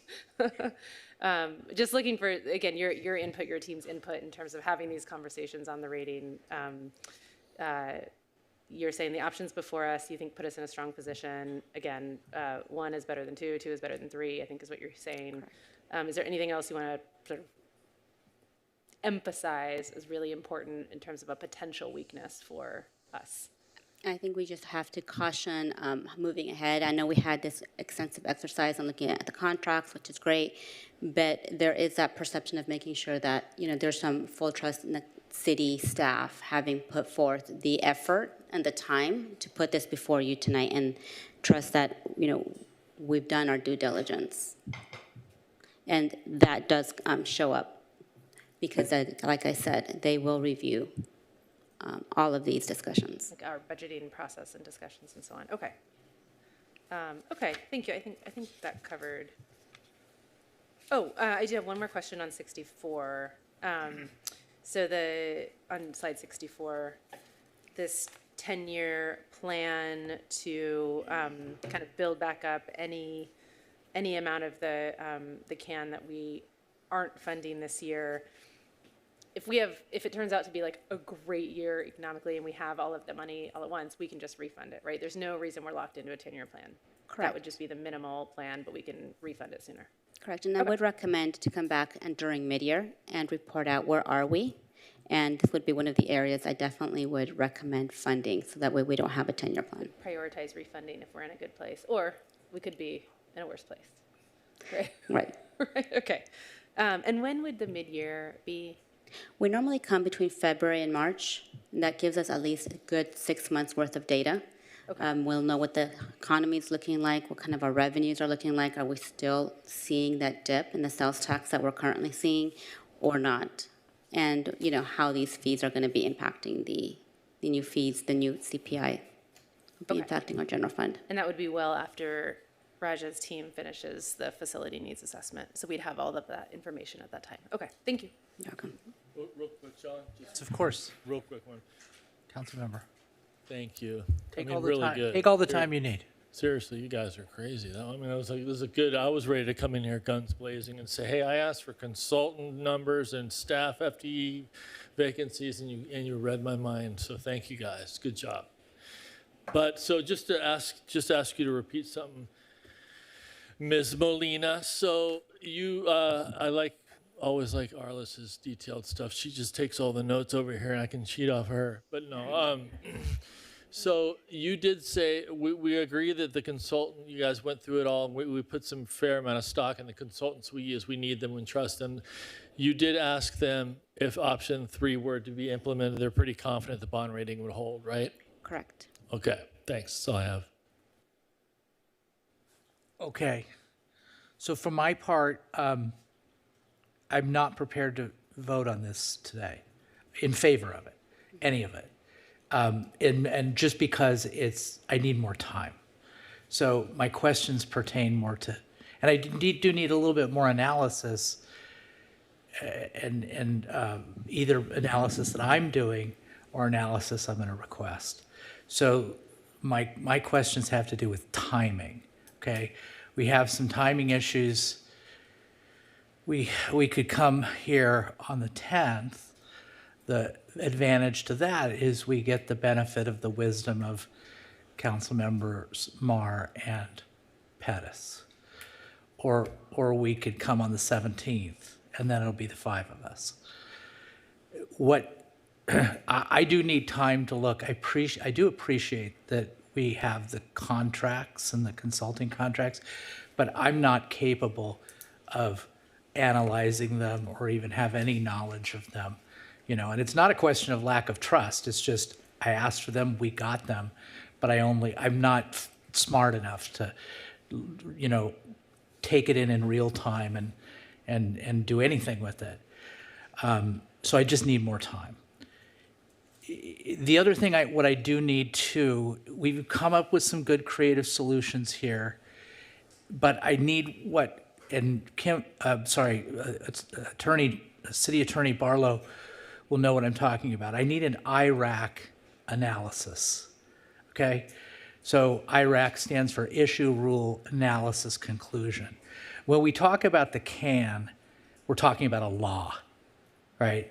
And so we just to look at the words of the law, and we have to look at the assertions that, a thing that you're putting before us and asserting, and analyze that with reference to the language of the law. And I think we need to have our city attorney help us with that. And I need to do my own review of that too. So the question on that one is, will the city attorney and working with the city, the finance department, be able to do that IRAC analysis if we were to come back on the 10th, get it out to the public, all the stuff that needs to be done, or is that too ambitious?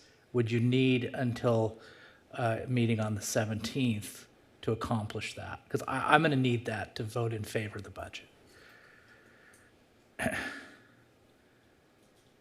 Mr. Mayor, I feel confident that we could do it and have things out to the public by Friday.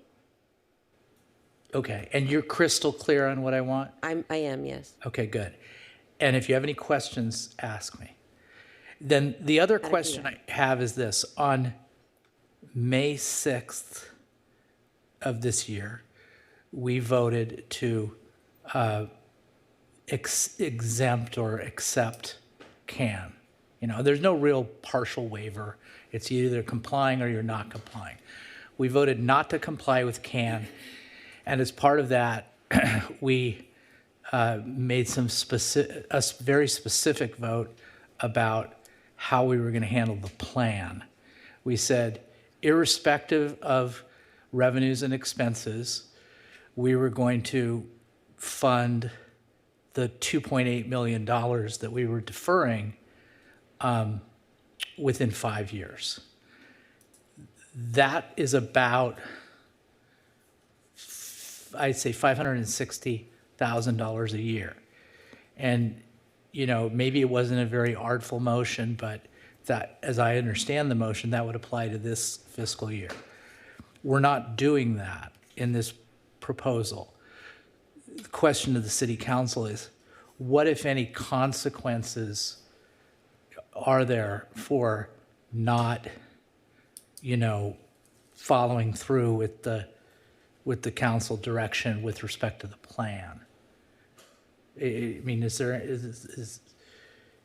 what, we're not doing it, so is there any consequence as a result of that?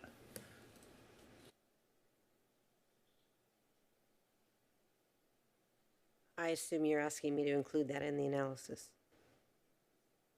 Yeah, that's fine. Thank you. That's all I have. If there's no other questions, can we open it up to the public? Let's open up to the public.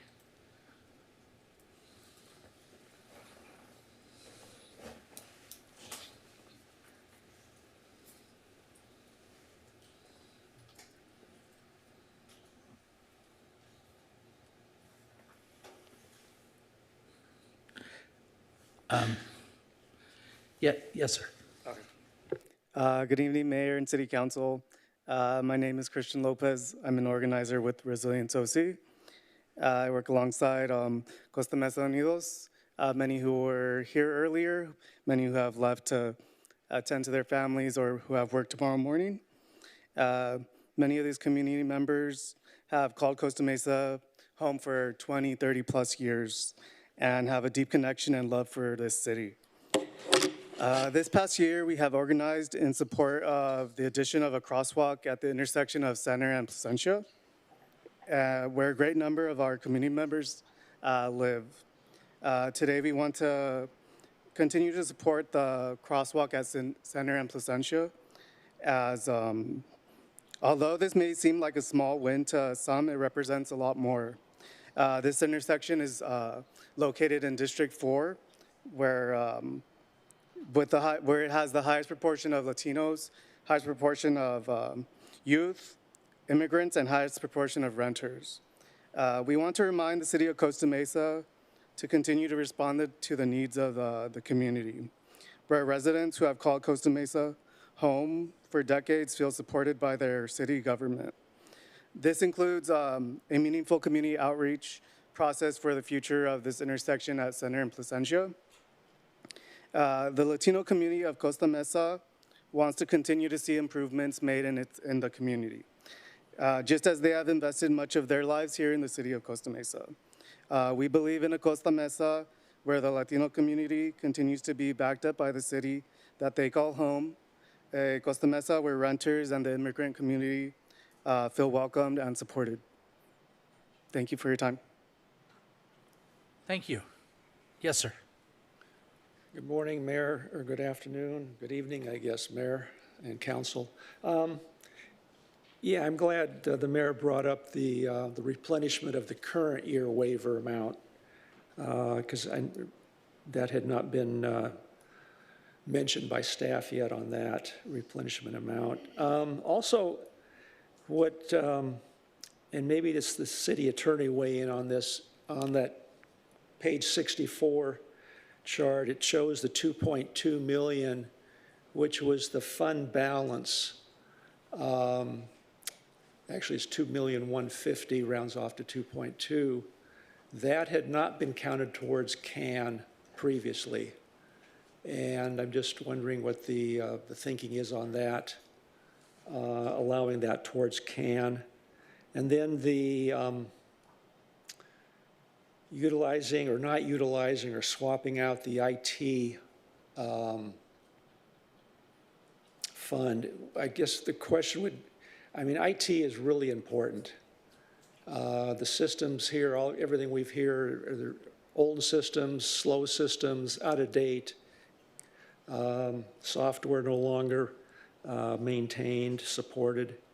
So that's really important. I'd be concerned about utilizing that.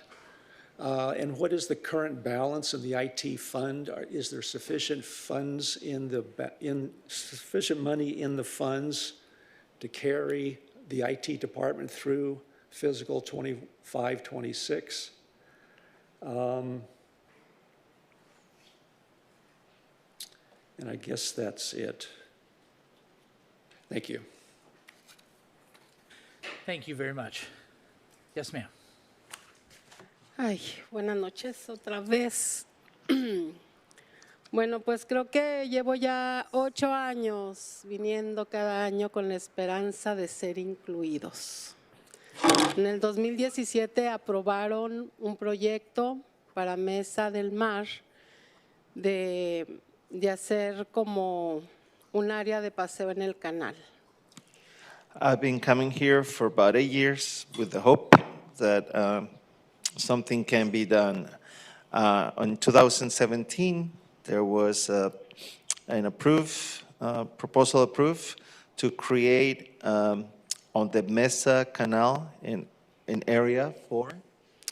En ese tiempo fueron aprobados $3 millones. $3 million were approved at that time. Después dijeron que por el COVID no se hacía, creo que esos 3 millones los mató el COVID, quiero pensar. And then during COVID, then it was decided that it was not going to go forward. I think COVID killed those $3 million. Nos pidieron las firmas, las llevamos. They asked for our signatures. We gathered those and presented those. Después nos dijeron que se estaban haciendo los planos. Then we were told that they were working on the plans. Y finalmente nos enteramos de que rechazaron el proyecto y nunca nos dijeron. And then we found out that the project was not accepted and we were never informed. En el 2023 volvimos a hacer esto en la Escuela Sonora, nos volvieron a pedir firmas para hacer un proyecto de un paseo de bicicletas. We did this again in 2023 at Sonora School. They asked for resident signatures. We did this, and all we wanted was a bike trail. Y algunos de ustedes estuvieron ahí presentes, Some of you were present, matter of fact, echándose la culpa uno al otro. kind of blaming each other. Nosotros no estamos pidiendo nada que la comunidad no merezca. Ese paseo va a ser para que haya un lugar para que los niños lo puedan disfrutar. We're not asking anything that we don't deserve. This bike trail is something for our children, for our youth, something that they will be able to enjoy. Y cuando estamos aquí a estas altas horas de la noche vemos que seguimos siendo excluidos. And when we are here at this time of the night, late at night, we can still see that we are being excluded or not included. Y quisiera entender cuál es la posición de cada uno de los que están aquí sentados. I would like to know what the position is of every one of you who are here present, sitting here. ¿Cuál es el propósito de ocupar una silla?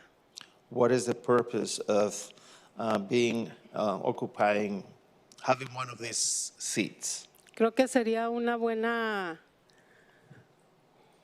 buen recuerdo para nosotros de quiénes son las personas que de veras se están esforzando por hacer algo por nuestras comunidades. I think it will be a great memory to have, to realize who are the individuals that are really trying to do something for our community. Nosotros también somos contribuyentes, We are also constituents, we contribute, pero vemos que cuando se andan promoviendo nos prometen la luna y las estrellas. so when you guys are promoting yourselves, you guys promise us the moon and the stars, Y pasa el tiempo y los estrellados somos nosotros. but after the time goes by, then the stars we are the ones that are crashing against the stars. En realidad las cosas que estamos pidiendo son para que la comunidad se vea bonita. The things that we are requesting is to beautify our community. Yo no me voy a llevar nada cuando me muera, I'm not going to take anything with me when I leave this world, pero creo que merecemos vivir con dignidad but I do believe that we deserve to live with dignity y que la ciudad también invierta en nuestras comunidades. and for the city to invest in our communities as well. ¿Cuánto tiempo más tenemos que esperar? Llevo 8 años esperando. How much more time do we have to wait? I myself been waiting for 8 years.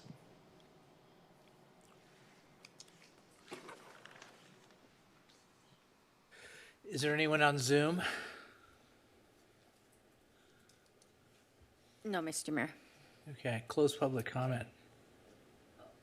Oh, no, wait, we got to leave the public comment open if we're going to continue this to another time. So we'll leave the public comment open if that's what people want to do. But can I just ask a question, just following up on what Juana said? You know, I do remember that. I voted on that, and I remember there was a lot of discussion about it and the bike trail over at the, behind whatever it's called, the Paularino Channel. the drainage, Paularino Channel. And we voted on it. We had the design and stuff like that. Where are we at with it? So, Mr. Mayor, we didn't have a design even back then. There was quite a bit of community opposition when we initially proposed that project. And by the way, it's a county-owned channel, Right. and it's a county right-of-way. And the limits are from Fairview, and it goes towards Bear Street on the other end. So I think it was going to go all the way to Bristol at one point, right? yeah, and then there is a path that goes towards Bristol. So when we initially proposed, there was quite a bit of community opposition, and the city council at that time, the resolution was, we can only support a trail that has a significant buffer to the residents. That was. I remember that you had to have the thing, almost like a cage going over it is what we voted on. Yes, and we wanted to have a significant buffer. The space that we have next to the channel right now is only 10 feet wide, and or 10 to 12 feet wide. And if we do a trail as it is right now, it'll be right against the homes, so there is no buffer. If we want to get 8 to 10 feet of buffer, we had some concepts that actually modify the channel by adding walls and all these things, and basically significant changes to the channel. The county did not approve any of those options. They would not support modifying the channel. There are environmental factors associated with that. So with that, our project pretty much could not go forward. I know county did propose a project which, they said, why don't we just pave the asphalt over there and then create a fence along the channel and create a trail right next to the fence. But that's not what the council supported. But if the county wants to do that project, they can still do that. I mean, it's their prerogative, and they can make that happen. Mr. Mayor. But it's not consistent with our resolution. Yeah, and that was the resolution that we did back in the 2017 or 2018, yeah. when I was on for my first 2 years. Yes. Exactly. The other complicating factors from the county were that no matter what was installed, we had to maintain a sufficient drive aisle for very wide trucks, which meant if you took that 10 feet and then created like a 6 or 8 foot wide drive aisle, you'd essentially be left with like a path that's exactly what's there now, with no room for any of the amenities that we had talked about a bike trail needing, the buffer to the channel itself, any space for a setback, any space for greenery, a water fountain, a handrail along the channel. Like none of those things could be installed once you took into account the drive aisle and the prohibition against any permanent construction that the county put on us. So it became pretty much impossible to do anything without significant infrastructure upgrades that then the county would have to approve. When was the last time we discussed this with the county? I think maybe 3 years ago, 3 to 4 years So ago. Katrina, It wasn't that long. Supervisor Katrina- Foley, when she was supervisor, yeah. So in this time. So Katrina was involved. Okay. Correct. yes. She did a Okay. site walk and everything. Yeah. Because I mean, I remember way back when, 17, 18, I thought it was a good idea, but we weren't really at a point where we understood these other constraints. Yeah, I mean, what we were proposing would be a multi-million-dollar significant effort, but then the county would not support anyway the modifying the channel to the way we want to do it, to get all the buffer we need and all that stuff. But what the county wants to propose, that's inconsistent with what the resolution is. Well, resolution, all those people are gone except for me. What's the difference, right? So Council resolution is council resolution. I understand. Until it gets repealed. Yeah, council resolutions are good until they're changed. Until they're changed. Right, and everybody's gone but me. Yes. So we don't, who cares? Anyway, what's this, Madam Clerk, if we want to continue it, by the way, do you think, to City Attorney, you said by Friday, I guess that's okay. We don't even need to republish anything. You could just do your memo. You would continue it to a date certain this evening, the public hearing, and then the memo, I'm assuming it's for the council. And Well, it's for the public too. I mean, I wouldn't want it to be like a legal memo, privileged memo. Then, yes, we could get that out by Friday. And it would be a supplement to this? It would be a supplement. I do have a suggestion Yes. that may help just a little, just a tiny bit. Items 6 through 9 are items you could act on tonight. And then we could dispense with those. The appropriations limit, special events rates, the AB 481 report and resolution, and the job vacancy status information. But we have to close public comment to do that, right? You do not. Oh, okay. All right. I mean, you've had So you've had moved, this so public moved. hearing. You can continue the public comment on the other items and then move those items. Okay, so moved on 6 through 9, second by Chavez. Does anybody have any points on that? All right, let's call for the question. I have comments, Oh, Mr. Mayor. Okay. First, I want to clarify a question. I really want to have Councilmembers Mar and Pettis for this conversation. So can we just cement that we're going back June 10th Sure. in the motion? I mean, as long as we have if we have the information, I mean, I don't know how, I can't tell you how I'll vote, but if we have the information, then at least, I would be more likely to vote. And would it be appropriate now to kind of share my comments? Because I haven't really shared my comments in the motion. Sure, of course. Okay, thank you, Mr. Mayor. First of all, I want to thank staff, not just Carol and Ms. Molina. Sorry, I rough long night. Also, the staff that worked on this in the background. I know this was not an easy process. We have not made it any easier asking for more information. But I will say I'm really, really thankful and grateful for how much we're opening up this budget process. This feels the most transparent. And I don't want you guys to think that our hesitation has to do anything with your duties. It's just us absorbing all this information. But I do want to make a couple comments just because I haven't really spoken on this item so far, and I do want to kind of have folks think about how to get my vote in a week's time. My big thing right now is I think all of us agree the city needs stability, primarily because we have a bond coming up, but also because I just think we need to remind everyone that we're going in the same direction, which is serving Costa Mesa residents. And I always say three things. Every budget is about three things. It's about making sure public safety is funded, it's about making sure we're growing the city economically, and it's about making sure we're investing in the community. And I know we're going to all finagle this in a week, but those are my guiding principles.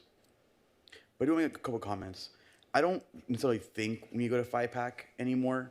I'm really appreciative of 5-pack recommendation. I will share, I found it very helpful. I liked having the recording. As someone who's on the 5-pack committee but works a normal job and I'm my own employer, I can't make most meetings. So to have that audio was super helpful. But at this moment in time, they've given the recommendations, and having more 5-pack meetings will only benefit members Bewley, the mayor, and myself, because we're the liaisons to that committee, and no one else can join, because they join, they'll be breaking the Brown Act. At this moment in time, I'm not interested in pulling from reserves, mainly because we didn't do it during COVID, and that was, in my eyes, an actual crisis. And this is realistically only a $6 million deficit. And I know Ms. Molina feels very confident that this won't affect the bonds, but when it comes to bonds, I want to be as careful as possible. And at this moment in time, I'm not looking to do that. And I also want to be very clear. Hold on. But I just, He's got the floor. Let's let him finish. but he's making comments about items we're not voting on, right? It's okay. Let it, you know what? We've got a motion. Let's do this. Let's do this. Just as a point of order, I appreciate that. Let's vote on the 6 through 9, and then let's everybody get a chance to, you'll get your chance. Then once we vote on it, you'll get your chance to make your other comments, and any other council member that wants to make preliminary comments about where they're at, what they're thinking, can do that if they wish. Okay? Fair enough? I'd like to make a substitute motion. Okay. Yeah, I'd like to make a substitute motion that we close public hearing, approve staff recommendation for option 1 presented to us. Second. Okay, you wish to speak to that? Yeah, and I do appreciate appreciate everyone right now. All of the work that's been put into this budget. Appreciate all of the questions and thoughtful analysis about the budget opportunities. What I'm thinking about here is really maintaining flexibility moving forward, knowing that we're going to be much smarter 6 months from now than we are going to be 1 week from now. So locking in on option 1 is the most conservative approach in terms of having money in reserves, having flexibility with some of the additional money that Director Molina and her team have found. And we have that flexibility to, make a decision on some fine tuning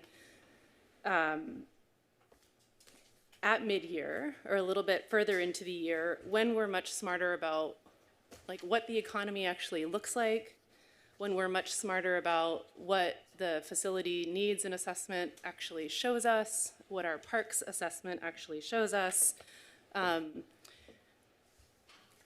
Two of our council members who are new to this process will be much smarter on the process. No, your words, right? And so I just don't see, I appreciate the work that's been done since the last time that this has been in front of us, but we're just moving dollars around in buckets. We're not like finding new money. What any additional analysis seems like it's going to be, grabbing 50K here or 50K there or 30K, but the big shifts are going to be what's happening with the economy over the next 6 months and 12 months, or as Director Sethuraman and his team are finishing projects, right? How are we finishing projects under budget, which is giving us some like real money to use going forward? So I just think instead of like doing this extra little fine tuning for the next 7 days or 14 days and driving Director Molina's team into the ground, I know you guys have been in the office on the weekends and through midnight.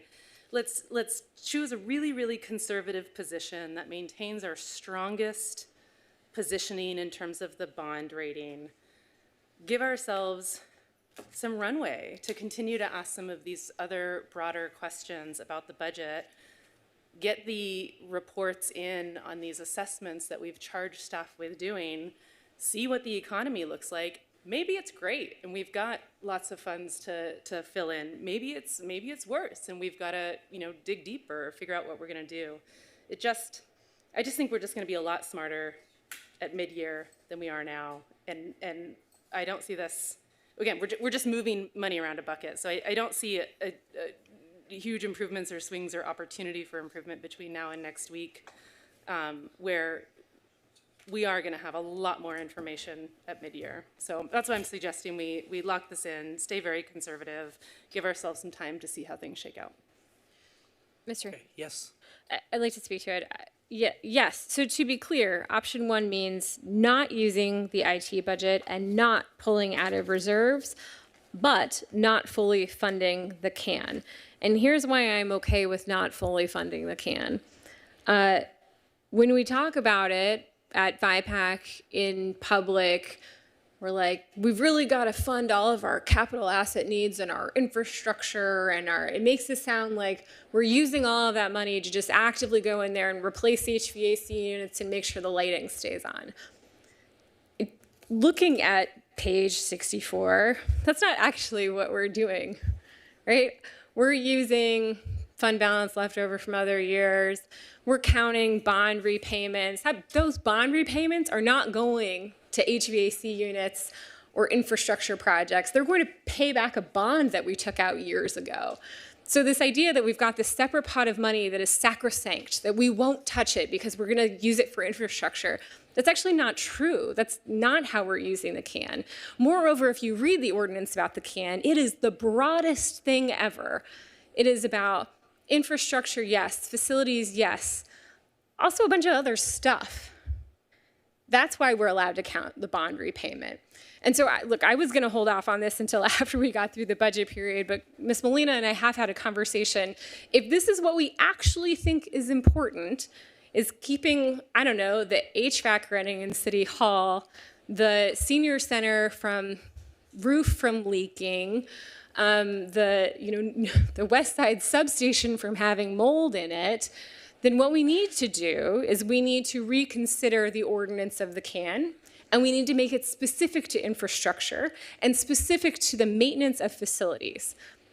And we just so happen to have a facilities condition assessment happening right now that is going to help us determine which facilities are in the most dire need.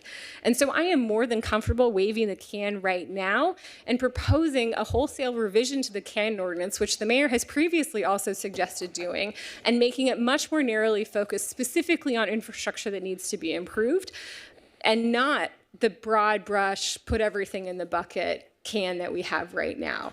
So I'm okay with waiving it because I think we can do it better, and we can do it in a way that continues to serve the original intention, I believe, of why the can was created. So, with that, I hope we can get 5 votes tonight, in part because then we can put the budget to bed. We don't have to do a deep dive study of what happens with the reserves and the IT fund. And, with the rest of council's permission, I would very much like to work on how we can improve the can moving forward. Thank you. Mr. Mayor, I'll jump back in. Ironically, I was going to make some of the points Commissioner Mar just made. I also, too, want to bring back the can. And I'll share why, using my district as the example for this. The way can is currently structured, the grants we receive don't really count for the can. So, as folks may know, I work with now Councilmember Dave Min and Assembly Corporation Norris to get grant funding for 2 parks in my district, right? The only 2 parks in my district, Shalimar and Leibold. I got that my 2nd and 3rd year on council, and we're gonna just start it now, my 6th, just to give people the sense of how long it takes for things to get done, right? I feel like that should count towards the can, because it's literally a capital improvement using dollars that aren't our dollars. And I also feel, and I'll just say it up frontly, that I feel like the can, while it has some good elements, also has an anti-employee sentiment into it. 5% is a really high number, and the detail that really makes me concerned with the can and why I'm looking to amend it, maintain it, or even remove it with council is that can snowball if you have multiple bad years of budgets. Let's say we have a big recession again, and we have 2-3 years of bad revenue streams. All of a sudden, we need to account for 5% of deferred. That to me just seems like it's going to eventually be targeting employees because we need those cuts to fund infrastructure. And ironically, at that point, we may not even have enough staff to do the infrastructure projects that we need to fund with the can. So I am supportive of option 1. I will be voting today. I'm not sure if the council is ready to vote today, but I want to make myself clear that that's the option I prefer. Most flexibility, doesn't touch the reserves, but more importantly, I want to actually look at Canada's council and have all of us weigh in and see if we tweak it, maintain it, or remove it.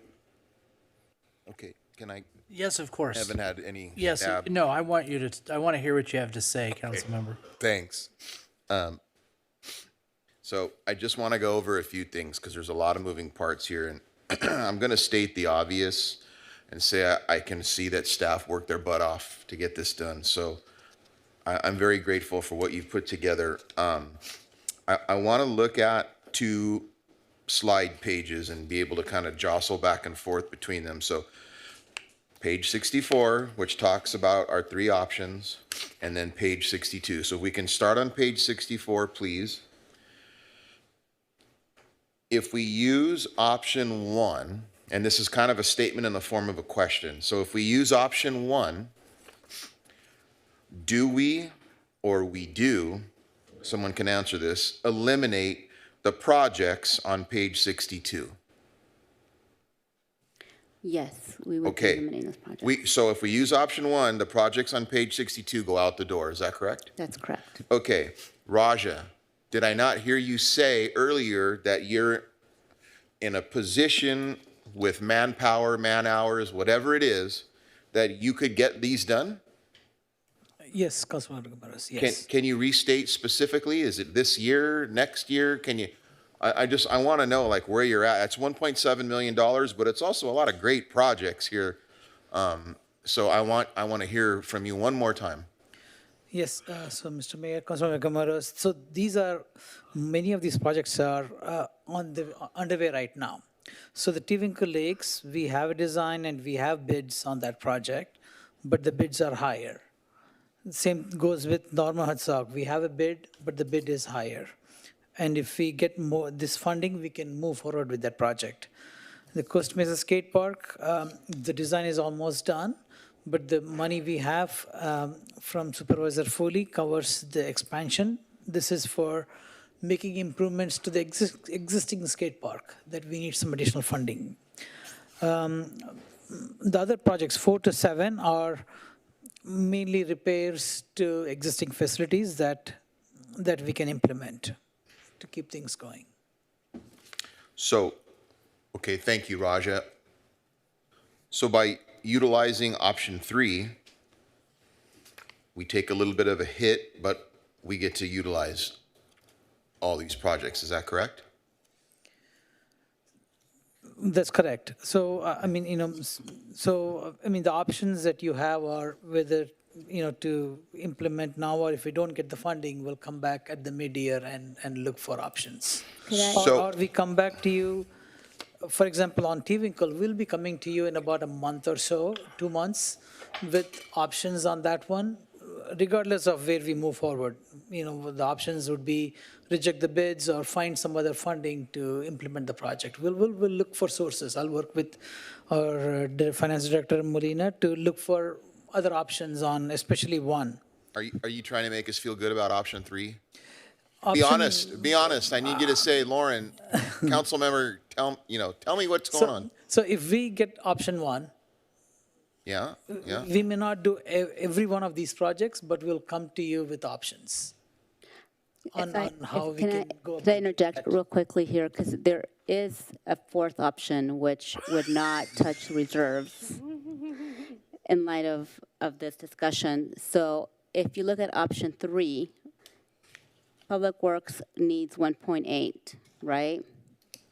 $1.2 million we can still redirect from IT to help for the 1.8, and then take the 600,000, the balance, to get a 1.8 from fund balance, from the 401 fund, the capital fund, and you would still not be touching reserves.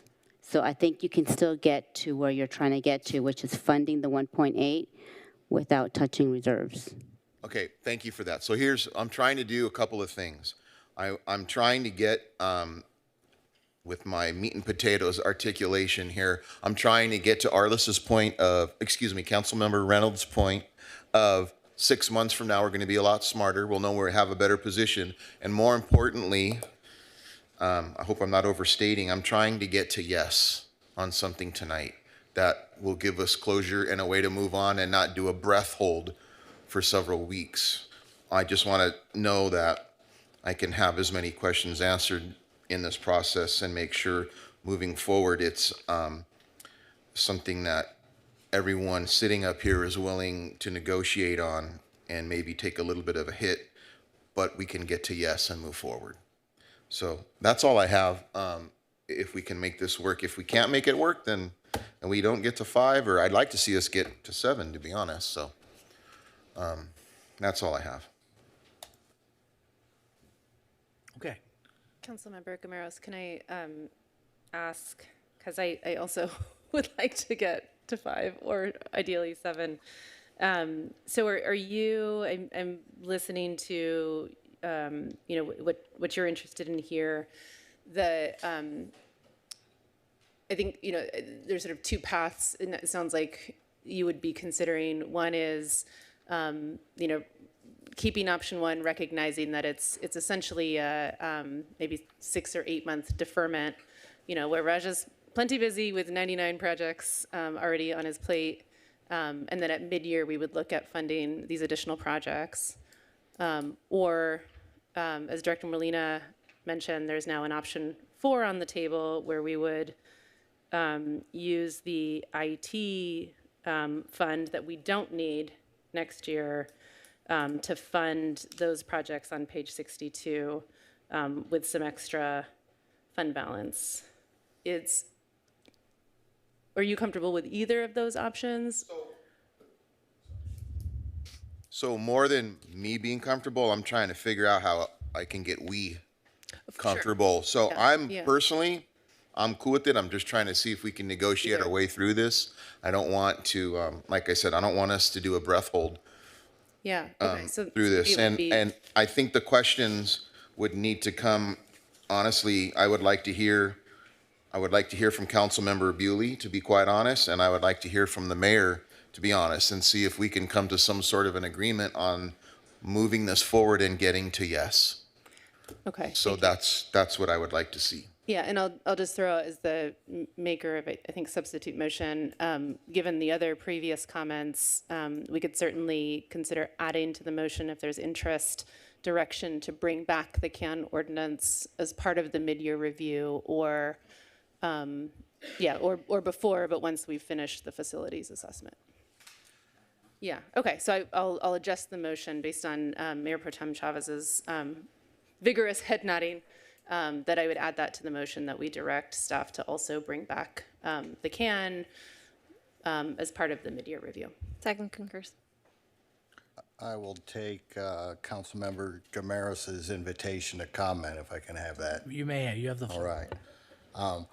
I'm right behind you. There you go. Again, the new guy. And I'm just going to speak freely here. We throw around this CAN, and it seems kind of cavalier a little bit in that, well, we're not going to get to these projects, and it's really, we're just moving money around a ledger. And I appreciate Councilmember Gamaros pointing out that, no, CAN actually is used to identify CIPs that get in the queue. And I remember sitting up here on this dais a couple sessions ago, and I had asked Raja, you know, we budget for all these projects, year 24, 25, and now 25, 26, and it sounds as though we never get to any of these projects done. Could you, off the cuff, I put you on the spot, and I had asked, could you put a figure, you know, and we give you this list, this wish list of items to get to, how many of those do actually get done? And I think, if I recall, you had 60, 70% or so get done. So there's extreme value, in my humble opinion, to get these projects in the queue, whether we're actually going to get them there in this strict timeline or not. And when we kick the can and wave the can, they never get in the queue. And I think one of the most significant things we do as a council is infrastructure and keep our city updated, improved, and keep it running properly. So with that wind up, and again, this is the invitation of Councilmember Gamaros.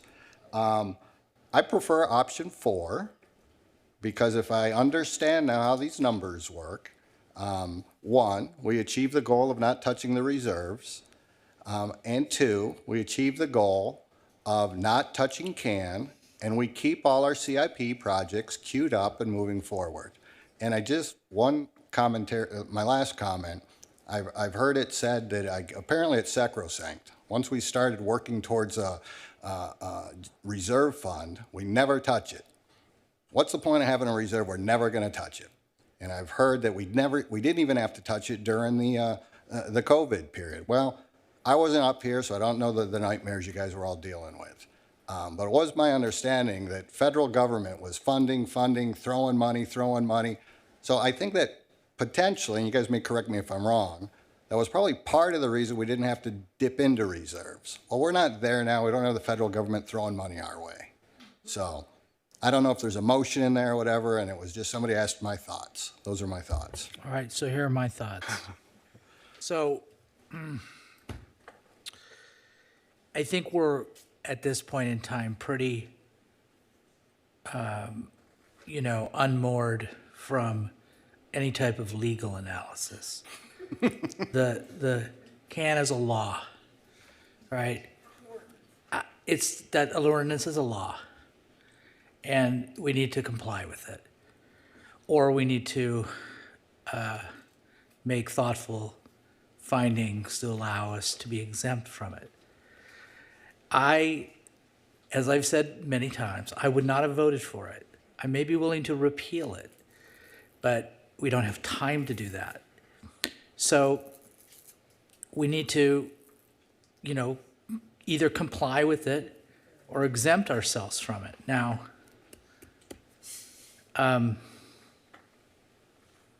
we don't even have the language in front of us right now to even do a back of the napkin analysis. This is why I asked the city manager to do what I asked her to do. I'm not, we've already talked about that.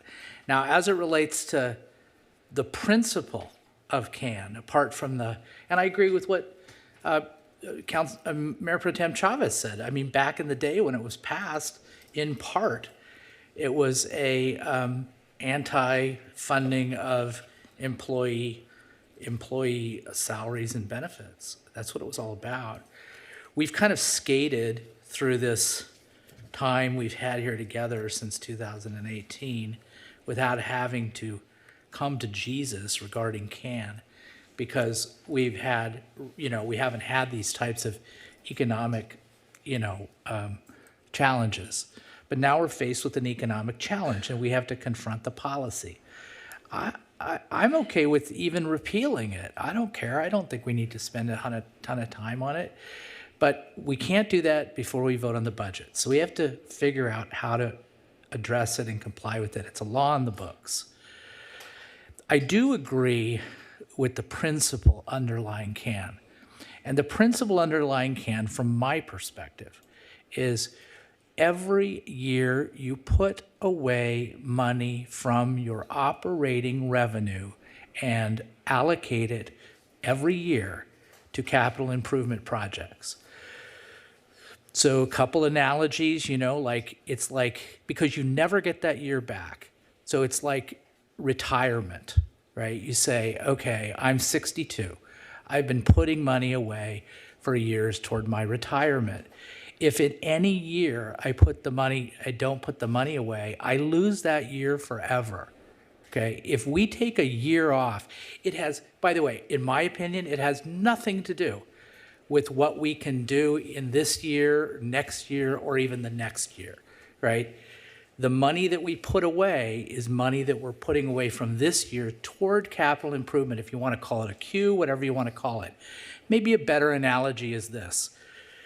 Whatever, we have something we want to do. We want to buy a house, and a young couple wants to buy a house, and they say, okay, how much does that house cost? It costs $1 million. Well, you're not going to be able to put away enough money in a year, but you put away whatever that you can afford every year toward that house, and eventually you have a down payment, okay? If at any year you don't put that money away, you are further away from buying that house. And if you continually defer that contribution, you may never buy the house, okay? And in this case, we're talking not about houses, but we're talking about capital assets and infrastructure of the city of Costa Mesa. I'm going to be back into the private sector and ensconced on my couch in Mesa Verde in 18 months. But while I'm here, I want to be part of the principle of putting away money that can be used for capital improvement. That's the principle of CAN. It doesn't have to, from my perspective, it doesn't have to be 5%. As for moving stuff around, that's called the budget process. Who cares? That's what we do. So the purpose of looking at, for me, the purpose of looking at these contracts is for me to satisfy myself, and I do trust staff. I do trust staff for sure, but I need to look at it at least and maybe have some conversations, because there's an old saying that says, don't tell me what your values are, show me your budget, right? And so if one of my values is to put away money on an annual basis toward capital improvements, I will look at other expenditures that are not capital improvements and decide, does it make sense to take that money and put it away toward capital improvements? That's an exercise that I need to have before I can vote on the budget. If you guys get 5 votes on this, that's less time for me to spend on this exercise, less time for staff to spend on it. I'm dedicated to spend the time. If you guys get 5 votes, more power to you. Doesn't matter. Well, let's call for the question. Call for the question on the, Can I? yeah. Go ahead. I just need to respond to your analogy. Sure. Except we're not setting aside money for a house. We're setting aside money for, I don't know, capital improvements, golf course improvements, and paying bond payments, and whatever thing the council wants to stick in the budget that year. We are completely undisciplined about what we consider to be capital needs. It's been true of our CIP for a long time. And the place where we should be putting away money is in the reserves, right? Like, we're saving the reserves for the next pandemic. We're saving the reserves for the earthquake that takes out half the city. We're saving the reserves for really bad stuff. not supplementing the skate park, right? So I don't know. I feel like I went on a rant earlier, and I don't know that I was completely heard.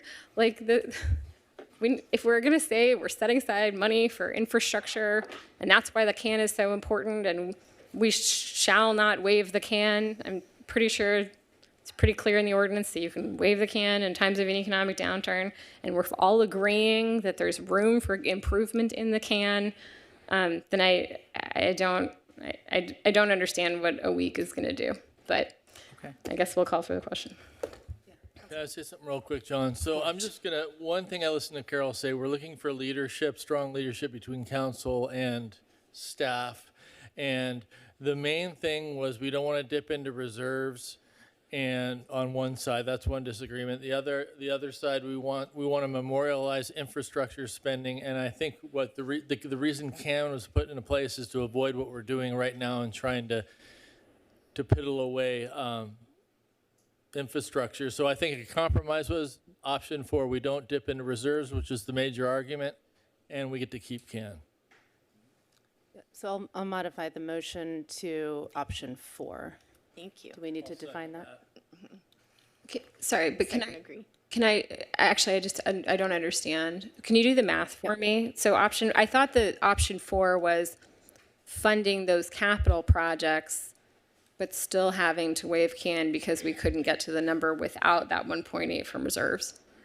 You would still have to, correct, you still have to waive the CAN. Correct. But you can fund the capital projects identified by the Public Works Director by realigning the IT of $1.2 million to the CAN and then adding $600,000 from the capital fund balance to get to the 1.8 million and not using the reserves. And we're still 1.8 million short of the CAN in that scenario in option 4. Correct, but however, you're still funding the projects as identified by the Public Works Director. Second concurs. Okay, let's call for the question. Okay.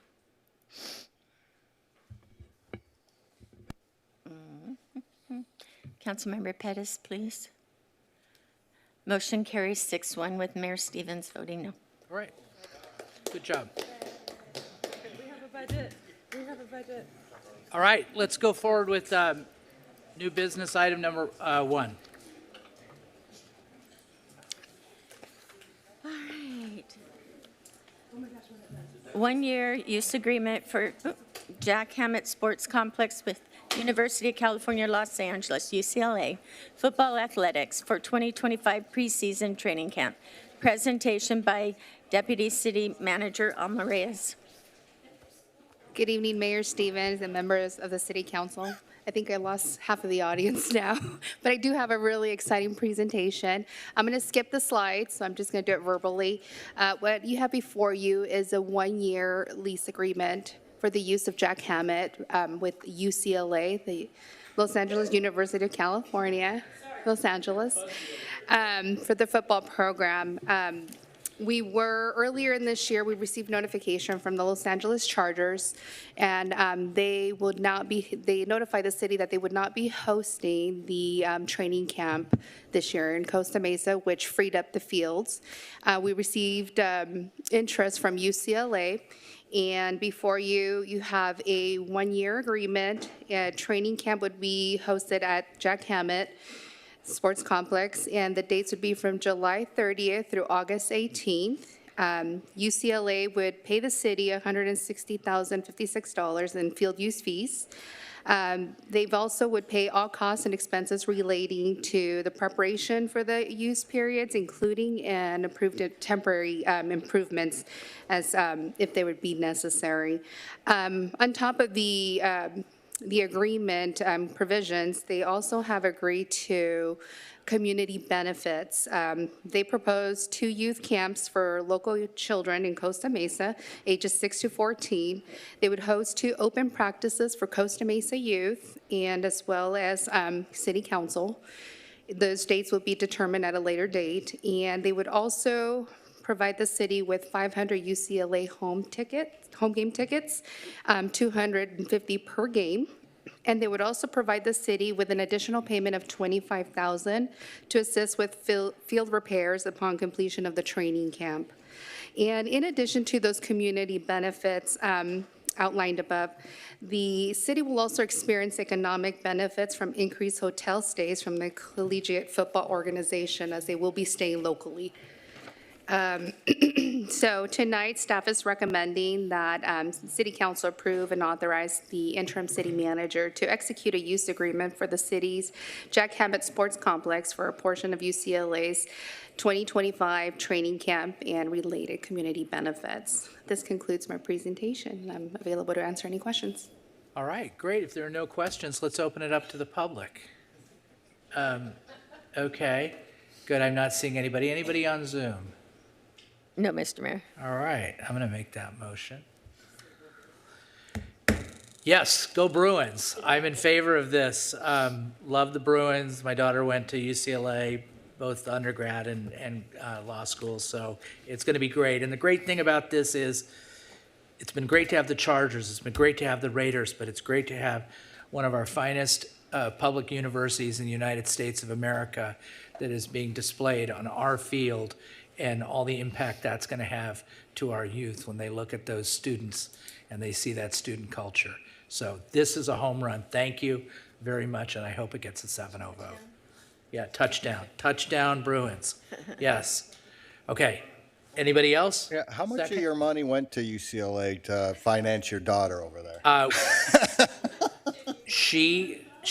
Well, that's a personal question, but I'm going to answer it. I don't know in undergrad, but she paid for, since you asked, she paid for her law school, and she got a ton of scholarships because she's the #1 student at that school, and she got a lot of scholarships.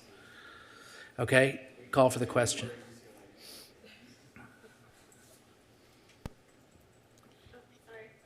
Motion carries 7-0. Go Bruins! Great, thank you. Go Bruins. All right. Should we do an 8 clap? All right. So now let's do the last one, and we could do that in, seriously, 30 seconds. Resolution for Go. exception to the 180-day wait period pursuant to Government Code Sections 7522.56 and 21224 for the rehire of Finance Officer Anna Doliski. Presentation by Human Resources Manager Costa Mesa. All right, start the timer. Finance Officer over payroll, Anna Doliski retired from the city effective May 28 after a very impressive 36 years of service. She possesses extensive experience, institutional knowledge, and her continued services as a retired annuitant is necessary due to the critical needs related to the city's payroll processing, training the new finance officer, and transition to the city's new ERP system. The government code does require that post-retirement employment begin no earlier than 180 days unless the public agency waives that 180 days, if the appointment is necessary to fill a critically needed position. Staff is recommending that the City Council approve the resolution granting an exception to the 180 days, and I'm available to answer any questions. Good. If there's no questions, let's open up to public comment. If there's no one coming up, there's no one on Zoom, right?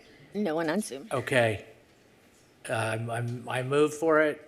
Gamero seconds. Thank you, Anna. Let's call for the question. Thank you, Anna. We need you. Councilmember, okay. Motion carries 7-0. All right. Wait a minute. Everybody, we're adjourned. Mayor, sorry. Yes. I do want to sorry. make one quick comment. Of course. We moved through the end of the budget items so quickly. I do want us to pause and thank Director Molina and her team. We know you have been working so many hours. I've heard that people go home, have dinner, and are coming back to the office, are in on weekends. We know you're still working with some dated technology, which I think this is the year that we get through it. And so I do want to acknowledge all of your efforts on this. Thank you so much for all of the additional detail. I think it's a really good decision that we're taking moving forward. I think we're going to have an interesting mid-year. We know the global economics are going to be really interesting, but thank you for all of the work, and all of the department directors too for all of your thoughtful input, knowing that we've got a lot of uncertainty ahead. Not among staff, in the economy. Yeah, very, no, and very, very trustworthy of staff. I agree.